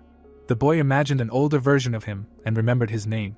The gang surrounded the helpless man. Kanghyuk would control the alleys of Songbaku in the future. He had the gift of using other people's fears and subjugating others. A binary code appeared behind him. This hunter knew a lot and had all the information about the darkest alleys of Songbaku. The boy frowned in displeasure. The child assumed that he himself grew up there, so he knew a lot about this area. The boy pushed him in the back and called him impudent. The bully grabbed the younger student by the shirt. The bully clenched his teeth and wanted to teach him a lesson. The mage narrowed his eyes and wondered what he should do. The villains ordered him not to even think about complaining to the teachers. The player decided to just scare them for now. A magic fist appeared behind his back. Kanghyuk swung his fist and screamed. The magic hand flew forward. Yuna pursed her lips. The boy froze in place when someone called out to him. The protagonist's eyes widened and he recognized that voice. Everyone who was watching the fight looked around. The young man blushed embarrassedly. The girl put her hands on her hips in displeasure and reminded him that she asked her classmate not to hurt anyone. The bully smiled awkwardly and said that it was not like that at all. Yunha wondered if he had fallen in love with his sister. The bully closed his eyes and raised his hands. The boy punched his palm and asked himself how such a villain dared to dream of touching his sister. The child, covered in a bright aura, wished to kill him. The high school boy explained that he had bumped into them and did not apologize. The student pushed Kanghyuk away and asked if they really wanted to teach her brother a lesson. The boy's eyes widened in surprise when he heard that they were related. The young man immediately turned his head.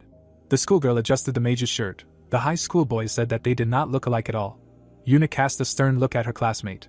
Scratching the back of his head, the bully apologized and promised not to do it again. The girl took her brother aside. The bully apologized to him and hoped that everything was okay.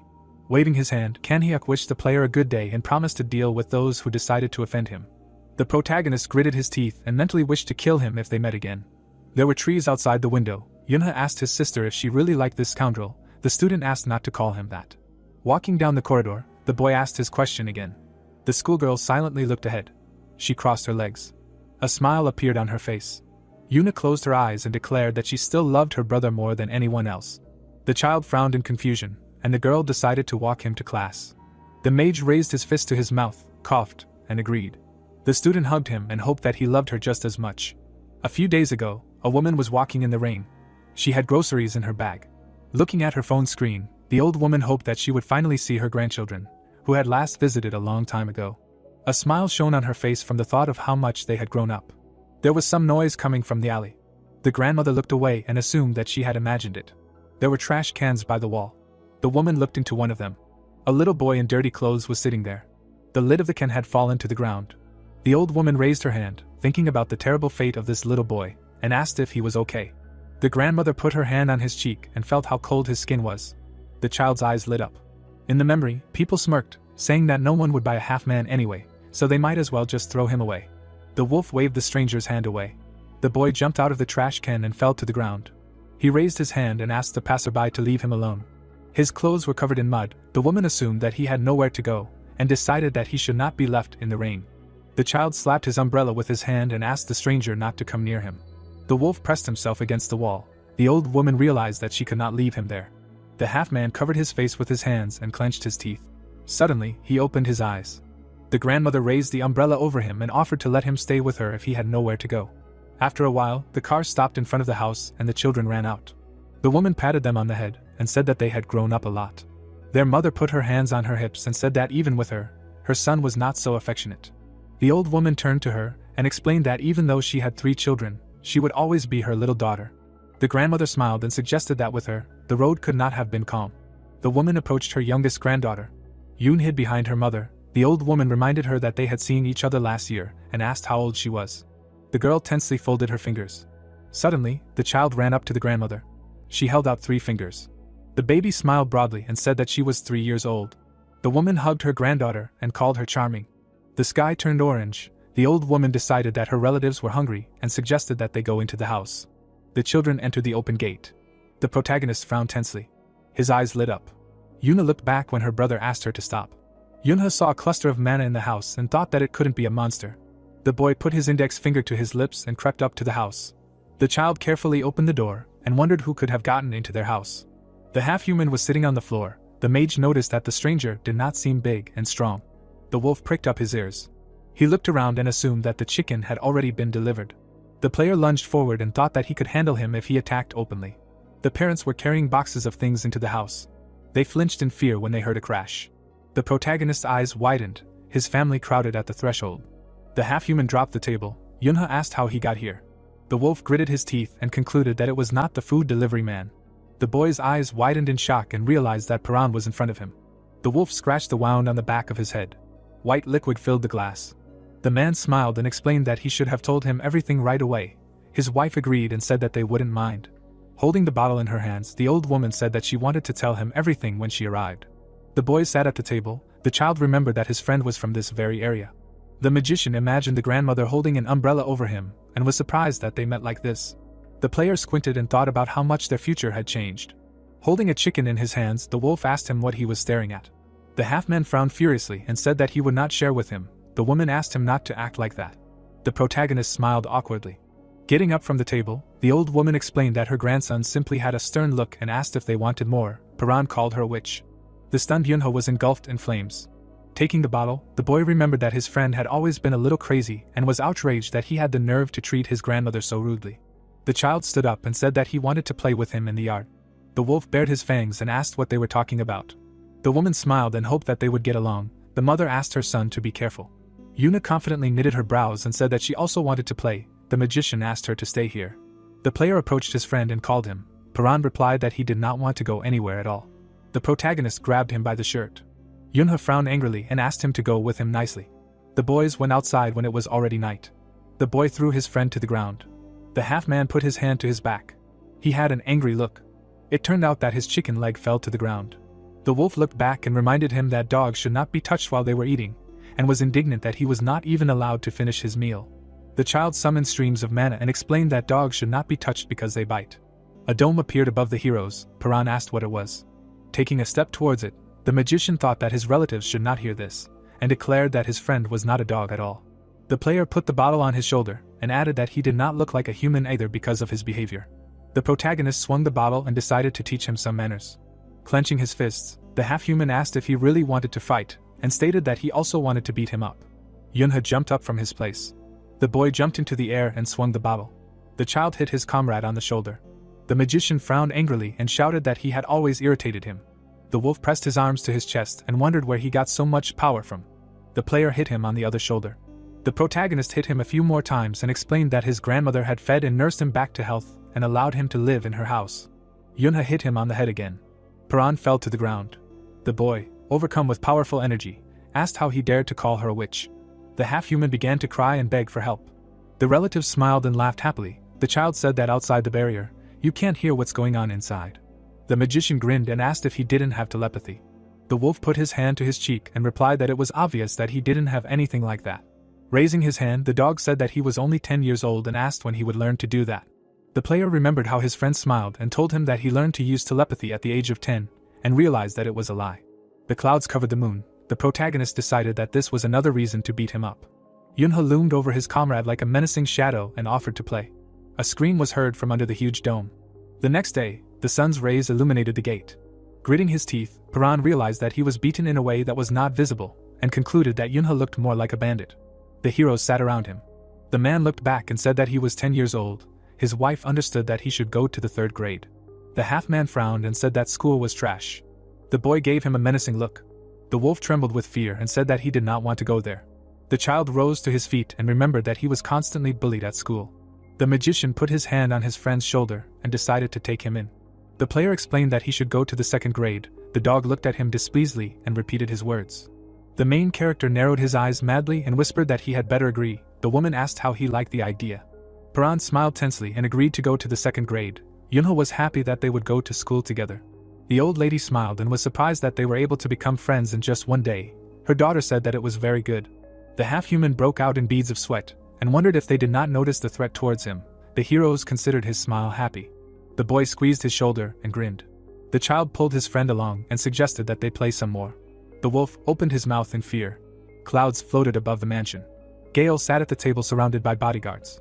Sitting opposite, Albert reported that 4,000 Korean citizens in their country were in a difficult situation, and stated that they were ready to facilitate their return home. Leviathan opened its mouth wide. The man asked for allies to help destroy the monster in the North Atlantic, because it was a disaster that could easily destroy an entire country. Holding the mug in her hands, the girl decided that this was to be expected, but the conditions could not be worse. The woman smiled and explained that they would not send hunters to such an unfamiliar environment, but they would provide potions for the players of Europe. The ambassador took the mug and decided that the potions they presented before the negotiations were actually very effective, and the ability to take them orally made them extremely valuable. The Italian representative narrowed his eyes and reminded them that Korea supplied these potions in exchange for Mediterranean mana stone alloys. The Sky Maiden frowned and asked if they did not need much more. Jenko raised his leg. He smashed the table with one blow. The bodyguards immediately got into a fighting stance. The man said that Korea must help them get rid of Leviathan if they wanted their people to return home. The ambassador smirked and asked if the local hunters were so weak that they were afraid to crawl out from under the skirt of the Zodiac. Gale took the napkin from the guard's hands. Albert asked his comrade to calm down. The representative of Italy gave him a sly look and was surprised that he did not even argue. The bodyguards folded their hands behind their backs. Jenko said that he hated Koreans who were only capable of eating kimchi and pretending to be strong. The girl removed the napkin from her mouth. Suddenly, an incredible pressure fell on the room. It knocked the man off his feet. The woman got up from the table and promised to do everything in her power to help Italy, for the sake of the well-being of the Korean citizens who were there. The celestial maiden placed her hand on her chest and promised to send the country's strongest hunters, hoping that it would be enough to ensure the safe return of the people. Zodiac raised her hand and snapped her fingers. The ambassador clutched his chest. His comrade bowed his head to the ground. The representative of Italy placed his hand on the table. Gale turned away and left. Albert said that she would not succeed. The villains looked after her. The girl explained that they could complain wherever they wanted and promised to report the ones sent to the International Mana Management Committee. Jenko swung his sword and shouted that he would kill her. The man clenched his teeth angrily. Ice appeared under his feet. The ambassador narrowed his eyes and flashed his burning eyes.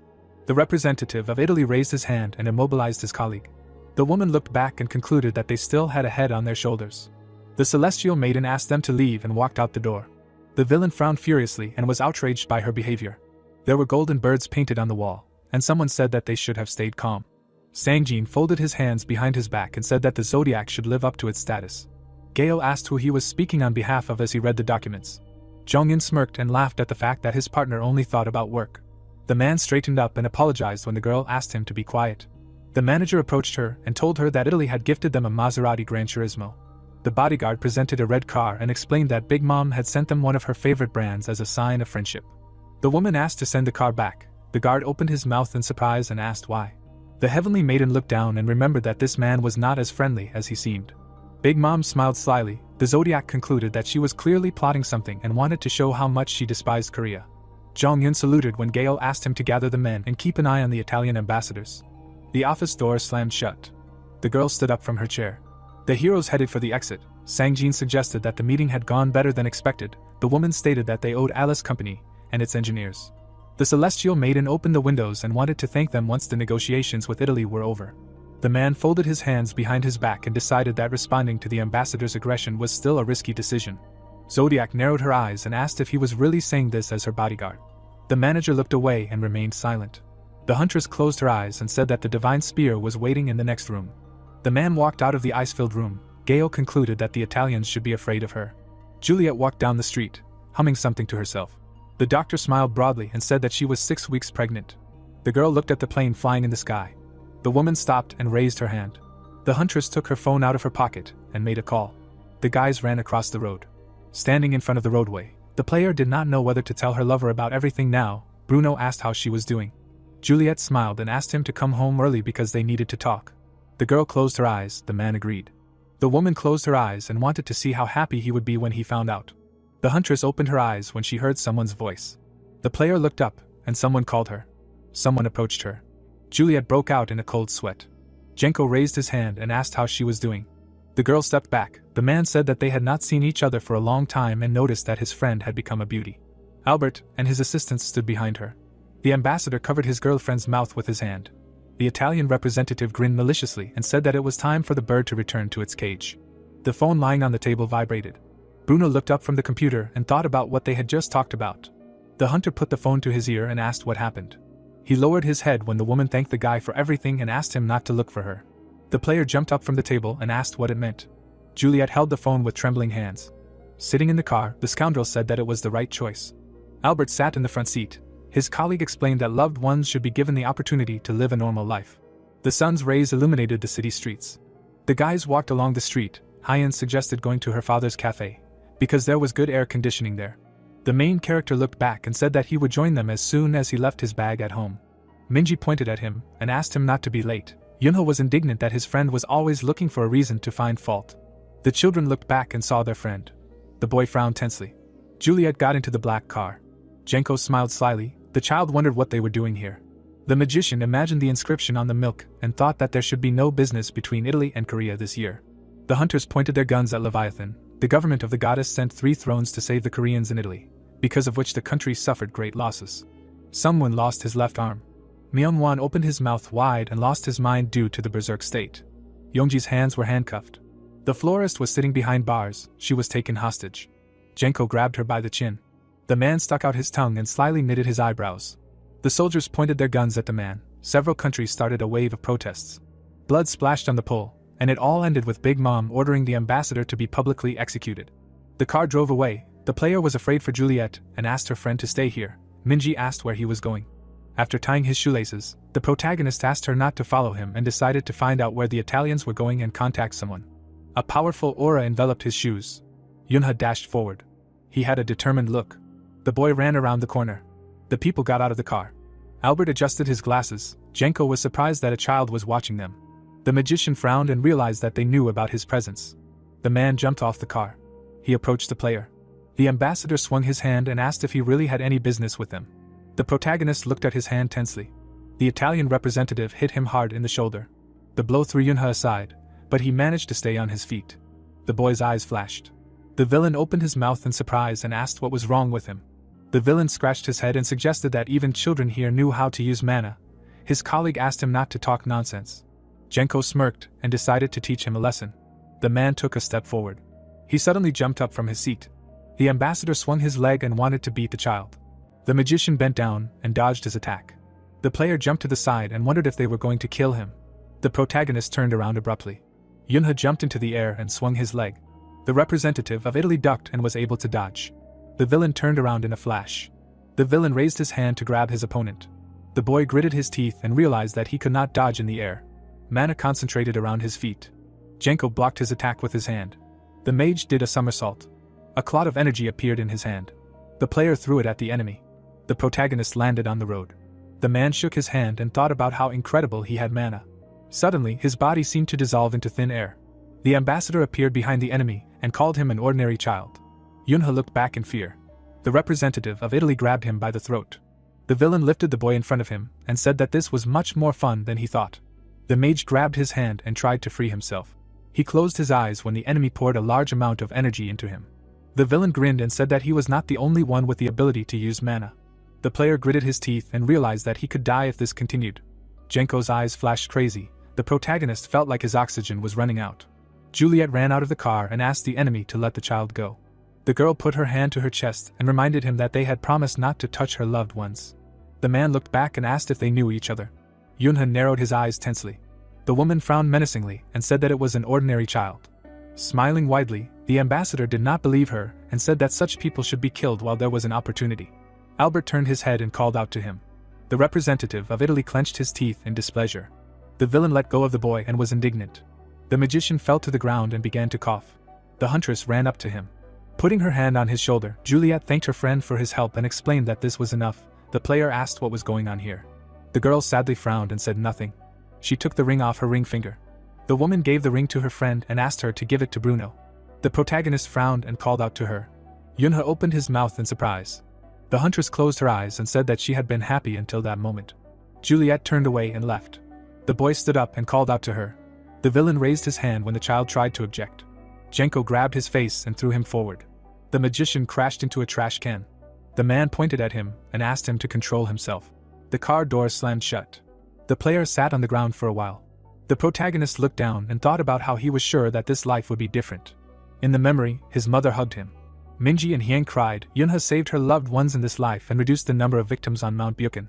The boy watched the sunset. These moments gave him confidence.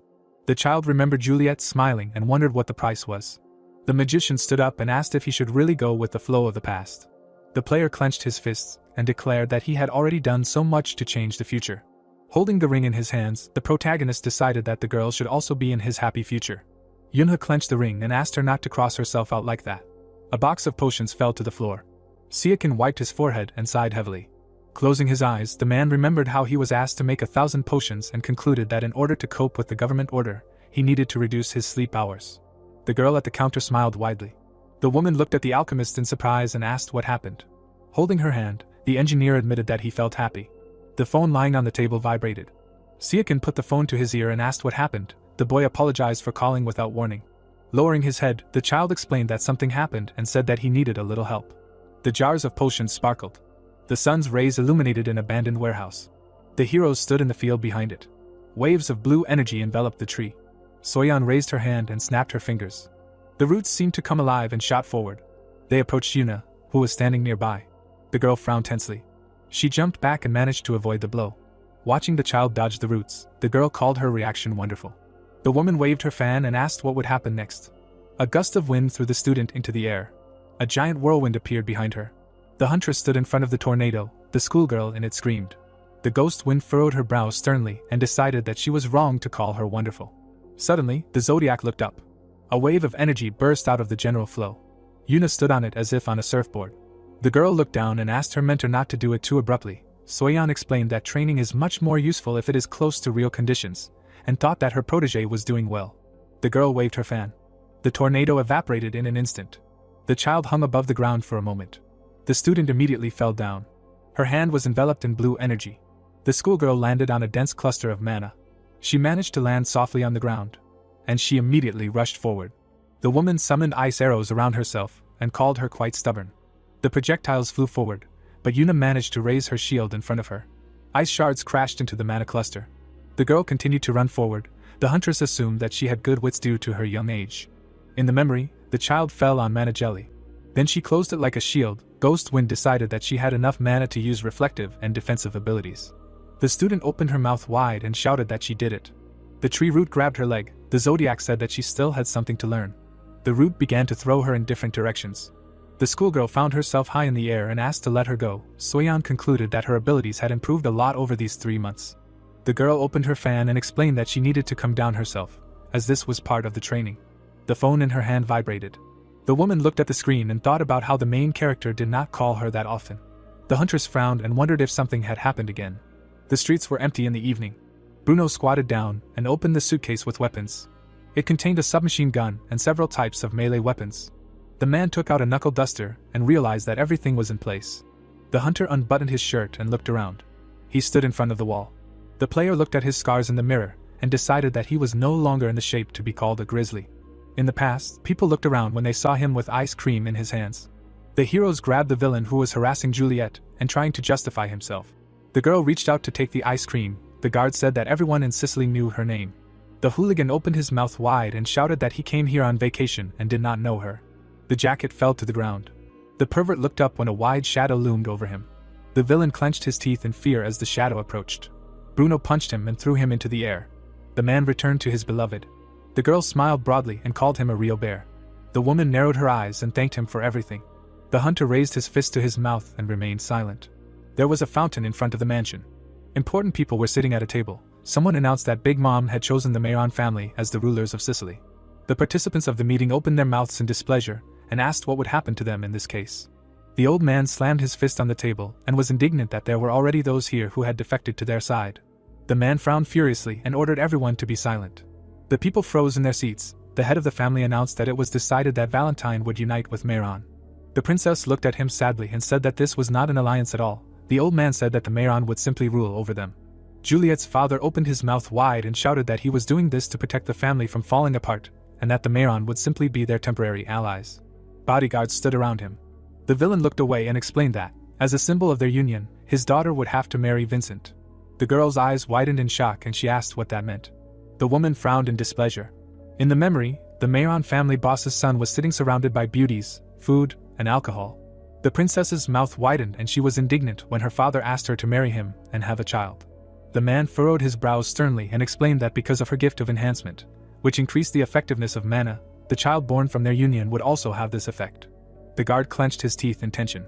With a blazing eye, the scoundrel explained that this child would receive a gift stronger than any of Valentine or Mayron, and declared that they would take him away to continue their family's business.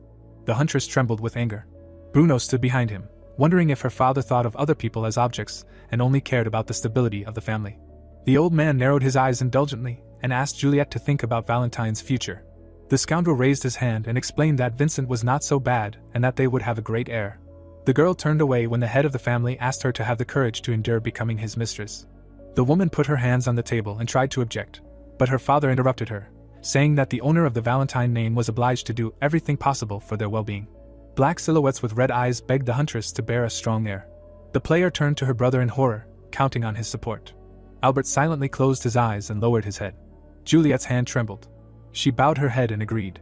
The people left the meeting room. Bruno stood behind the girl and looked at her sadly. There was a guard standing behind the door. Moonlight illuminated the room through the window. The man put his hand to his chest and asked his girlfriend to tell him everything that was on her mind. The woman sat silently on the bed. The hunter sat down next to her. Tears fell on her white shirt. The player's mouth opened in amazement when the princess hysterically declared that she did not want to get married like this and did not want her child to be considered a thing. Bruno took her hand. Kissing it, the man promised to protect his girlfriend even if he had to fight the whole world, and suggested that she run away. Juliet's eyebrows furrowed in excitement. A smile appeared on her face. The transparent curtains fluttered in the wind. There was no one in the room. A marker appeared on the screen indicating the girl's location. The hunter put the phone in his pocket and promised to get his beloved out. The player went out the door. Someone was standing in the hallway and waiting for him. Bruno frowned tensely. The main character was standing in front of him. Yunha confidently frowned and said that he would go with him. The car was driving along an empty highway. Sitting in the driver's seat, the man thought that he did not want to involve his comrade in a dangerous situation, despite his outstanding features. The hunter said that it was not too late to turn around. The boy looked out the window and said that there was no need. Turning his head, the child asked if they had not already discussed this and repeated that he wanted to go there. The player narrowed his eyes in irritation and agreed. The navigator was open on the phone. Bruno explained that he could track his girlfriend's movements using her phone.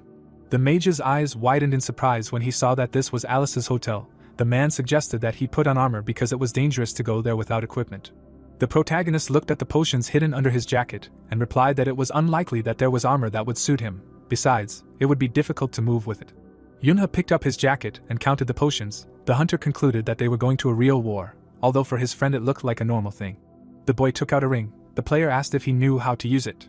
The decoration lit up. The child answered in the affirmative and thought that a wedding ring that strengthened mana was simply genius. At the bottom of the ocean lay a dead Leviathan. In the 26th year, the Alliance of Southern Europe made a successful sortie into the abyss. People rejoiced, meeting the heroes. Everyone believed that it was impossible to survive there, and admired the team that returned from the Black Dungeon. The guy opened the book. The guys excitedly studied the mission summary. The pages were stained with blood. The truth written there was disgusting. A woman sat on the throne. The players from Italy who were in the vanguard now bore the surname Mayron, and the woman who was used to reproduce strong DNA was called Mother. The magician hid the ring and thought about how his friend had failed to save Juliet and died before the regression. The car stopped at the side of the road. Bruno went outside and asked his friend not to regret his decision. The guards frowned, not understanding who they were. The villains headed towards the heroes, shouting that this was a closed area. At that moment, the guys made a sharp dash forward. They struck the enemy and wished him death. The office door was closed. Sitting with a bottle of wine in his hand, Jenko asked why they decided to change the entire hotel. Tom, standing behind him, suggested that there was some reason for it. The man called it strange that they decided to do this on the day they found out about their meeting. Juliet crossed her legs and decided that the hotel simply did not like such fools. The manager pointed at her and explained that no one knew that she was here. The criminal grinned and said that they wouldn't have come if she hadn't been on the news. Albert was writing something on his tablet. The ambassador said that he was the one who gave away his sister. The girl, crossing her arms over her chest, thought it was funny that they had followed her all the way to Korea, and asked if the people of Mayron didn't know the feeling of shame. The bottle was lying on her lap. Frowning menacingly, the villain asked if the hostage could sit quietly, and said that she was too sure that they wouldn't hurt her. The villain rose to his feet and explained that they didn't feel sorry for her at all. He grabbed the woman by the shoulder. Jenko grinned madly and said that if he wanted, they would have had fun with her in bed already. The princess pushed his hand away and was indignant. Juliet spat on his forehead. The man clenched his teeth in anger. The ambassador waved his hand and said that she really wanted to die. Enveloped in blue lightning, Albert called out to his partner. His eyes lit up. The representative of Italy pressed his hand to his chest and called his brotherly love heartbreaking. The criminal covered his face with his hand and said that he needed some fresh air. The villain handed the tablet to Tom. He looked up when he was called out. Smiling, the girl complained of hunger and asked him to buy a bento from the 24-hour kiosk and some bread. The man covered his face with his hand. The manager offered to call the maid. The ambassador frowned menacingly and said that his sister wanted food from the 24-hour kiosk. The villain stopped on his way to the door and called out to him. Tom looked back and hoped that his comrade remembered that he was not Valentine, but Mayron. The representative of Italy narrowed his eyes sternly and asked him not to worry about it. The villain smiled and said that he would be right back. The door slammed behind him. The siblings were sitting opposite each other. The woman stood up from the couch. Albert asked where she was going and reminded her that she was not allowed to leave the room. The princess frowned with displeasure and asked if he still lacked tact. The man closed his eyes when the huntress slammed the toilet door behind her. The player sat down on the toilet lid. In the memory, Bruno kissed her hand and promised to protect her. Juliet looked away and thought about her lover. The girl lowered her head and covered her face with her hands. There was a sign on the door that said men's toilet. Jenko went out into the corridor and decided to call the servants on the way back. Suddenly, the man's eyes widened. He turned around when he sensed killing intent. The protagonist jumped into the air and swung his sword. The criminal was able to block his attack with his hand. The ambassador was unable to stay on his feet. His head hit the wall. Yunha spread his legs wide and concluded that he was very lucky today. The representative of Italy angrily gritted his teeth when he saw him. The boy swung his sword and asked him to pull up his pants. The child raised the weapon in front of him and said that he would give the enemy a few seconds. An hour before entering the hotel, Suyan summoned a magic circle and used acceleration, which allows you to increase your movement speed. The mage stood in the center of the circle. The girl strengthened his muscles to increase his physical strength. The player clenched his fists and restored his defense and mana. The circle under his feet disappeared. The protagonist thanked his friend for her help and asked what he should do with the hotel guests who might come under fire.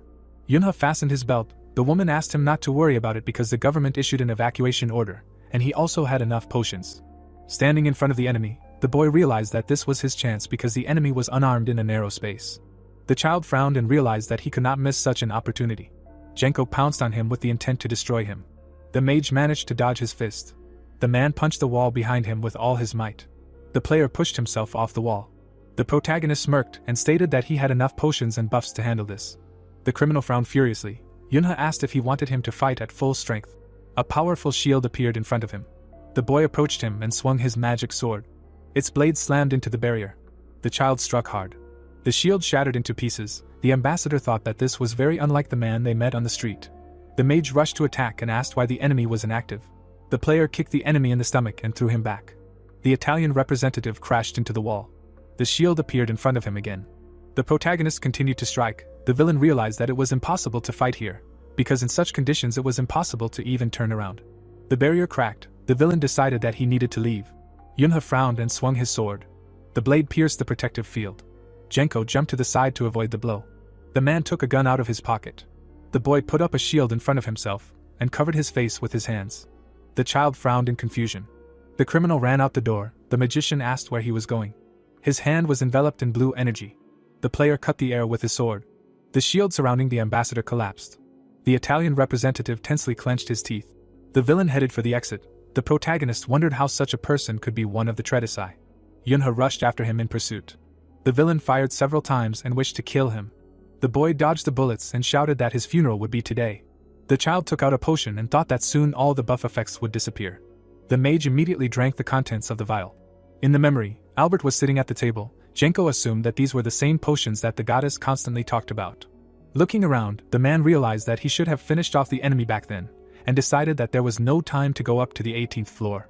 The criminal realized that he had to find a weapon, and saw a knife stand on the table. The player saw a broken window ahead. The protagonist headed straight for this room. A kitchen knife flew past him. Yunha looked ahead tensely. The knife hit the blade of his sword. An explosion of energy broke all the glass in the room. The ambassador opened his mouth wide and asked the enemy what he was. The boy frowned and called himself the one who would kill him. The child threw the enemy back. The mage immediately dashed forward. The sword hit the protective barrier. The Italian representative's eyes flashed, and he noticed that his opponent was running out of strength. The villain grabbed his arm. The villain went behind him and twisted his shoulder. The player fell to the ground and closed his eyes. Genko snatched the sword from his hands. The man swung the blade and asked if he would need a weapon to fight him. A wave of dark energy appeared under his foot. The criminal jumped back as restless souls filled the room. Clots of darkness absorbed the mana around the ambassador. The Italian representative swung his sword and called for them to disappear. Suddenly, the villain looked away.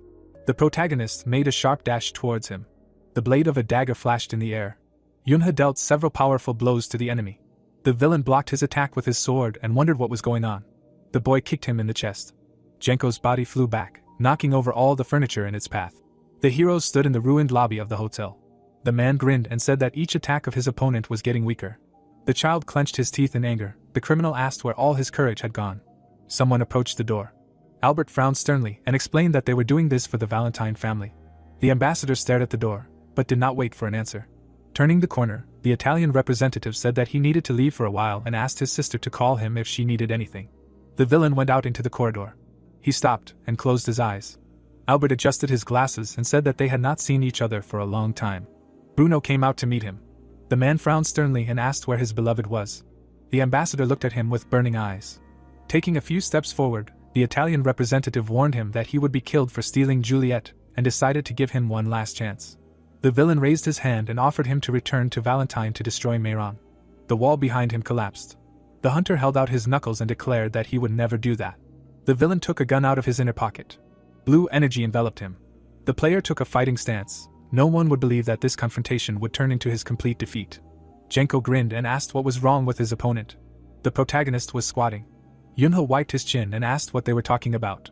The boy drank another potion and said that everything was fine. He smiled maliciously and asked the enemy where his elixirs were. The man clenched his teeth in displeasure. Powerful waves of mana swirled around him. The child frowned and blocked them with his dagger. His hands shook from the crushing force. He had to redirect the flow upward. The mage slammed his feet into the ground. The player looked up determinedly. The criminal asked if the potions were not helping him at all. The hellhounds opened their mouths and rushed forward. The protagonist jumped back. The ambassador offered him to play with the dogs. Yunha rose into the air and brought down a rain of needles on the monsters. The boy touched the blade of the dagger and realized that he had to try something different. His weapon turned into a magical drill. The child broke through the monsters and headed straight for the enemy. The representative of Italy parried his attack with a few swings of his sword. The villain held out his weapon in front of him. The mage pointed the drill at him and smiled. The player approached him closely in one dash. A pistol appeared in his hand. The villain also took out a firearm. The protagonist fired several times. Genko responded in kind. The bullet hit the protective barrier. The force field shattered and Yunha was injured. The boy fell to his knees, the man glad that he finally had time to catch his breath. The criminal spread his arms and declared that this was his territory. A smile lit up his face. Numerous magical arrows appeared around him. The ambassador's eyes lit up. The child clenched his teeth in fear. He had to jump back to avoid the hail of arrows. The Italian representative lowered his weapon and suggested that he try to dodge the next attack. The arrows curved and rushed forward. They crashed into the ground and exploded. The mage jumped forward. He cut the air several times with his dagger to stop the projectiles. One arrow still wounded his leg. The player frowned angrily and swung his knife. Another arrow pierced his thigh. The protagonist cut the flow of purple energy. Numerous traces of destruction appeared on the floor around him. Yunha looked ahead tensely. The villain raised his gun. Standing a few meters away from his opponent, the villain said he wanted to kill him. The hellhounds grabbed the boy by the legs. A shot rang out, the chandelier above his head swayed from side to side.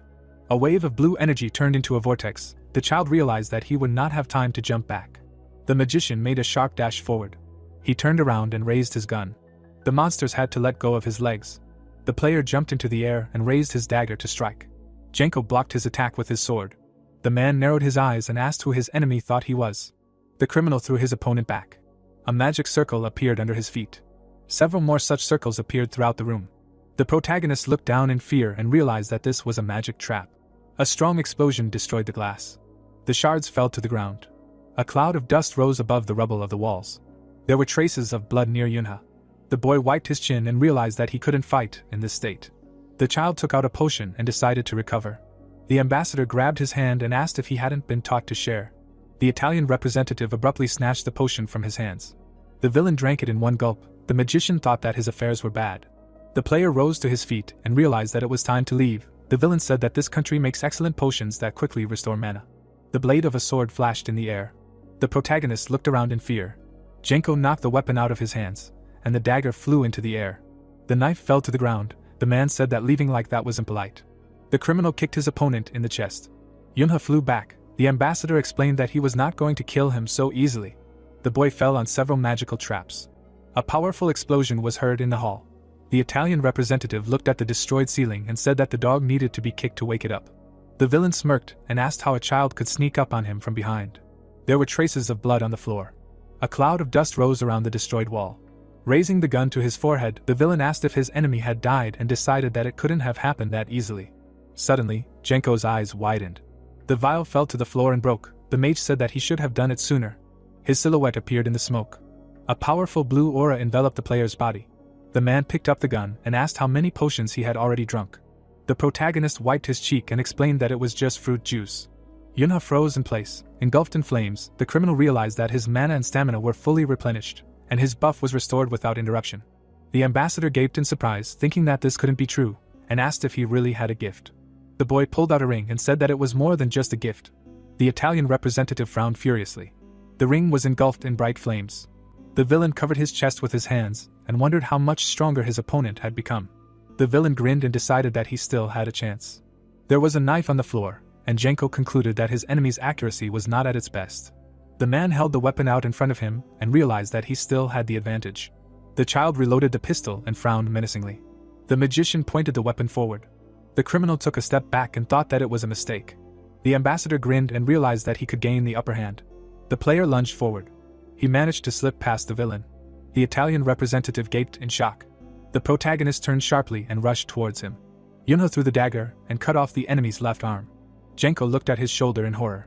The man grabbed it and screamed. The boy said that he couldn't feel pain from this because they had just started. The heroes were reflected in the blade of the knife. The child reminded that the dog needs to be kicked to wake it up. The criminal looked to the side and saw something fly past him. The dagger ended up in the owner's hand. The ambassador clenched his teeth in anger. The magician put the knife on his shoulder and declared that he was not a puppy, unlike the enemy. The hotel corridor was empty. Suddenly, Albert ran out from around the corner. Bruno swung his knuckles. The man punched the floor and destroyed it. Pieces of the wall flew into the air. The representative of Italy took out a gun. The bullet ricocheted off the wall. The villain jumped to the side so as not to fall. The villain landed on his feet when the earthquake ended. The floor behind his wall collapsed. Albert looked back in horror. The hunter approached him and swung his fist. The ambassador easily dodged his blow and said that he was not the same as before. The representative of Italy intercepted the weapon. The villain pointed it at his opponent and was upset that he did not live up to his expectations. The player missed the blow in the back. A cloud of dust rose around the heroes. The cartridge case fell to the floor. The villain frowned and asked what his enemy's plan was. The protective field in front of Bruno protected him from the bullet. The man clenched his teeth in anger. He swung his fiery fist again. Albert confidently looked at the brass knuckles and said that his opponent was losing for 2 reasons. The ambassador dodged the blow and said that his attacks were monotonous. The representative of Italy picked up 2 pistols and added that his mana was running out and the effect of the potion was coming to an end. The hunter raised his shield in front of him. The villain explained that he could not move normally while the potion was in effect. The player covered his chest with his hands. The villain concluded that the enemy had checkmated himself.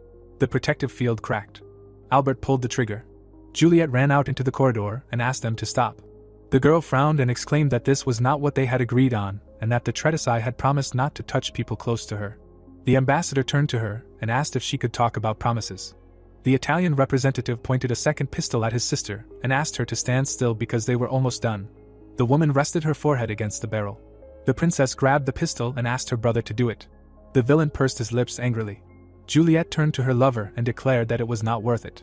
The girl reminded him that Tom and Jenko were there, frowning sternly, and asked him if he thought he could make things easier for anyone by coming here. The woman's eyes widened when Bruno said that he had promised to protect her at all costs. Albert doubled over and said that her word would be enough, and the villain asked him not to move. The hunter took a step forward. The ambassador immediately fired, and the princess screamed. The player raised his hand and stopped the bullet. The Italian representative's eyes widened in shock. The guard clenched his fiery fist. The bullet melted in his hand. Bruno frowned furiously and shouted that he needed his beloved, even if the whole world became his enemy. Juliet looked at him sadly. The man swung his fist and clenched his teeth. A wave of fire rushed forward. The villain shuddered tensely. He managed to dodge the attack, and the girl was protected by a barrier. A fire started in the hotel corridor. The hunter grabbed his hand and called out to his beloved. The woman closed her eyes. She extended her hand forward. The princess smiled and asked her friend to protect her. The heroes stood in the middle of the destroyed hall. The protagonist turned away and asked the enemy to stop faking. Yunhe tensed his fingers. The boy raised his leg and suggested that the enemy would still be able to heal his hand with magic. Jenko's eyes widened in fear and asked him not to do it. The child decided to step on his severed hand. The man's eyes turned bloodshot. The mage crushed his limb. The criminal watched this from the side. The ambassador opened his mouth wide and screamed. A huge amount of energy erupted from the magic circle under his feet. The player turned to him and asked if this was explosive magic with an expanded area of effect. The protagonist jumped to the side and thought that he would not be affected if he ran far enough. Waves of fire rushed after him. Yunhe spread his arms, trying to hide from them. The boy looked back and realized that the mana was following him. An ominous energy crashed into his leg. A powerful explosion was heard on the battlefield. The shock waved through the child out of the cloud of smoke. The mage rose to his feet and plunged the dagger into the ground. He clenched his teeth tensely. Red lightning fell on him. The player swung the dagger. The protagonist deflected the arrows with swings of the knife. Yunhe frowned angrily and realized that there was very little left. The enraged villain swung his sword. The boy jumped forward. The child got close to the enemy and cut the air with the dagger. The villain opened his mouth in fear.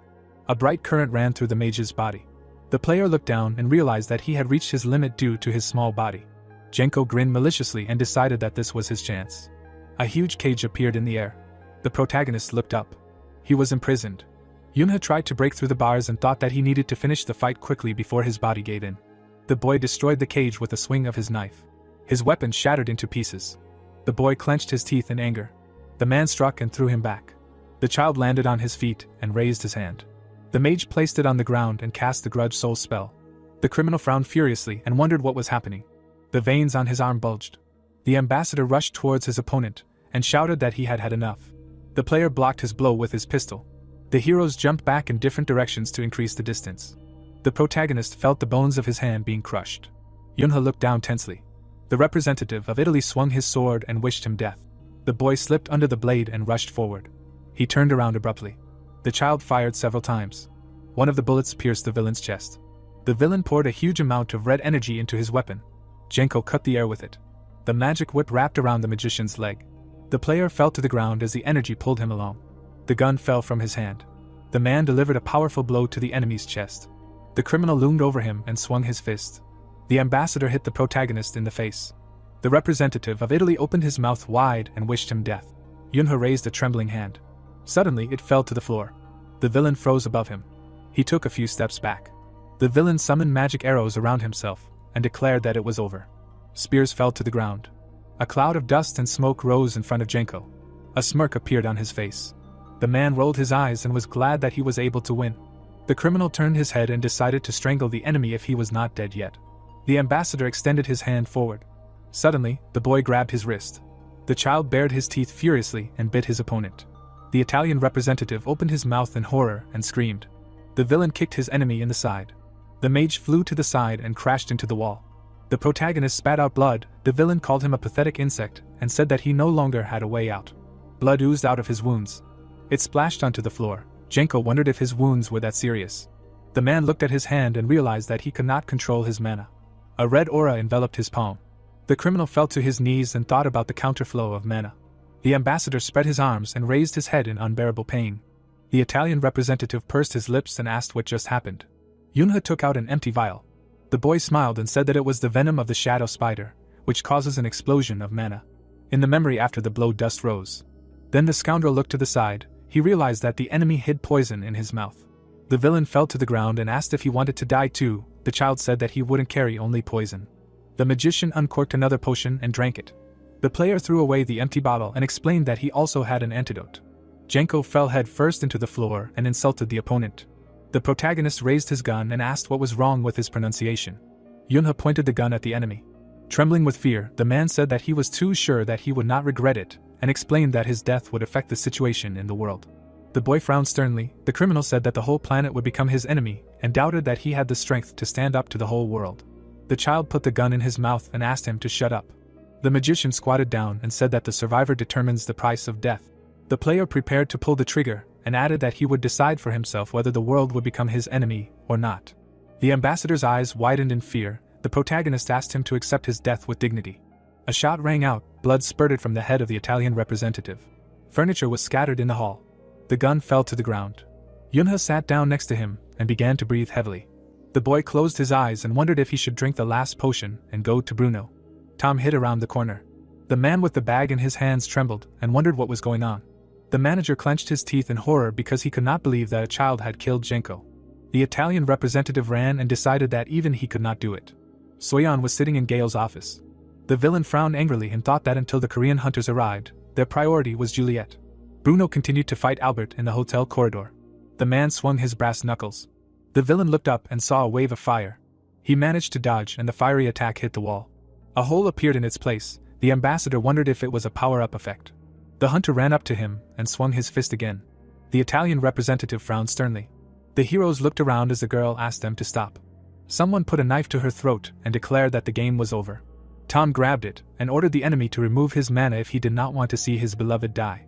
The player lowered his hand. The villain left a cut on the woman's neck and asked him to stay still. Standing at the other end of the corridor, the villain asked his opponent to raise his hands. The guard silently obeyed him and let go of the brass knuckles. Albert adjusted his glasses. His colleague explained that they had to end it quickly, because Genko was dead. The man reloaded the gun. At the same second, a bullet pierced Tom's forehead. His eyes rolled up. The princess turned and glared at him. Juliet's eyes widened in shock. The girl's brows furrowed in excitement. Smoke billowed from the gun's barrel. The ambassador smiled broadly and was glad that they were finally dead. The Italian representative closed his eyes and explained that he had been waiting for the moment to kill him all this time. Bruno frowned tensely, the villain surprised that it had happened so soon. The Valentine member spread his arms and concluded that there were no Marins left in this country. Casting a long shadow, Albert suggested that his sister return to Valentine. Standing in the middle of the ruined corridor, the man declared that they would destroy Mayron and rebuild their family, because no one could stop them. With her arms spread, the woman asked if her brother had gone mad and said that Genko's death would do little good. Looking away, the princess decided that he was not so crazy as to say such things and wondered if the weight of responsibility was affecting him so much. The ambassador narrowed his eyes slyly and explained that they could take advantage of his death in Korea, because Mayron would be defeated if they fought here. The representative of Italy pointed a gun at Bruno and said that he could protect his sister. The hunter frowned tensely. The villain asked them to return to Valentine and live the rest of their lives for their family. The villain looked around in surprise when someone asked why they should do that. The protagonist lunged at him with a knife and asked who he was to take his people without permission. Albert jumped back, but the blade cut his leg. The man jumped into the air to dodge another blow. The ambassador kicked his opponent. The representative of Italy gritted his teeth in displeasure. The tip of the knife pierced his leg through and through. The villain pointed a gun at the enemy. The bullet passed through Yunha's thigh. The boy landed on his feet and touched the floor with his hand. The villain turned around and decided to get rid of Bruno first. Suddenly, his eyes widened. Juliet hugged her lover and summoned several magic circles. Lying on the floor, the child said that his opinion also mattered. Smiling, the magician asked his friends not to leave and realized that he had bought them some time.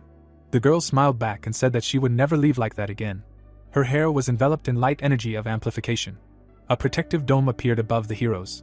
Albert gritted his teeth and realized that things were bad for him. Standing behind her lover, the woman said that he must stay alive. Bruno jumped up. The hunter approached the enemy and swung his reinforced fist. The man stepped on his wounded leg.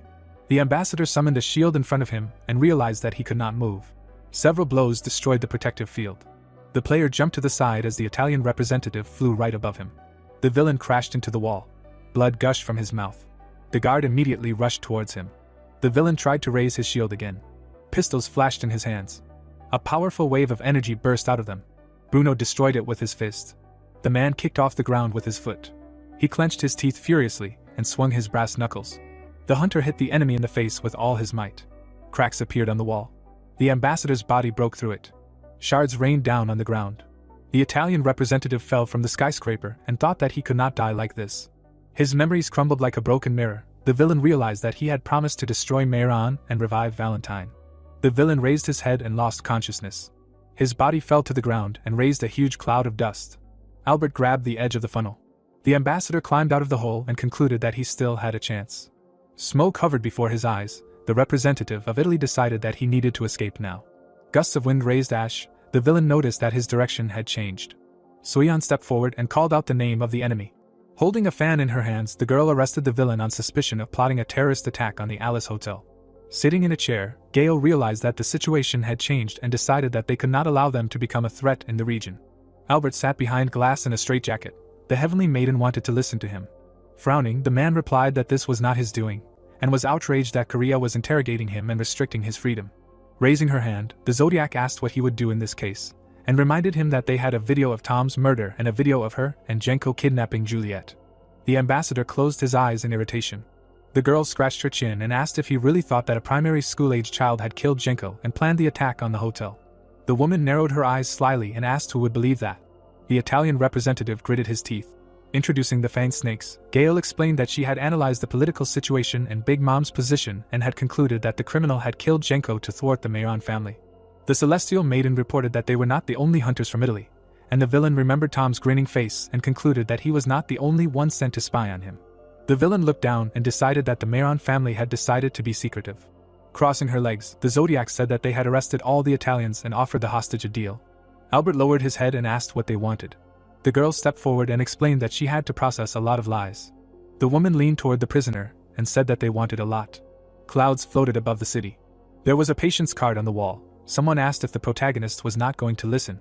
The mother grabbed him by the ear and was indignant that he would have to recover for 12 weeks. Yunha admitted that he was wrong. Sitting next to the hospital bed, the girl explained that she did not want her son to overexert himself. The boy smiled and said that he understood this. The woman cast a loving glance at him. She rose to her feet and promised to come to him again in some time. The child looked at the door when it slammed shut. In the memory, Yuna chased him down the hallway. The magician scratched the back of his head and asked his parents for forgiveness. The player looked at the remote control and decided to watch the news. The protagonist pressed the button. A report started on the TV. The presenter reported that explosions were heard in Alice's hotel, which were attributed to the appearance of a red dungeon, which occurred due to the incorrect distribution of mana. The journalist was standing in front of the building. Since there were no civilians in the hotel at the time, the Italian hunters carried out a raid, but died. Scratching his chin, Yunha decided that this sounded plausible, and remembered that an agreement between Italy and Korea was eventually reached. Someone opened the door of the room. Juliet entered with gifts and asked how the captain was feeling. The boy asked her not to call him that. The girl put coffee on the table and said that he needed to learn to be proud of himself. In the memory, the heroes looked at each other and blushed. The child asked if they regretted forgetting about him in the hotel. The guys looked at each other and nodded. They bowed their heads and thanked their friend for helping them not to spend the rest of their lives in eternal despair. The magician stepped back and asked them to stand up. Without raising her head, the woman wished to forge a holy bond with her humble words. Bruno promised to give everything to whoever accepted him and swore to protect the honor of his brothers. The heroes put their hands on their chests. They smiled confidently and called the sun their father and the moon their mother. The player smiled inside. The princess said that she would still call him captain. Raising his hand, the protagonist thought about not wanting to become a hunter and said that he had his own opinion on the matter. Yunha raised his eyebrows when Juliet suggested that their child would help him and asked what she was talking about.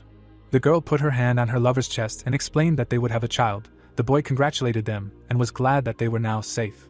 The woman put her hand in her bag and offered him to look at something. She handed her friend some cards. The child asked what they were. The magician looked at the IDs. The princess asked him to pay attention to the names. The cards had pictures of the heroes and their new names. The player's mouth opened wide and he asked what they were. Juliet explained that they had decided to start a new life and change their last names. Bruno nodded, and the girl winked and added that they had decided that taking the captain's last name would be a good idea. The main character bowed his head and shouted that it was not so at all. His voice could be heard even from the street outside the hospital building. There were stacks of books in the corridor. The stranger was sitting in his chair and reading. Bruno smiled and said that he had heard rumors that he had stopped the spread of information and prevented their disclosure. The hunter bowed and said that he would be in his debt. The player narrowed his eyes and remembered that this man had given them a house when they first arrived in Korea and had helped them a lot during the last incident. The man smiled broadly and explained that he had the right connections. In the memory, they were sitting at the table with Gale, when the heavenly maiden was interested in the identities of the Italians, and the old man had to play it so as not to reveal them. Sitting by the window, he added that he had given up the hotel business and decided to invest in pharmaceuticals since Alice had weakened in competition with the Don Group and Un Group. The stranger narrowed his eyes and asked his comrade to be careful, because the Zodiac's words about stopping the investigation cannot be trusted. The guard nodded and agreed with him. Looking at him, the man remembered that he was currently unemployed and offered to become his personal mercenary. The old man looked at the frame and said that he did not have to constantly follow him. The photo depicted children. The stranger asked his friend to protect them at all costs. Bruno beamed with admiration. The man asked not to stare at him. In the photo, Hyan was sitting in his arms. He just wanted to see the bright smile of these guys. The hunter accepted the boss's offer and went out the door. Looking out the window, the old man concluded that his age was beginning to show. He frowned and realized that he had become too emotional. The stranger stroked the book and asked what his beloved thought about it. In one of the frames was a family portrait. A warship sailed through the raging ocean. The warrior clutched his spear in fear and shouted that it was approaching. The Leviathan's eyes flashed with fire, and its mouth opened wide. A wave of powerful energy emerged from under the water. The monster's spikes appeared above the surface. A huge shadow loomed over the side, and the commander ordered to open fire as soon as the enemy appeared. The monster hit the ship with its tail and sank it. Debris flew into the air above the second ship. The guy clenched his teeth in horror and trembled. The beast emerged from the water and towered over the ship. Traces of mana appeared under the hunter's foot. A huge block of ice protected the ship from disaster. Someone stepped forward and ordered the others to attack. The Leviathan dove back under the water. The man jumped off the side and decided to clear a path for the others. Ice immediately formed under his feet. The monster looked at the enemy through it. The old man grabbed the magic weapon and declared that he would do it even if he lost his arm. A giant mountain of ice appeared in the middle of the ocean. The monster destroyed it with a powerful blow. The beast opened its mouth as the divine spear appeared above it. The player pointed the weapon at it and used a frost current spell. The spear was covered in sharp ice spikes. Someone threw it at the enemy. Reading the news on his phone, the protagonist realized that the future he knew had hardly changed. Yunha frowned and thought about the Zodiac stepping down from the throne a few years after losing his arm. The heroes were walking around the city. It was the second day of the exam at the academy. Yoon jumped into her brother's arms and suggested playing because she was bored. Looking towards the exam room, the boy wondered why their sister had not come out yet and decided that the test time was extended because there were too many applicants. The boy frowned tensely and hoped that nothing had happened to her. A few hours ago, the screen showed children going through a testing strip. There were quite a few of these monitors. The examiners did not look at the gifts of the applicants, but determined who of them was suitable to become a player. There were people sitting at the table in front of the screens. The head supervisor took a sip and asked to place cameras in the second training hall at numbers 39 and 40. The old man crossed his arms over his chest and realized that they were talking about Yanoa, who received the highest score among the applicants for the level of internal mana. His colleague said that her skills were beyond doubt. The girl jumped over the obstacle. It was the child who was recognized as a seed. The student rushed forward along the path. The observer asked who was performing under number 39. Yuna ran with a smile on her face. She was under that number. The schoolgirl jumped forward. A magic circle appeared in front. The applicant approached him. The examiner's mouth fell open in surprise. The girl had fallen into all the traps set. The head supervisor realized that this was just another newbie.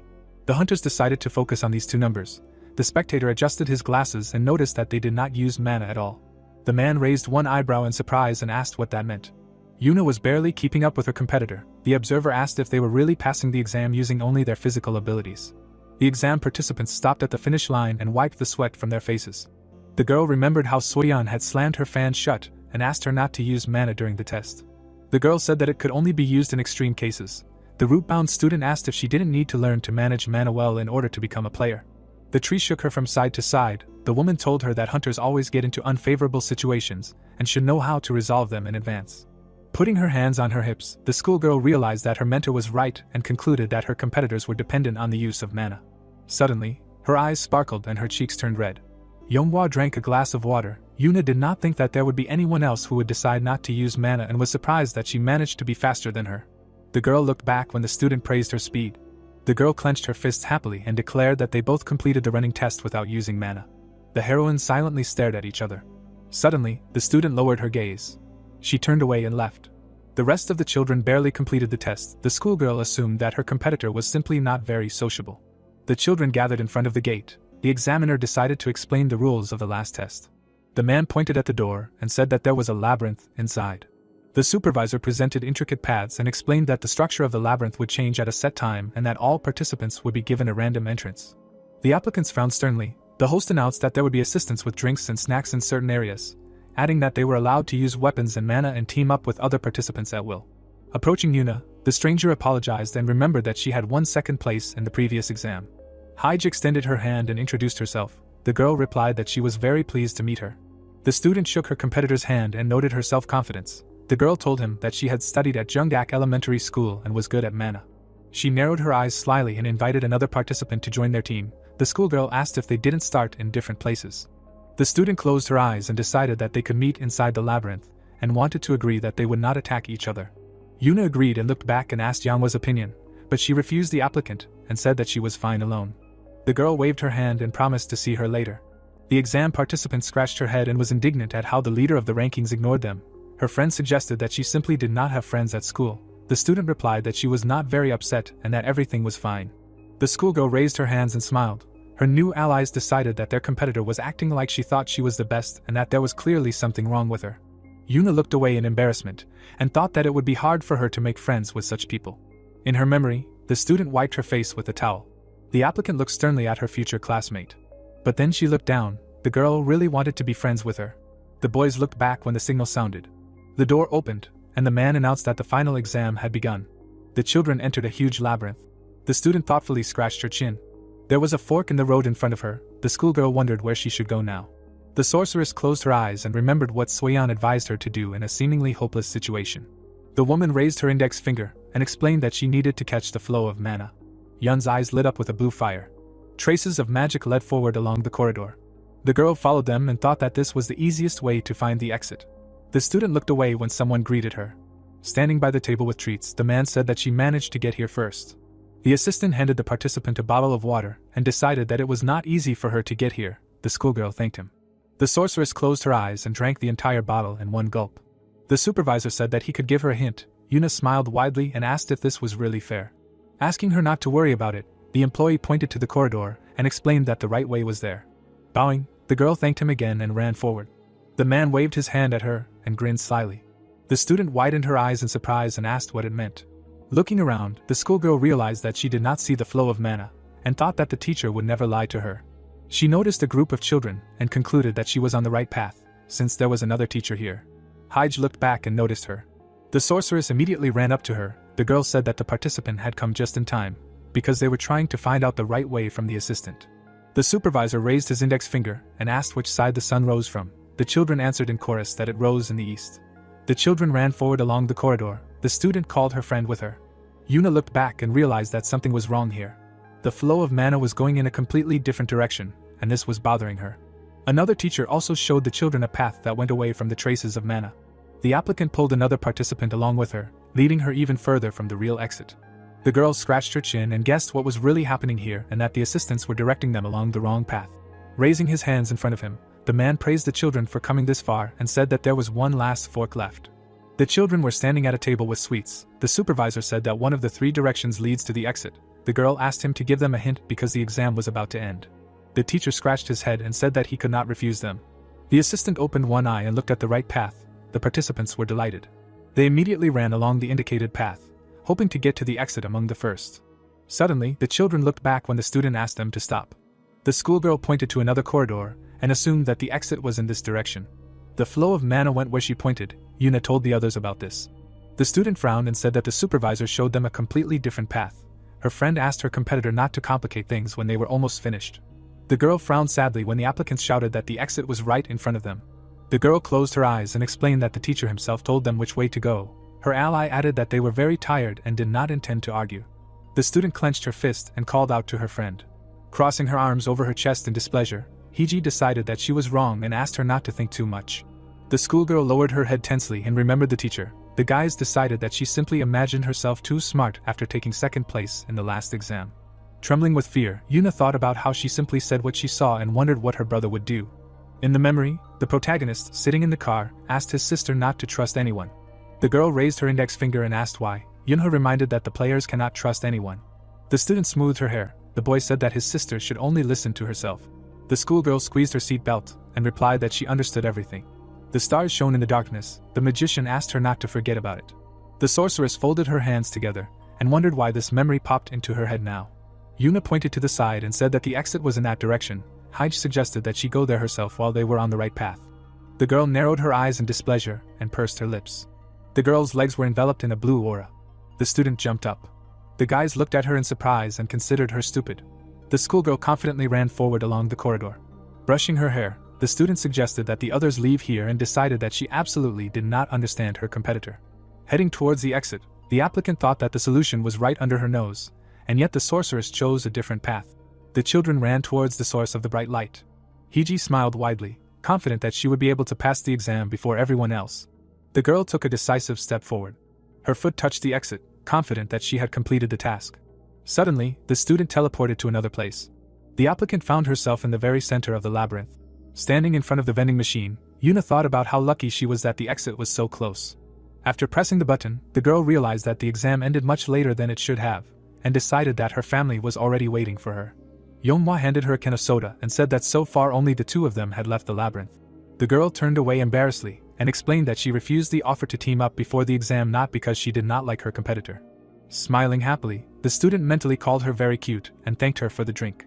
The schoolgirl opened a soda and said that she didn't know what the results would be and introduced herself. The sorceress bowed and offered to be friends if they could meet at the academy. Yuna extended her can to another exam participant. The student introduced herself, and they clinked their cans. White clouds floated above the park. Yuna fell asleep in her brother's arms. The parents were sitting on a bench. The protagonist wondered when this exam would end. Schoolchildren were visible through the window. Yunhyuk, raising his hand to his mouth, addressed the boss. The student, looking at Yunha, whispered that this year teacher Donghan was their class teacher again, and he added that they were all in the same class. Smiling, the student said that he guessed that they would be together, but it was still cool, and at that moment Siona said that it was very strange. Looking down, the demi-human wondered why all the people she had told her grandfather about were in the class with her. In the past, the old man had asked her who she wanted to be in the class with, and she had named many names while holding a book in her hand.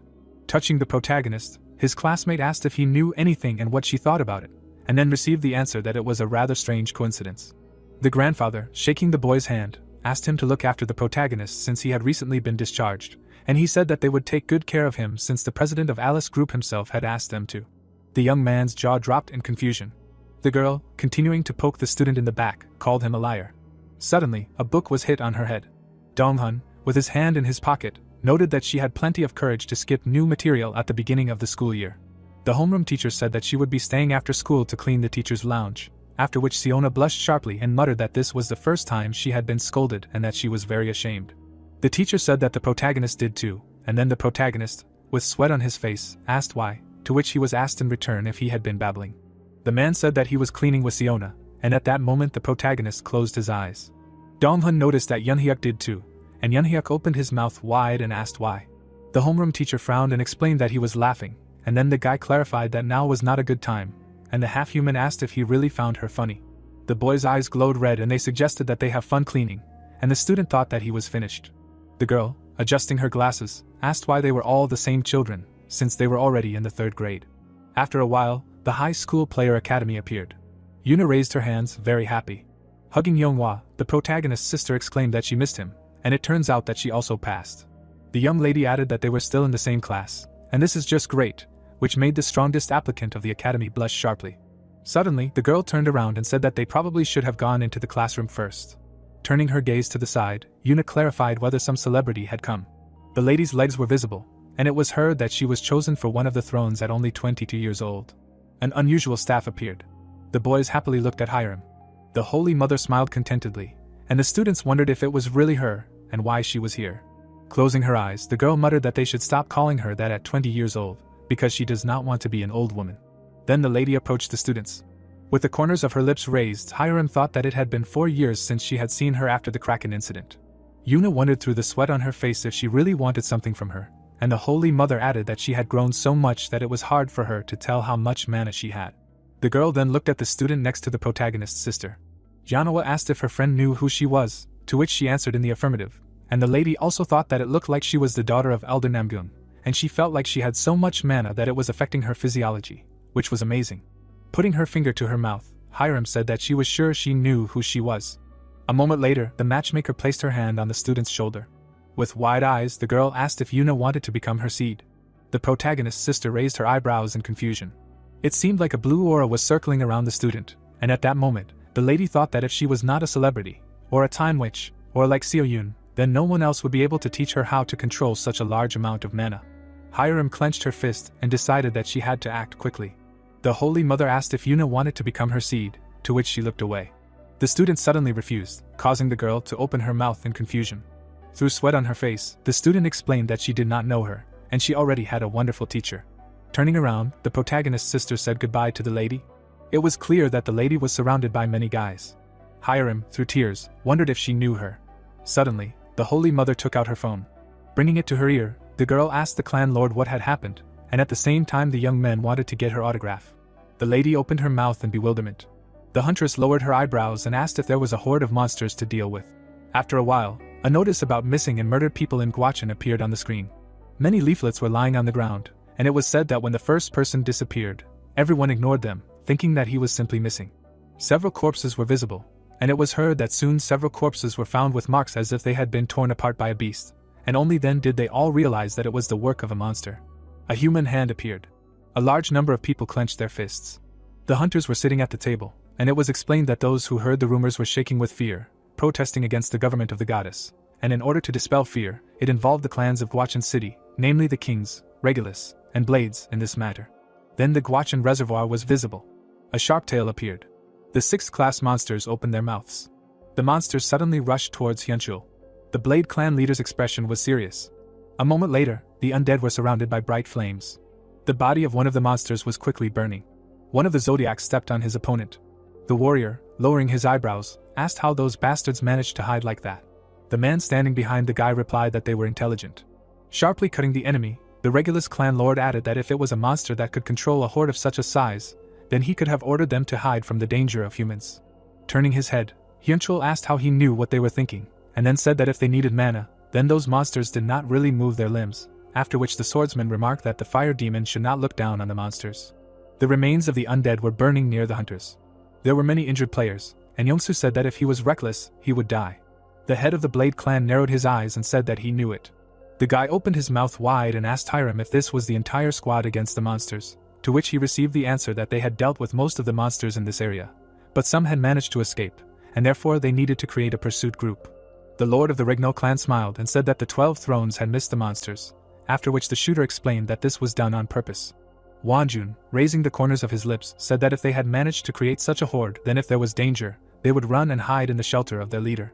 The man stretched out his palm, noting that it meant that they were currently looking for this shelter, and at that moment the girl replied that they had already found it. It was possible to see the lady climbing down the branches of the tree. The lord of the King clan blushed sharply, and exclaimed that Yanji should descend carefully. The lady pointed with her index finger, and said that it was there. Sweat was running down Hyunchul's cheek. The hunters looked into the depths of the forest. Turquoise water appeared and a question was heard whether this was a reservoir or a monster's hideout. Then a dragon was seen. The monster frowned menacingly. After some time, a group of warriors approached the reservoir. The boys, wide-eyed, thought that it was amazing. Yanji raised her palm, and Hiram muttered that no matter how hard she tried, she would never be able to do such magic. Lowering her head, the girl added that their talents were undoubtedly different. Suddenly, the guy hit her on the forehead. Hyunchul, smirking, asked what she was thinking about. The Holy Mother asked him what he was doing, and the head of the Blade clan, opening his jaw, asked what she was jealous of, and didn't she know why she was here. Through tears, the lady exclaimed that she knew perfectly well that it was for support and treatment, after which the young man objected, as if he believed her. Yansu, closing his eyes, said that they should stop flirting and look at this first. One of the zodiacs frowned in bewilderment. The hunters noticed a pipe in the tree. It was heard that the kings would study the area and take control of everything, and then the guys, opening their mouths, obeyed the order. The lord of the Regulus clan, extending 2 fingers, said that the Blades and Regulus should gather groups from the people they had, and then let them go to the shelter one by one, and also asked Yanji how much longer she could maintain the magic. The lady looked at him and explained that if she had enough mana, then about 4 hours. Suddenly, Hyunchul rushed forward, and the man said that he would leave a couple of players with her for protection, and she would be the reservoir's defense. The swordsman could be seen sliding along the ground. Then the guy landed on a pipe. Jumping inside, the young man said that he was going first. Hiram, looking down, called him an idiot. A moment later, the hunters came down and asked him to wait for them. After some time, a TV presenter appeared and said that the government of the goddess said that they would do their best to deal with the monsters inhabiting the Gwacheon reservoir. The reporter added that according to the Korean Mana Control Bureau, the 12 thrones were involved, after which Eun-ha asked if everything happened at that time, and his sister asked in return what exactly. The protagonist lowered his gaze and replied that nothing, and also thought that this task would have a bad effect on the future. Crossing his arms, the protagonist clarified what he should do, and at the same time muttered that the mission to subjugate the monsters was half successful then, but they were waiting for failure. Then the surprised hunters appeared. Hyun-chul clenched his jaw in bewilderment. It was visible how the monsters grabbed people. The monsters were boiling the bodies of their victims. The hostages were hanging suspended from the ceiling. Yongsu, opening his mouth, said that all the missing were really here. Suddenly, the head of the Blade clan frowned menacingly. The undead turned around sharply. A second later, a powerful burst of flame appeared. One of the monsters quickly caught fire. The guy, standing behind the opponents, said that they should not even hope for a quick death. Baring his teeth, the young man called them vile bastards. A purple liquid was visible. The swordsmen were furiously cutting the enemies. The lord of the Regulus clan, holding a sharp weapon in his hand, ordered to stop the attack and find the wounded, as well as the remaining survivors. The bodies of people appeared. Blood spread on the floor. A fire appeared above Hyunchul. The warriors, stretching out their hands, tried to protect themselves from the flames. Suddenly, the man put his hand on the fire demon's shoulder and asked him to calm down, and at the same time clarified whether he had forgotten about the missing people. The player bared his teeth angrily, and Yansu explained that this place would not allow him to do whatever he wanted. A second later, the lord of the Regulus clan clenched his fingers. Opening his mouth, the man said that if he was a player representing a nation or a clan, then he should gain experience. The fire demon lowered his eyebrows in bewilderment.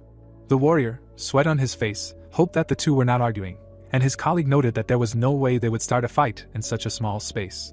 Hyunchul's lips were visibly raised. The boy apologized to Yongsu, who then smiled and exclaimed that he should get up, because he should not bow his head to him. The man extended his palm, asking what they were doing and ordered them to resume their search. Hiram, holding a staff in her hand, asked the player if he was okay, to which he asked in return why not. The girl, widening her eyes, said that he was scolded, after which the boy replied that he meant that there was a reason. Frowning, the young man muttered that he knew that experienced players secretly looked down on him. Remembering Yongsu's face, the head of the Blade clan thought that he had deliberately called him a fire demon, and not addressed him by his name or the clan lord. Clenching his fist, Hyun-chul added that he did not deny that he still had a lot to learn, but he was still beside himself with anger. The Holy Mother, touching him, suggested that they study together. Looking at the lady, the player asked her again, and she noted that compared to experienced players, they were essentially beginners. Smiling, Hiram added that they learn when they point out their mistakes. Through sweat on his face, the guy called the girl's name, after which she said that he had not called her by name for a long time. Lowering his eyebrows, the young man muttered that he was not arguing, because he was not himself, and at that very moment he said that it was impossible for Hiram to be cool, and she objected that she was helping him, and he said such things. Grinning, Hyunchul thought that he would catch up with the guys one day. Suddenly, Yongsu, with his hands on his hips, asked if they had found the leader, to which he received the answer that given that the wavelength here was the densest, the leader was in this room. Then the man approached the entrance. Opening his mouth, the gentleman asked for everyone's attention, after which he said that they needed to form a squad for an attack. The lord of the Regulus clan asked the fire demon if he would mind being the leader, and he, raising the corners of his lips, said that if he made him a damage dealer. Yongsu said that the fire demon was a damage dealer, and he would be on standby, and at that moment the Holy Mother, clenching her fist, wondered if everything was okay with him. The gentleman said that help would be available for Hiram, to which she responded yes. Having created magic seals, she obeyed the request and used the amulet of acceleration, protection and blessing. The men stood next to each other and listened attentively. As soon as they entered, they would all have to keep in formation. A warrior's head appeared. The lord of the Regulus clan ordered the guides not to move away from the spellcasters and rangers, after which they obeyed the order with wide smiles. A moment later, the hunters began to open the door. Taking out his sword, Youngsu exclaimed that they could go forward. A second later, the players rushed from their place. The monster's pupils sharply narrowed. Then the monster raised its head. Hyunkal's expression was confident. The head of the Blade clan released a bright flame. The fire quickly approached the enemy. A second later, the young man flew above the undead. The boy powerfully hit the monster on the head. Suddenly, the monster pushed the player away. The hunter began to fall down. Youngsu appeared below him. The lord of the Regulus clan delivered a slash at the enemy. His sword glowed red. Then the evil spirit tried to counterattack. The man quickly jumped on its tail. A moment later, the gentleman pushed off the monster's limb. The player grabbed his weapon tightly. Youngsu stabbed the sword into the enemy's body. The monster looked sharply at its egg. At the same time, Hyunchul snapped his fingers. Raising the corners of his lips, the head of the Blade clan said to let it burn. Suddenly, a bright flash appeared under the sword. A second later, the monster was covered in powerful flames. Turning his gaze to the side, the lord of the Regulus clan noted that this was not his sword, and other people's things should be handled with care, to which the guy replied that he had no choice if they wanted to kill the monster. The young man added that they should not underestimate the enemy, and Hiram, holding a staff in her hand, said that it was not the end yet, and let everyone concentrate. Hitting the magic seal with her weapon, the girl used the binding ability. It was visible how the magic threads tied the monster's head. The strange rays grabbed the monster's paw. The undead opened its mouth in confusion. The Holy Mother stretched out her palm and shouted that they should use all their strength. Numerous projectiles hit the enemy, and it was heard how the warriors used the skill rain of arrows. Hyunchul and Youngsu stood next to each other. The head of the Blade clan lowered his eyebrows in confusion. Scars were visible on the monster's body. The monster's scar gave off a blue aura. Frowning, the undead asked how the leather bastards dared. Raising the corners of his lips, one of the zodiacs clarified whether he could not only think, but also speak. It was heard that they needed to prepare for battle, to which the archer, grabbing his arrow, obeyed the order. Suddenly, the monster's head crawled out of the egg. Then the strange beast attacked the warrior, causing him to scream loudly. The fighter defended himself from the monster, and the leader shouted that the rangers should attack the monsters hatching from the eggs. The boy turned his head sharply. Suddenly, the undead creature swung its huge paw at him. The young man quickly jumped to the side. An unusual beast appeared above Yansu. The big man waved his hand, warning the lord of the Regulus clan. The man calmly extended his palm. The lord grabbed the sword tightly. Having delivered a slash, the leader informed the fire demon that he would deal with the small fry. Lowering his eyebrows, Hyunchul said that he should be careful. Clenching his mouth, the monster exclaimed that everyone should die. The head of the Blade clan narrowed his eyes in bewilderment.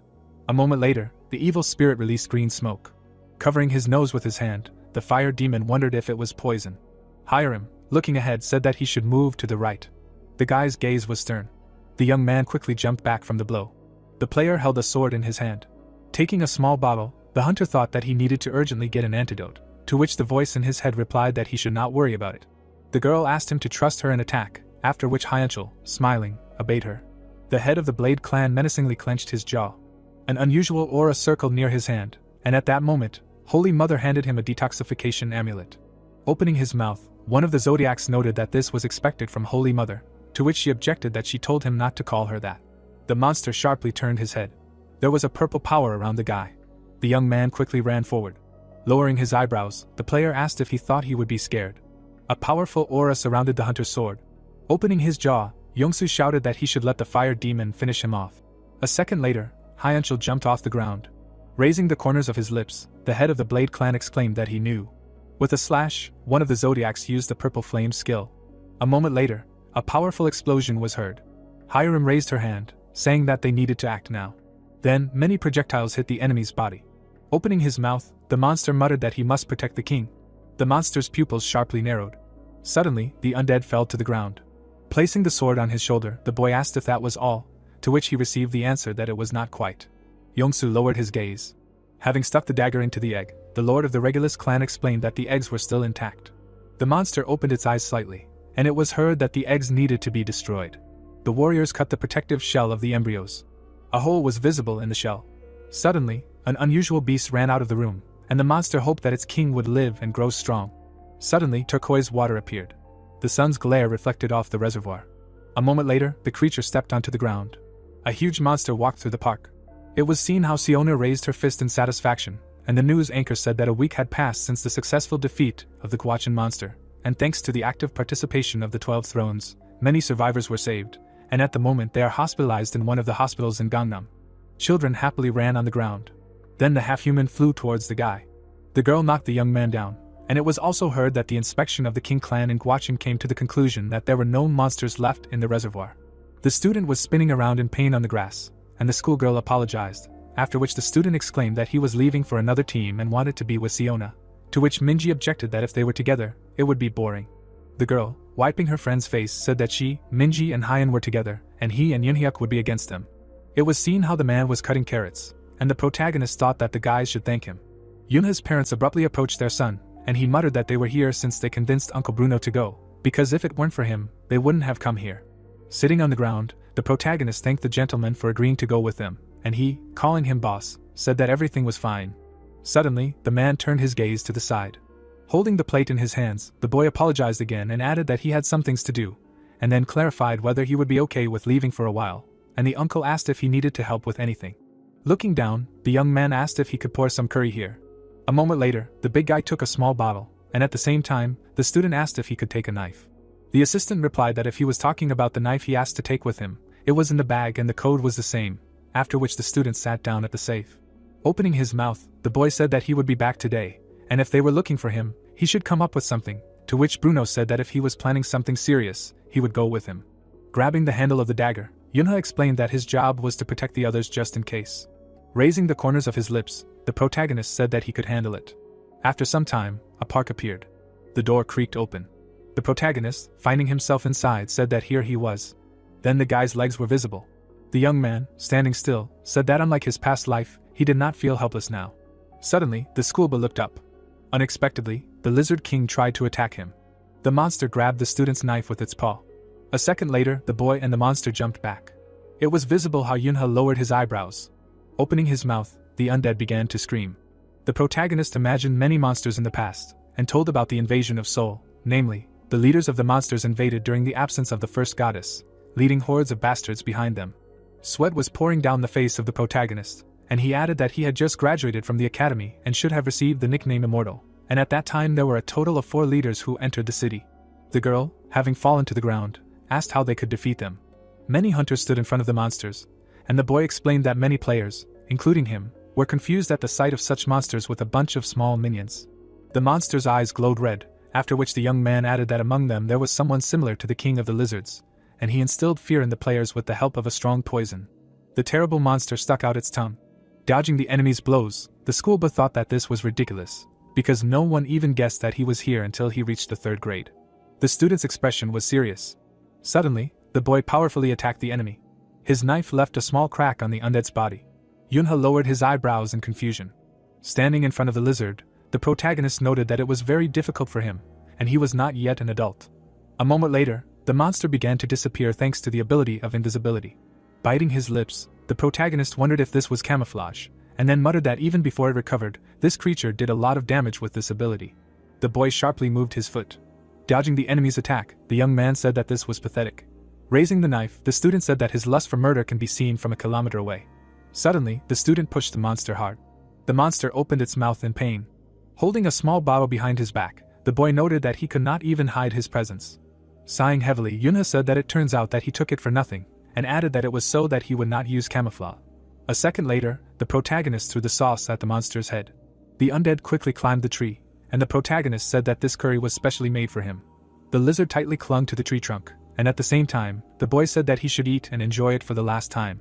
The monster suddenly raised its head. Suddenly, the monster released many green projectiles.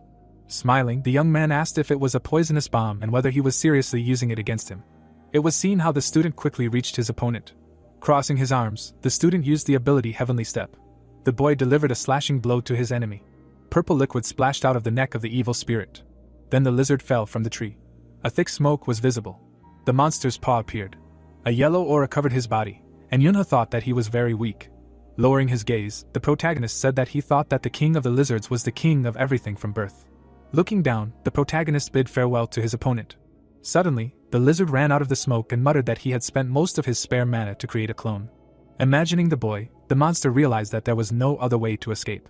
Purple liquid was visible on the monster's body, and it said that it could not defeat him, as if it knew about his skills. Its eyes glowed red, and it added that he could not win now, but time will pass, and the boy will see. Suddenly, the student, swinging a knife, asked where the enemy was going. The lizard opened its mouth in fear. It seemed as if the monster broke the glass after receiving a blow. Then the monster collided with a tree. Approaching the undead, the student clarified that he really thought that he knew nothing about cloning. A moment later, many paws came out of the lizard's back. The monster rushed towards the boy. Yunha sharply bit his lips. The protagonist's dagger was surrounded by a blue aura, and he said that this was what they called a fight. A second later, the protagonist rushed forward. The boy left a magical trail behind him. With his eyes wide open, the young man used the ability Crazy Dance. The schoolboy cut the lizard's limbs into many pieces. The monster menacingly opened its mouth. A purple aura circled around the boy. Then Yunha swung a sharp knife. With his eyes wide open, the monster screamed loudly. The protagonist got into a fighting stance. A moment later, the protagonist stuck the dagger into the enemy's stomach, using the skill-spiked needle. Clenching his jaw, the evil spirit asked why he wanted to kill him. Looking at the lizard, the boy asked what he meant by why. Sticking the knife deeper, the young man clarified that a reason was needed to kill a monster. Holding a weapon in his palm, the schoolboy explained that monsters and people cannot exist together, and even if the end of the world began, it would not happen. It seemed as if the monster was stuck in a tree trunk, and he asked what he did wrong. Frowning, the student said that he was an offended soul. Opening his mouth wide, the evil spirit asked to stop, and the boy said that there was only one outcome. Lowering his eyebrows, Yunha said that it was either the lizard or him. Squinting, the monster noted that they could not coexist with him, because they were predators who could not get along together, and also lost, but this was not the end. The monster's pupils sharply narrowed, and he exclaimed that the protagonist would die just like him. Unexpectedly, the protagonist, firing a pistol, said that there was a time when he thought the same way. Having introduced a formidable warrior, the boy added that the player's life is that death awaits either him or the monsters he destroys. A yellow force circled around the undead, and at that very moment the young man said that everything would be different in this life, because he would not die. The schoolboy's gaze was serious. Suddenly, 3 crystals fell to the ground. Leaning towards them, the student said that there were 2 skill stones and 1 regular one. Precious stones appeared, and the boy said that skill stones were magic stones that stored the monster's providence, and when the monster dies, a magic stone appears containing a skill corresponding to the monster's rarity. Opening his mouth, Yunha added that if you absorb a skill stone, the skill contained in it can be used. Throwing the crystal into his other hand, the protagonist explained that if the player's compatibility with the stone is low, it will not be possible to absorb it, after which he said that he thought it was incompatible with this. Raising his eyebrows, the protagonist decided to try another one. A blue aura surrounded the boy's palm, and he noticed that when the compatibility was high, the stones glowed. It was clear that the crystal was emitting a bright power, and the young man added that the monster's providence was transferred to the player. With his eyes widened, the student exclaimed that this was great. After some time, the student returned to the guys. The boy put the knives in his bag. The uncle, holding a plate in his hand, asked if Yunha had finished his business, to which he thanked him for the weapon. Suddenly, sweat began to flow down the protagonist's cheek. Many types of meat were visible, and at that moment Bruno said that it was time for lunch, and the protagonist said that he was terribly hungry. Raising his hand to his mouth, the guy called the guys to eat, after which Minji clarified when he returned. The children, standing near the man, exclaimed that it looked delicious and asked for a larger portion. The young man's gaze was thoughtful, and at the same time his uncle said that they were not ready yet. The schoolboy happily closed his eyes, hearing that Yunhuk should not touch them because they were hot, and he replied that he had already eaten everything. A kitchen appeared on the street, and then the student shouted that the gluttons should move, adding that he was the first. After some time, the city estate of the president of the serious company in Pyeongchang was visible. The main character's family was sitting inside the building. The protagonist's father, patting his wife on the back, asked if she was worried, and she clarified whether she looked strange. The man said that she was the most beautiful in the world, to which the girl, blushing, asked if she really did not look strange. Suddenly the door creaked open. Yunha abruptly raised his head.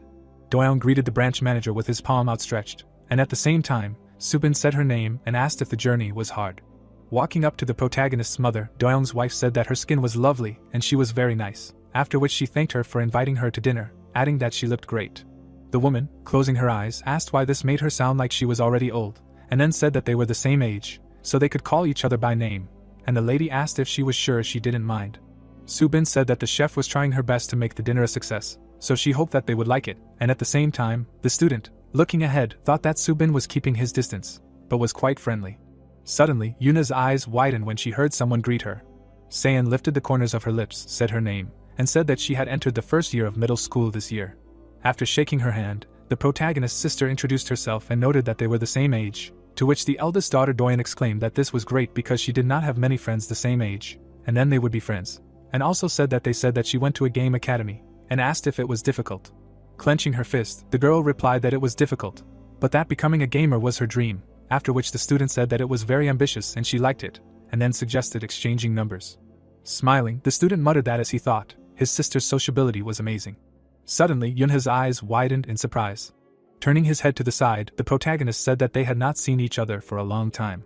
Sweat suddenly ran down the protagonist's face. The boy greeted the girl, and she greeted him back, holding a cup in her hand. Looking ahead, Sehyun retorted that she had asked to be addressed differently. 2 years ago, at the end of Yunha's first school year, lights were on in the windows of the Myeongdang branch of the Saebyeok Hotel. People were wandering around the luxurious hall, and it was said that Sirius and all its branches held a party every year. The man and woman were holding glasses in their hands, and it turned out that the organization was doing this to thank them for their hard work throughout the year. Holding a plate of food in his palms, the protagonist thought that it was quite strange that his sister was actively communicating, considering that it was her first time at the party, so he had to admit that she was amazing. With his eyes closed, the father remembered the farewell to the family and remarked that it would be wonderful if his mother and Yoon came today, to which the son replied that his mother could not come because she was looking after her younger sister. Suddenly, the man in the black suit began to smile and said that he was glad to welcome the director of the NO department. After shaking his colleague's hand, the employee of the company said that he had not yet taken the position of director, but he was pleased, to which the colleague said that the new year was coming very soon, so he could already be called the director, after which he added that he would like to take this opportunity to congratulate him.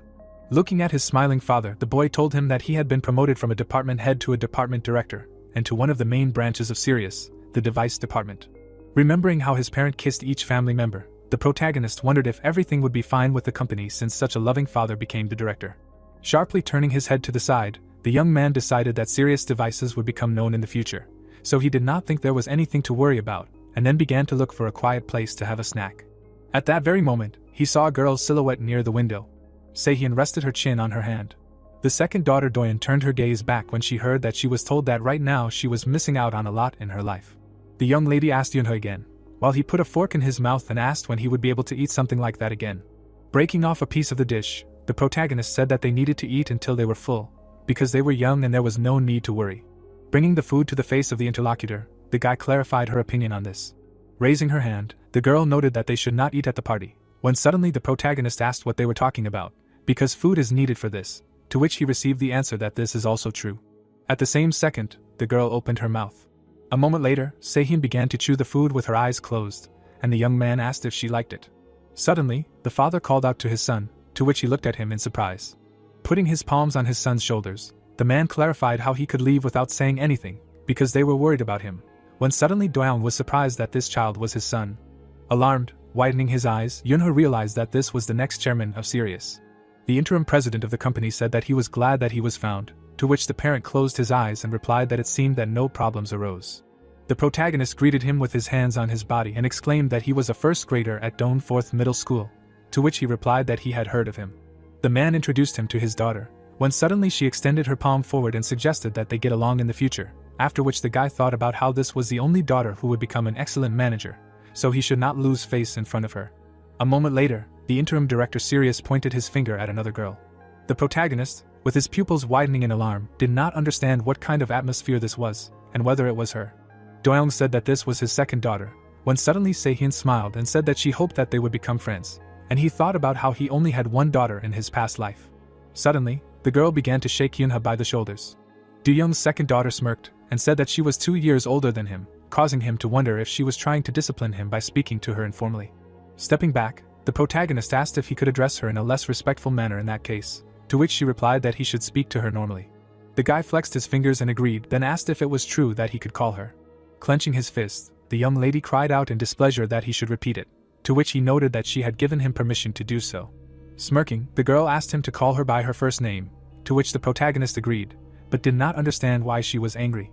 Putting his hands in his pockets, the interim director Sirius laughed and said that he hoped they would get along, then added that next time they would send him an invitation to come and play with his daughters.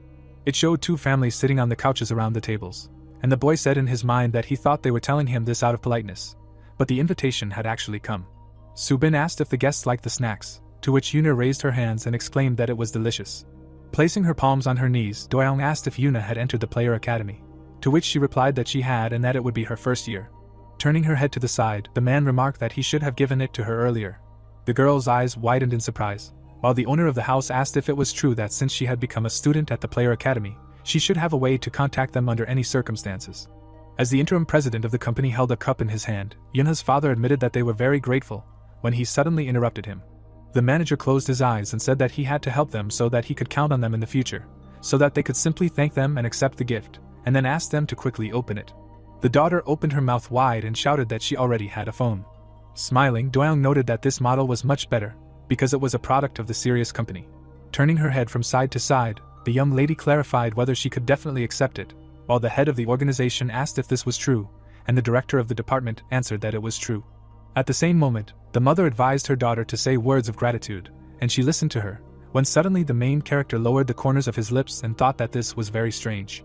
Holding his younger sister on his lap, the guy thought about the fact that they were not only invited to dinner, but also shared new products with them, but he did not understand why such helpfulness. After biting into the cookie that the child offered, the protagonist wondered what the purpose of this was.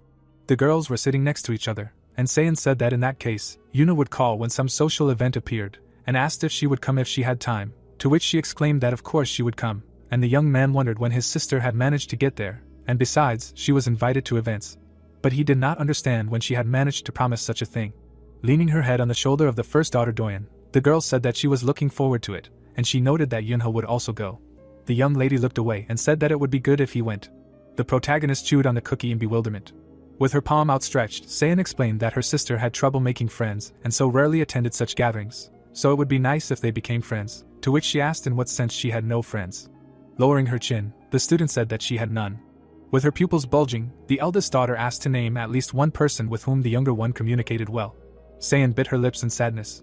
With a wide smile, Sei said that that was not the point, then added that she hoped Yunha would join so that she would have someone to talk to, and he realized that she had finally shown her true colors. A row of men appeared in front of the girls, and it turned out that there was one reason why children were invited to social events, and all this for the sake of creating a group of people who are united by corporate interests. The protagonist showed up in fancy clothes at the event, and the boy explained that in other words, the girl wanted him to be part of her group, although he would have refused such an offer before. Suddenly, the palms clasped, and someone was heard saying that it was a great idea. Su Bin closed her eyes and noted that as her eldest daughter said, the protagonist should also come, while her husband wondered if it was true that it was useful to learn about such events when you were young. Slightly tilting his head down, the boy realized that they had been deceived. Looking at the young ladies, Yunha mentally said that as expected, she really was the successor who would take Doyan's place in Sirius. A slight smirk was visible on Sayan's face, and the protagonist noted that she was making a good conversation, and also pretending to be stupid.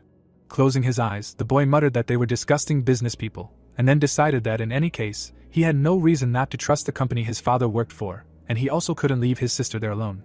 The luxurious house of the Doyoung family was visible, and from it, the protagonist could be heard agreeing with the proposal and saying that he would come when he had time, and the manager replied that it was great that Seihyun would have a reliable friend, and his wife supported these words. It seemed like the player was drinking from a bottle, and in the distance, someone was shouting that they should stop and go to the slums. Turning around, the guy asked what all the commotion was about. Fuzzy particles were fluttering in the air in front of him. Holding the bottle in his hand, the hunter was very surprised. Suddenly, a 7th-grade mosquito appeared in front of his face. At the same second, the monster's eyes glowed brightly. A moment later, the creature pierced the young man's shoulder. Looking up, the player exhaled heavily. The shards of the bottle flew in different directions. The silhouette of the guy was reflected in the monster's pupils.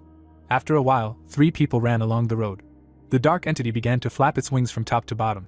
Running closer and closer, the hunters shouted that they had found him, but he was getting away, so they had to go in pursuit. The subordinate sat down on the asphalt and said that someone was sick and did not understand what to do, to which the captain cried out that even a blind man would see that this person had simply had too much to drink, so they should leave him.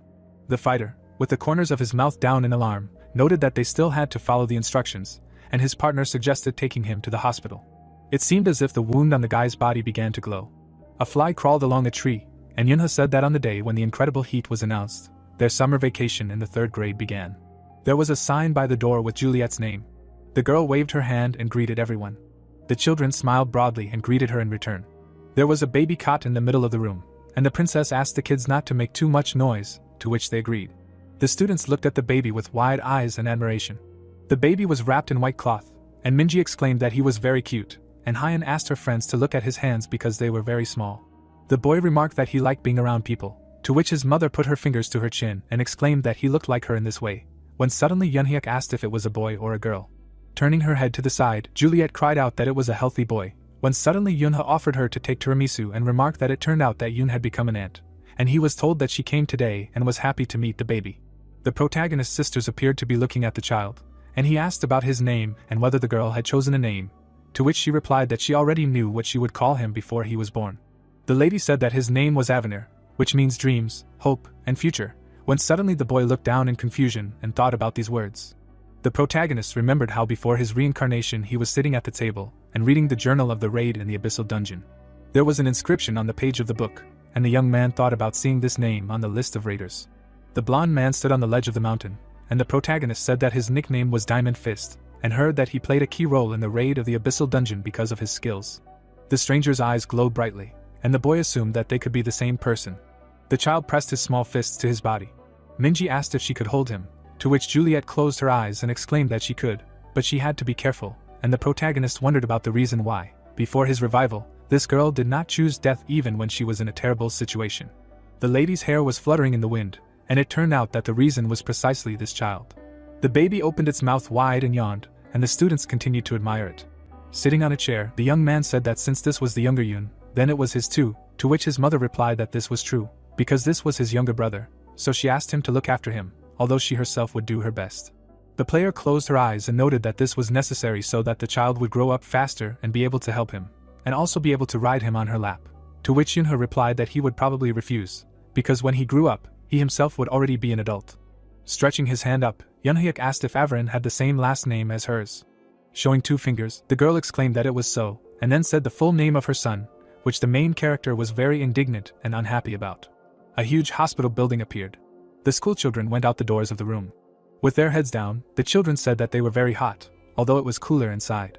Hyan raised her finger up and suggested going to the community center where there was a swimming pool, and everyone supported her idea. Turning her head to the side, the schoolgirl clarified whether Yunha was going with them, to which he remained silent. Putting his hands in his pockets, the protagonist thoughtfully said that if you think about it, today is Wednesday. Suddenly, the students stared at the dark silhouettes of people. The injured boys were eating food, and the boy explained that wanderers was a term that meant children who lost their families to monsters, as well as children who were born in the slums or abandoned by their parents. The boys of different ages stood next to each other, and the protagonist noted that the goddess's government had built protective structures to solve the problems associated with them, so they were helped with free food and other things every Wednesday. Suddenly, the brat moved, and the young man said that their sad situation had not changed much. At that moment, boxes began to fall to the floor. The little boy's eyes widened in fear. A moment later, he quickly jumped to the side. Packages of food began to fly in different directions. The child closed his eyes in fear. Suddenly, the child's eyes widened in alarm when he was asked if he was okay. Yunha silently picked up the stranger. Smiling widely, the little boy exclaimed that he was an angel, to which the stranger asked him again. The child wrapped his fingers around the mug and stated that his mother said that when she was in danger, an angel would come to his aid, and then asked if his angel had come here to eat, when suddenly the children started calling out to the boss and asking if he was okay. The children's eyes widened in alarm, and Yoonhyuk wondered what kind of place this was, while Minji noticed that there were a lot of children here.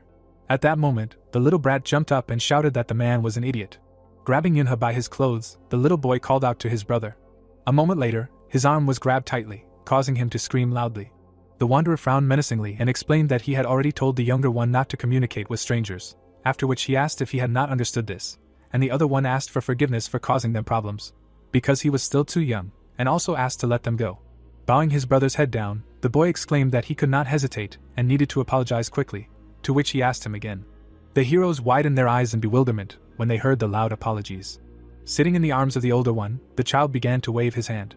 The girls raised their hands in fear and noted that these children looked somehow frightening, to which the main character thought about the fact that the boys were scared by their appearance. Slightly bowing his head down, the boy thought that this was not surprising, because parents do not explain who wanderers are. Joyful schoolchildren appeared in the yard. There were exhausted children sitting between the houses, and the protagonist said in his mind that children who only had school and kindergarten in their lives would not encounter wanderers and would not go to the slums or to places where people did not go that often. Siona looked straight ahead and noted that it turned out that today was that very day, and she thought about how the church she grew up in also fed for free. The schoolchildren asked who they were, to which the boss took them by the shoulders and said that they should not know. The wanderers stood in a row and looked at the children walking carefree. On one side, happy boys and girls were visible. On the side of the fallen world, wounded children appeared in the slums. The heroes turned away from the crowd of wanderers, and it turned out that this was a cruel world towards children. The next day, the students were sitting on the playground.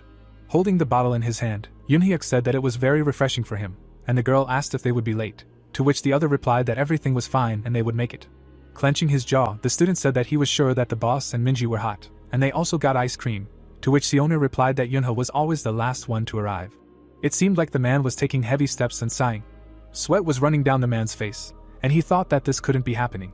Remembering how the doctor looked at the documents and said that he had a mana concentration disorder, so it would be better for him to go to a larger hospital, the man thought that this was not a doctor, but a charlatan, because it was impossible for him, a person without a normal amount of mana, to have a mana concentration disorder. A vision appeared in which a monster sent a sting into the man's body, and he realized that after a dream in which he was bitten by a huge mosquito, his body was weakened, but he assumed that this might not have been a dream.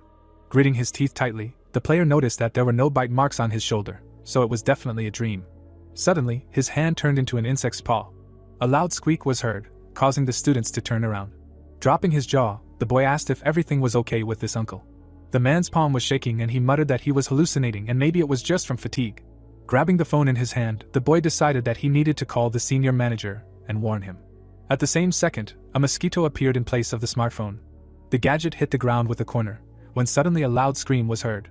Yoonhyuk ran up to the stranger and asked if something had happened to him, because he didn't look very well. Removing the bandage from his head, the man began to speak hesitantly. With bulging pupils, the man shouted that they needed to leave. The schoolboy bewilderedly tilted his head down. The boy asked if his uncle was sure that everything was okay, to which he covered his head with his palms and cried out that he told them to leave quickly. Suddenly, Hyan's eyes lit up brightly. The child turned his head back when his friend called him. Blisters appeared on the stranger's face, and he muttered that this couldn't be happening. In that same second, his body changed color to a darker one. Opening her mouth wide, the student shouted that they needed to run. The child's pupils bulged in confusion. A moment later, a huge mosquito appeared in front of his face. Lowering his jaw tiredly, Yunho was indignant at how hot he was. The protagonist called out to Minji, while she held her hand to her forehead. Beads of sweat were running down the girl's face, and the guy said that it was terribly stuffy outside, and offered her an ice cream. Clenching her fist, the schoolgirl asked if he had completely fallen off the oak tree, because they were already late, and because of his games with Yoon, he had not even gotten ready to go to the pool, although the guys were probably waiting for them, to which he replied that they could play without them for now. The student jumped on the protagonist's back, and he again complained that he was very hot, so he did not want to go anywhere, and offered to just buy ice cream, but was refused. Turning his head from side to side, the young man asked if his partner had heard Siona's voice, to which she advised him not to change the topic of conversation. The children's eyes widened in fear when they heard someone asking to call the player. Having jumped onto the asphalt, Minji did not understand whether a monster had appeared somewhere, because she could hear her friend's screams, and it did not seem to her, to which the protagonist replied that they needed to call the mana control department, and clarified whether she had their number. Blue energy began to dissipate around the guy's shoes. Suddenly, the protagonist took off, and the girl exclaimed that he needed to wait for her. In that same second, the young man was already high in the air. Holding the phone in her hands, the schoolgirl screamed that he should at least tell her where the monster had appeared. A human body appeared, and it was said that all living beings have mana in their bodies, and it is a force, the smallest part of which can make the heart beat. A moment later, a powerful surge of magic occurred, and it turned out that the amount that the body can withstand is individual for each person. The limb of an insect was visible, and it became clear that if too much mana accumulates in the body turns into a monster that ceases to resemble a person. A huge mosquito attacked a crowd of children. Gritting his teeth, Yunhyuk did not understand what it was, and whether he imagined that the man had just become a monster, to which Siona cried out that now was not the time to think about it. The insect spread its wings, and the children exclaimed that they needed to run. The heroes rushed past the training ground. Turning around, the half-human clarified whether Hyan was okay. The boy looked back, and the girl screamed that she was okay. The monster's eyes were shining brightly, and the student realized that at this rate, the creature would soon catch up with them, but he himself was not sure if he could run and repel the attack at the same time. The students tried to run as fast as they could, and the boy wondered if he could do it, and wished that the boss was with them. A memory appeared in which Yunha extended his fist forward and declared that Yunhyuk was the only one who could protect everyone. Pressing his palms to his head, the child mentally asked himself to concentrate. Pushing off the ground with his foot, the student realized that only he himself could save his friends. Opening his mouth wide, the student asked if Siona could put Hyan on her back and run with her, to which she replied that she could, because she was full of strength. Putting her hand forward, the girl objected and said that she could run herself. Suddenly, the demi-human placed the student on her back and asked her not to argue with Yunhyuk, as he most likely had a plan. Looking at her friend, the girl asked what she should do next, to which he replied that she needed to put up a barrier to prevent the monster from getting close, and asked if she could do it. A huge mosquito flew behind her, and the girl exclaimed that she would try to do it. The monster's eyes glowed brightly. At the same moment, the student put her palm in front of her. A moment later, a protective barrier separated the children and the creature. Smiling widely, the boy loudly asked his friend to hold the barrier, while the demi-human cried out that she knew she had to send a mental message to everyone around her. Suddenly, she squeezed her eyes tightly shut. A mental cry for help was heard, while a wave of golden magic formed around the children. People looked out of their windows, confused as to what it was, while a voice screamed that a monster was chasing them. The sound waves swept through the streets, and children could be heard calling for a player. Hyun, her eyes wide with excitement, reported that the monster was stuck to the barrier. A huge mosquito loomed over the children. Throwing the magic disc forward, Yunhyuk shouted that he should get out of here. At the same time, the schoolgirl waved her hand. A burst of energy rushed straight into the monster's face. A stream of magic hit the creature's head. Turning his gaze towards his friends, the boy praised them, and then exclaimed that it was time for them to run. A cloud of gray smoke was visible behind the children. The monster began to tremble and tried to say something. Suddenly, its eyes sparkled brightly. Spreading its wings, the monster exclaimed that it did not want to die. Filling her pupils with mana, Hyun thought that this was strange. A magical vortex appeared, and the schoolgirl did not understand why the monster's mana was mixed with the human's, and whether a human was turning into a monster. Opening his mouth wide, the boy asked his partner to put up a barrier. The huge mosquito was already very close to the students. Squeezing her eyes shut, the girl screamed loudly. A bright flash appeared behind them. The monster flew into the wall of a residential building. Siona was left behind everyone, and they began to call her loudly. Her friend's eyes widened in alarm. Running closer and closer, the child apologized and asked if her partner was okay, to which she replied that everything was fine, and Yunhyuk asked her to concentrate. The girl put her palms on her friend's legs, and her friend said that everything was fine, because she was alive, so there was no need to cry. The shadow of the monster appeared above the children, and the demi-human asked if it was true that there was something more important right now. The huge mosquito began to flap its wings from top to bottom. Forming magic spheres in his palms, the boy cried out that their friend's legs were injured, so they would not be able to escape, so Hyun should attack the monster because they had no other choice, to which she agreed to do so. Suddenly, a burst of mana appeared in the air. Magic particles flew in front of the insect's face. The children protected their partner by launching projectiles at the enemy. At the same moment, the monster broke closer to the ground. The girl clenched her teeth in alarm. A moment later, a huge number of magical attacks flew into the creature's body. Sitting on the ground, Siona thought about how her friends were coping for now, but this could not continue. The schoolgirl formed a protective barrier in front of herself, and her partner thought about how it felt like she was trying her best because she felt guilty, but at this rate, her strength would run out completely. Tears appeared in the half-human's eyes, and she mentally said that this terrible monster would eat them all without any resistance, after which she screamed that she was asking the children to leave her and run. The children answered her that everything was fine, to which her friend dropped her jaw and did not understand what kind of nonsense they were telling her, and then screamed that she needed to run away quickly. Yunhyuk grinned and asked if she still didn't understand that the boss would definitely show up. Yunha could be seen approaching the ground. Siona's eyes widened in delight when she realized who was coming to their rescue. A human leg flew past the face of a huge mosquito. The savior kicked the enemy with all his might. The shockwave sent the monster flying back. Hayoung screamed that she believed that the protagonist would come, and the boy clenched his fist and asked why it took so long, and if he could hurry up. The boy began to smile widely. Putting his hand on his side, the protagonist asked why they were complaining when he had managed to save them. Putting his palm out in front of him, the young man asked the boys to stay put until the other players showed up. The schoolgirl widened her eyes and started talking about the monster, when suddenly her friend exclaimed that her uncle had recently turned into this monster. The protagonist asked the children again, eyebrows lowered in confusion. The huge mosquito began to shrink in size, and the boy realized that the insect was taking mana instead of devouring people. Dark energy was flying around the monster's body, and the protagonist thought about how when their mana is absorbed, the ability to control it becomes useless, and they try to accumulate it excessively to restore it, and in the end, the body either breaks apart due to mana or turns into a monster. Clenching his hand tightly into a fist, the player prepared to strike. In that same second, the young man attacked the monster right on the head. Tilting his torso down, Yunha mentally said that if the person who was bitten by the mosquito was freely wandering around, then the hospital or the players need to keep a better eye on everything. The insect's body began to tremble, and the protagonist thought that they might not have instructions on how to deal with such situations yet. Jumping around the monster, the boy decided that it didn't matter now. Bright magic surrounded the protagonist's hand, and he thought about how these idiots couldn't take care of something like this. Furrowing his brows in anger, the boy exclaimed that because of this, he needed to clean up their mess. Suddenly, the protagonist hit a huge mosquito. The ground under the monster began to crack. The boy pressed the creature's head into the floor, while it cried out in pain and begged to be saved. In bewilderment, the protagonist opened his mouth, surprised that he was still conscious. Dark magical streams began to fly off the monster's body. At the same second, Yunha jumped back. The creature's body began to grow into a black substance. The blood vessels in his eyes suddenly grew larger, and the insect asked to be saved. The protagonist gestured to the children to move away. Suddenly, a huge paw stepped on the ground, and the boy did not understand if it was demonization. The monster's limbs turned into human-like ones, and he again asked to be saved. People appeared in a circle, and the protagonist explained that before his revival, each member of the demonic organization that caused large-scale terror in South Korea was called a disaster, and among themselves they addressed each other as neoanthropes. With his jaw dropped, the young man thought about the chance of becoming a demon so small that it was close to zero, when he suddenly turned to Hyen and asked if she was sure that he was a human when she said that he turned into a monster. Pressing her fist to her chest, the schoolgirl exclaimed that it was definitely true, and her friend confirmed that he also saw that it was a man.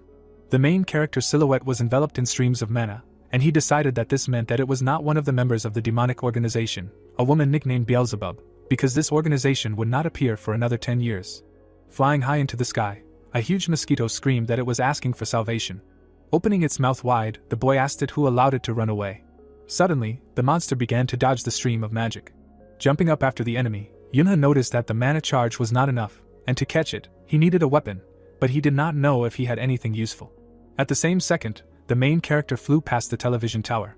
No one was visible above the rooftops. Pressed against his mother's body, the child muttered anxiously. The monster's eyes glowed brightly, and a loud scream was heard. A moment later, the mutated insect looked back when it heard the question of whether he had already forgotten. The boy abruptly attacked his opponent, holding a weapon in his hands. The monster did a few somersaults backwards and stopped. Suddenly, a huge mosquito flew high into the air. Turning back, the protagonist shouted that people should go to the hospital to get their mana checked, just in case. A hole was visible in the monster's head. Frowning menacingly, the young man used the ability to destroy mana. After a circular strike, the creature began to fall down. The boy's limb was surrounded by blue energy. Waving his hand, the protagonist used a small needle. The pupils of the huge mosquito noticeably decreased. Suddenly, the monster fell to the ground at high speed. A bright flash from the collision appeared, and the boy noticed that he dodged it well. The protagonist's eyes bulged in fear when he heard the child calling for his mother. At the same second, the young man flew into the room. Shards of broken glass began to fall to the floor. Yunha, lowering the corners of his mouth, was indignant. The bodies of wounded people appeared in front of him.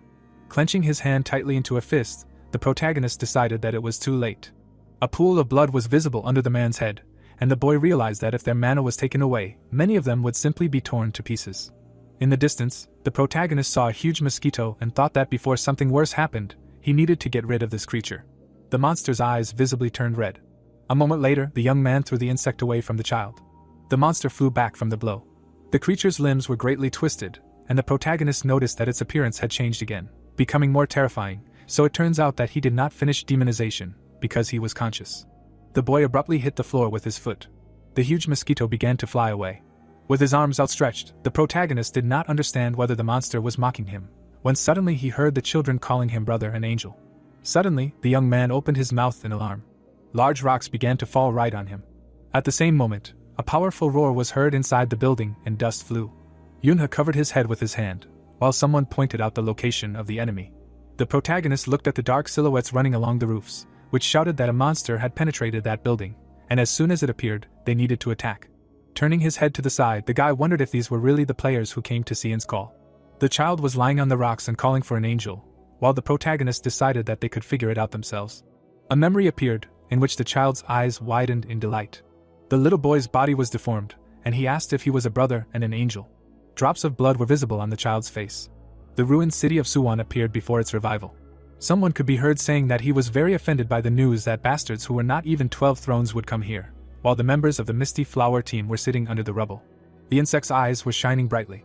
Beelzebub put her hand on her knee and noted that the guys lived up to their name. The fighter rushed forward and shouted that she should shut up, otherwise she was starting to smell bad. Raising the corners of her eyebrows, the ruler of the 9 demonic flies said that this was the same mad dog. The guy raised his head up. Pushing off the ground with her feet, the girl asked her partner to stay there, because she was coming for him now. The dark entity bared its teeth viciously and asked if it was true that she was the only assistant of the Misty Flower. Suddenly, the gloomy priest ordered her rival to take her hands away, as she suddenly launched an attack on her limb. The demoness hand flew high into the air. The wrist crashed to the ground. Beelzebub smiled widely and exclaimed that he was very aggressive, then asked if he was the famous berserker. The guy closed his lips and asked his partner to leave and be careful. A girl was visible behind him, and the ruler of the 9 demonic flies noticed her. The entity folded her hands behind her back and said that this girl had destructive power comparable to the 12 thrones. The eyes of the demoness and the insects began to glow brightly. Suddenly, a powerful explosion occurred. Beelzebub began to grin, raising the corners of her eyebrows. The girl stretched her fingers forward, and the ruler of the 9 demonic flies called her the Witch of Carnage. The lady frowned angrily. Mutant corpses lay around her, and the demoness noted that her powers were weak for such a nickname, but her resistance to mana was incredible, because even after her subordinates dealt with her, she became the first who did not turn into a monster.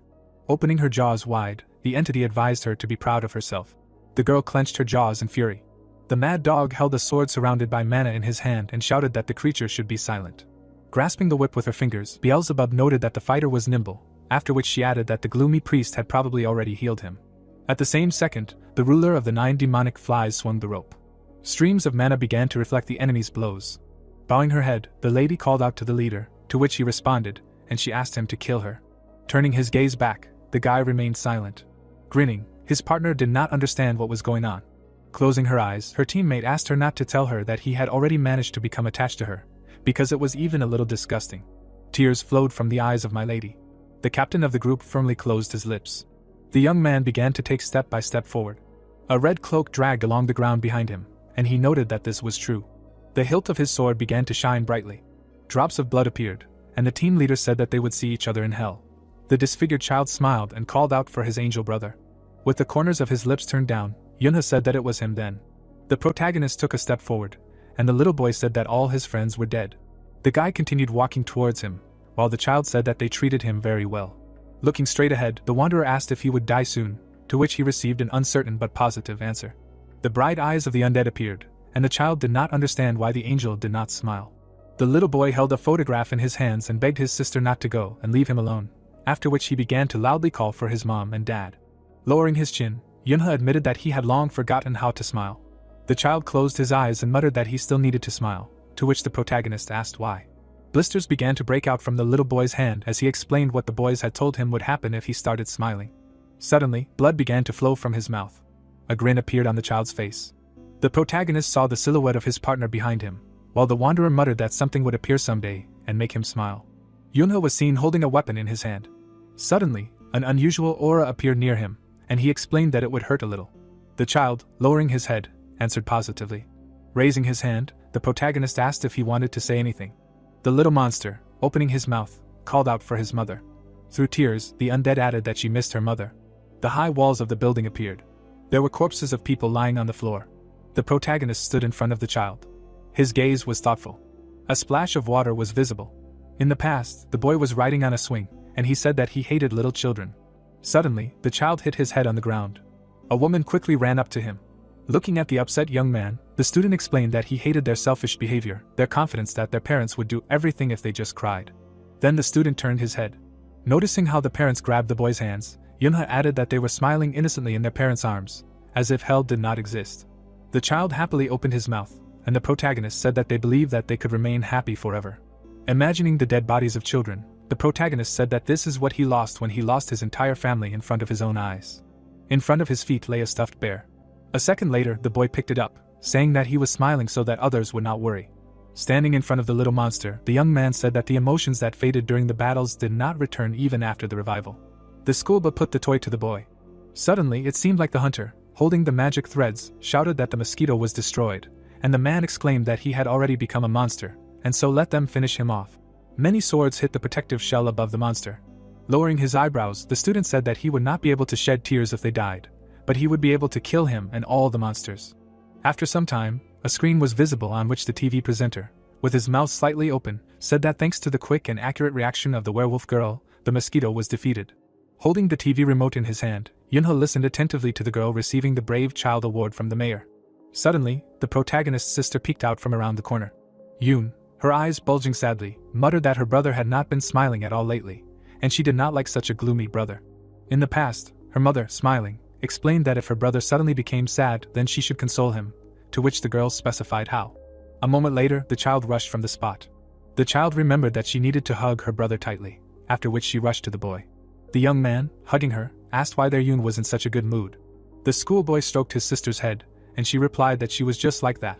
Raising her palm to her mouth, the girl wanted to say something in the student's ear. Suddenly, the child kissed Yunha on the cheek. Waving her hands, the child exclaimed that she really liked her brother, more than anything in the world. The protagonist opened his mouth in surprise. Then the protagonist raised the corners of his lips. During the day, a building was visible, and at that very moment, the boy said that he also liked Yuna more than anything in the world, and she happily asked if it was true. A sign for the General Sports Festival of Don Elementary School was visible. Yuna held a piece of paper in his hand, and it was heard that from now on, they would begin a competition to find a partner. Shaking his head, the protagonist could not understand where to look for him. The protagonist abruptly turned to Siona, causing her eyes to widen in surprise. Taking her hand, the schoolboy exclaimed that she should follow him, and the half-human asked what he had there, and Minji also shouted that she had no idea what was going on, but that they should hurry up, because they had to win. The boy, smiling, asked to show the note. The word puppy was written on the piece of paper. Through the sweat on his face, the young man asked Siona if she was a puppy, to which she replied that he was tired of living, since she was a fox, not a dog, and the boy explained that their team had to win. Suddenly blushing, the student remembered her classmate's words that she would definitely win and become the class president next time, and then offered to cooperate. The schoolgirl thoughtfully bit her lips. Unexpectedly, Siona began to bark, to which the teenager called her a good puppy, after which it was seen how the boys quickly moved their legs. Suddenly Yoon, picking up a box of food, asked her brother to look at what she had done. Smiling contentedly, Yoonha said that it looked delicious and asked who had drawn it, and Minji said that his happiness was about to fall out of his pants. The girl, looking at the protagonist, asked that maybe he would treat not only Yoon like that, and how he was smart enough to call Siona a dog, to which he asked a counter question about what they didn't like. Opening his mouth, the protagonist noted that she herself forced him to participate in this competition, and at that very moment his classmate objected that otherwise he would have just been fooling around. Joyfully closing her eyes, the schoolgirl exclaimed that as long as she held the position of president, their class should get the highest grade. Sweat ran down the student's cheek, hearing the question, which was not at all because the teacher promised to treat them to burgers if they won. Clenching her jaw, Minji replied that it did not matter, and let him just try to sneak away during lunch, because he would not let her go so easily. The woman sitting next to Hyen remarked that she did well and then asked if anything hurt, and she said that everything was fine and started calling her mother by a different name. The lady blushed and asked what it meant, and immediately said that it also sounded good and very unusual. Sujin smiled and asked if that was true. Looking ahead, Yunha said that Hyen's dad got married to Sujin a few months ago. The lady was seen hugging the guy, and the main character added that they said that Sujin was the second daughter of Alice Group's Juzik, and many of the guys were very surprised when they found out that the grandfather who played with them at the wedding was the chairman of the company. Yunhyuk pointed out that the grandpa was still the same, and the protagonist explained that they weren't afraid to say that, and he and Hyen knew about it, and she felt a little awkward calling Sujin mom. The girl clenched her fists and exclaimed that she promised to get used to calling her sister that, and at that very moment Siona said that she had called her by another name again. Flags of different countries were hanging, and the girl replied that everything was fine. After a while, a young man could be seen walking down the street. The schoolboy, holding his head, said that he needed to take a nap after lunch. Opening his mouth, the boy said that there was usually no one in the back of the garden, so he could take a nap. The half-human bit his lips, and Yunha asked what the puppy was doing there. The girl pointed her index finger out and said that she had already said that she was not a dog, and now everyone was calling her that because of him, after which the protagonist asked what was wrong with that, since it was a cute nickname. Peeking out from around the corner, the protagonist asked what she was doing here. The guy's eyes widened in surprise when he heard that she would figure out what and how to do herself. Baring her teeth, Minji asked why it mattered to her who she was friends with, to which the woman asked her to calm down, explaining that she was trying to talk to her. Through the sweat on her face, her mother noted that she did not forbid her to communicate with Yunha and Yunhyuk, and it would be even better if she got closer to Hyen. The lady added that she would be glad if she stayed away from Siona, to which the schoolgirl slapped her hand away, saying that she was talking about this, and also asked why she told her who to be friends with and who not to. The lady opened her mouth wide and exclaimed that Siona was a half-breed. The boy's eyes widened in confusion. The student, looking at her mother's hand, listened to what she might not know, but people did not treat her kind very well. It was visible how the half-human sadly tucked her legs, and at that moment the woman asked if she could imagine what people might say about her if they saw her with her. Lowering her head, the girl said that she was fine. Her fingers were shaking violently, and she said that she had long ago realized that someone like her would never have friends. Looking down, the protagonist asked how they were. Smiling, Siona replied that she was very grateful to them and asked them to forgive her for all the inconvenience. Getting up, the schoolgirl explained that she had come from Minji, but now she felt somehow awkward, and then asked her classmate to go with her. Suddenly, the protagonist grabbed her hand. Looking ahead, the guy said that everything was fine and that he should just believe in Minji. The woman, clenching her fist, shouted that other mothers were against her communicating with their children because of her.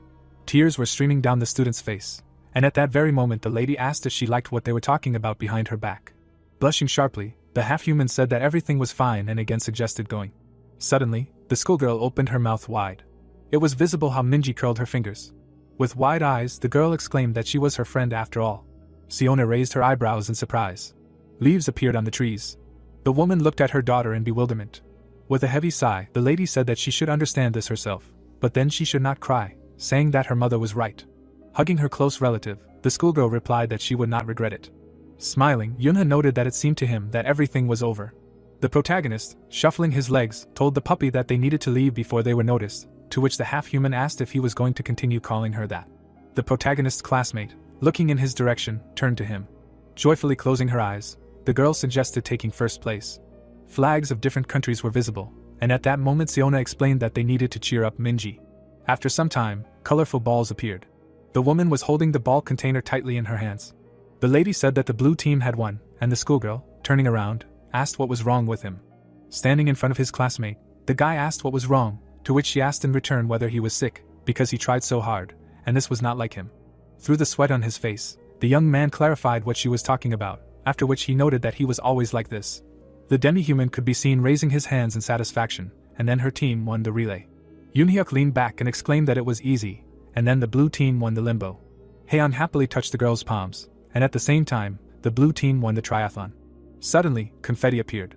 It was heard that the winner of the Autumn Sports Day was the blue team, and at the same moment, Minji was holding the winner's flag. The girl closed her eyes and said that they can move mountains if they try. Through sweat on her face, the schoolgirl said that they should elect her as the president.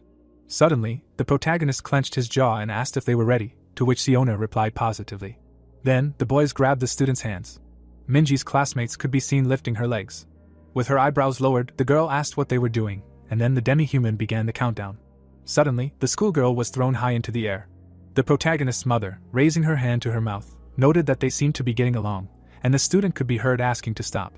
It seemed like the boys were holding her with their hands. A moment later, the joyful Minji was thrown up again.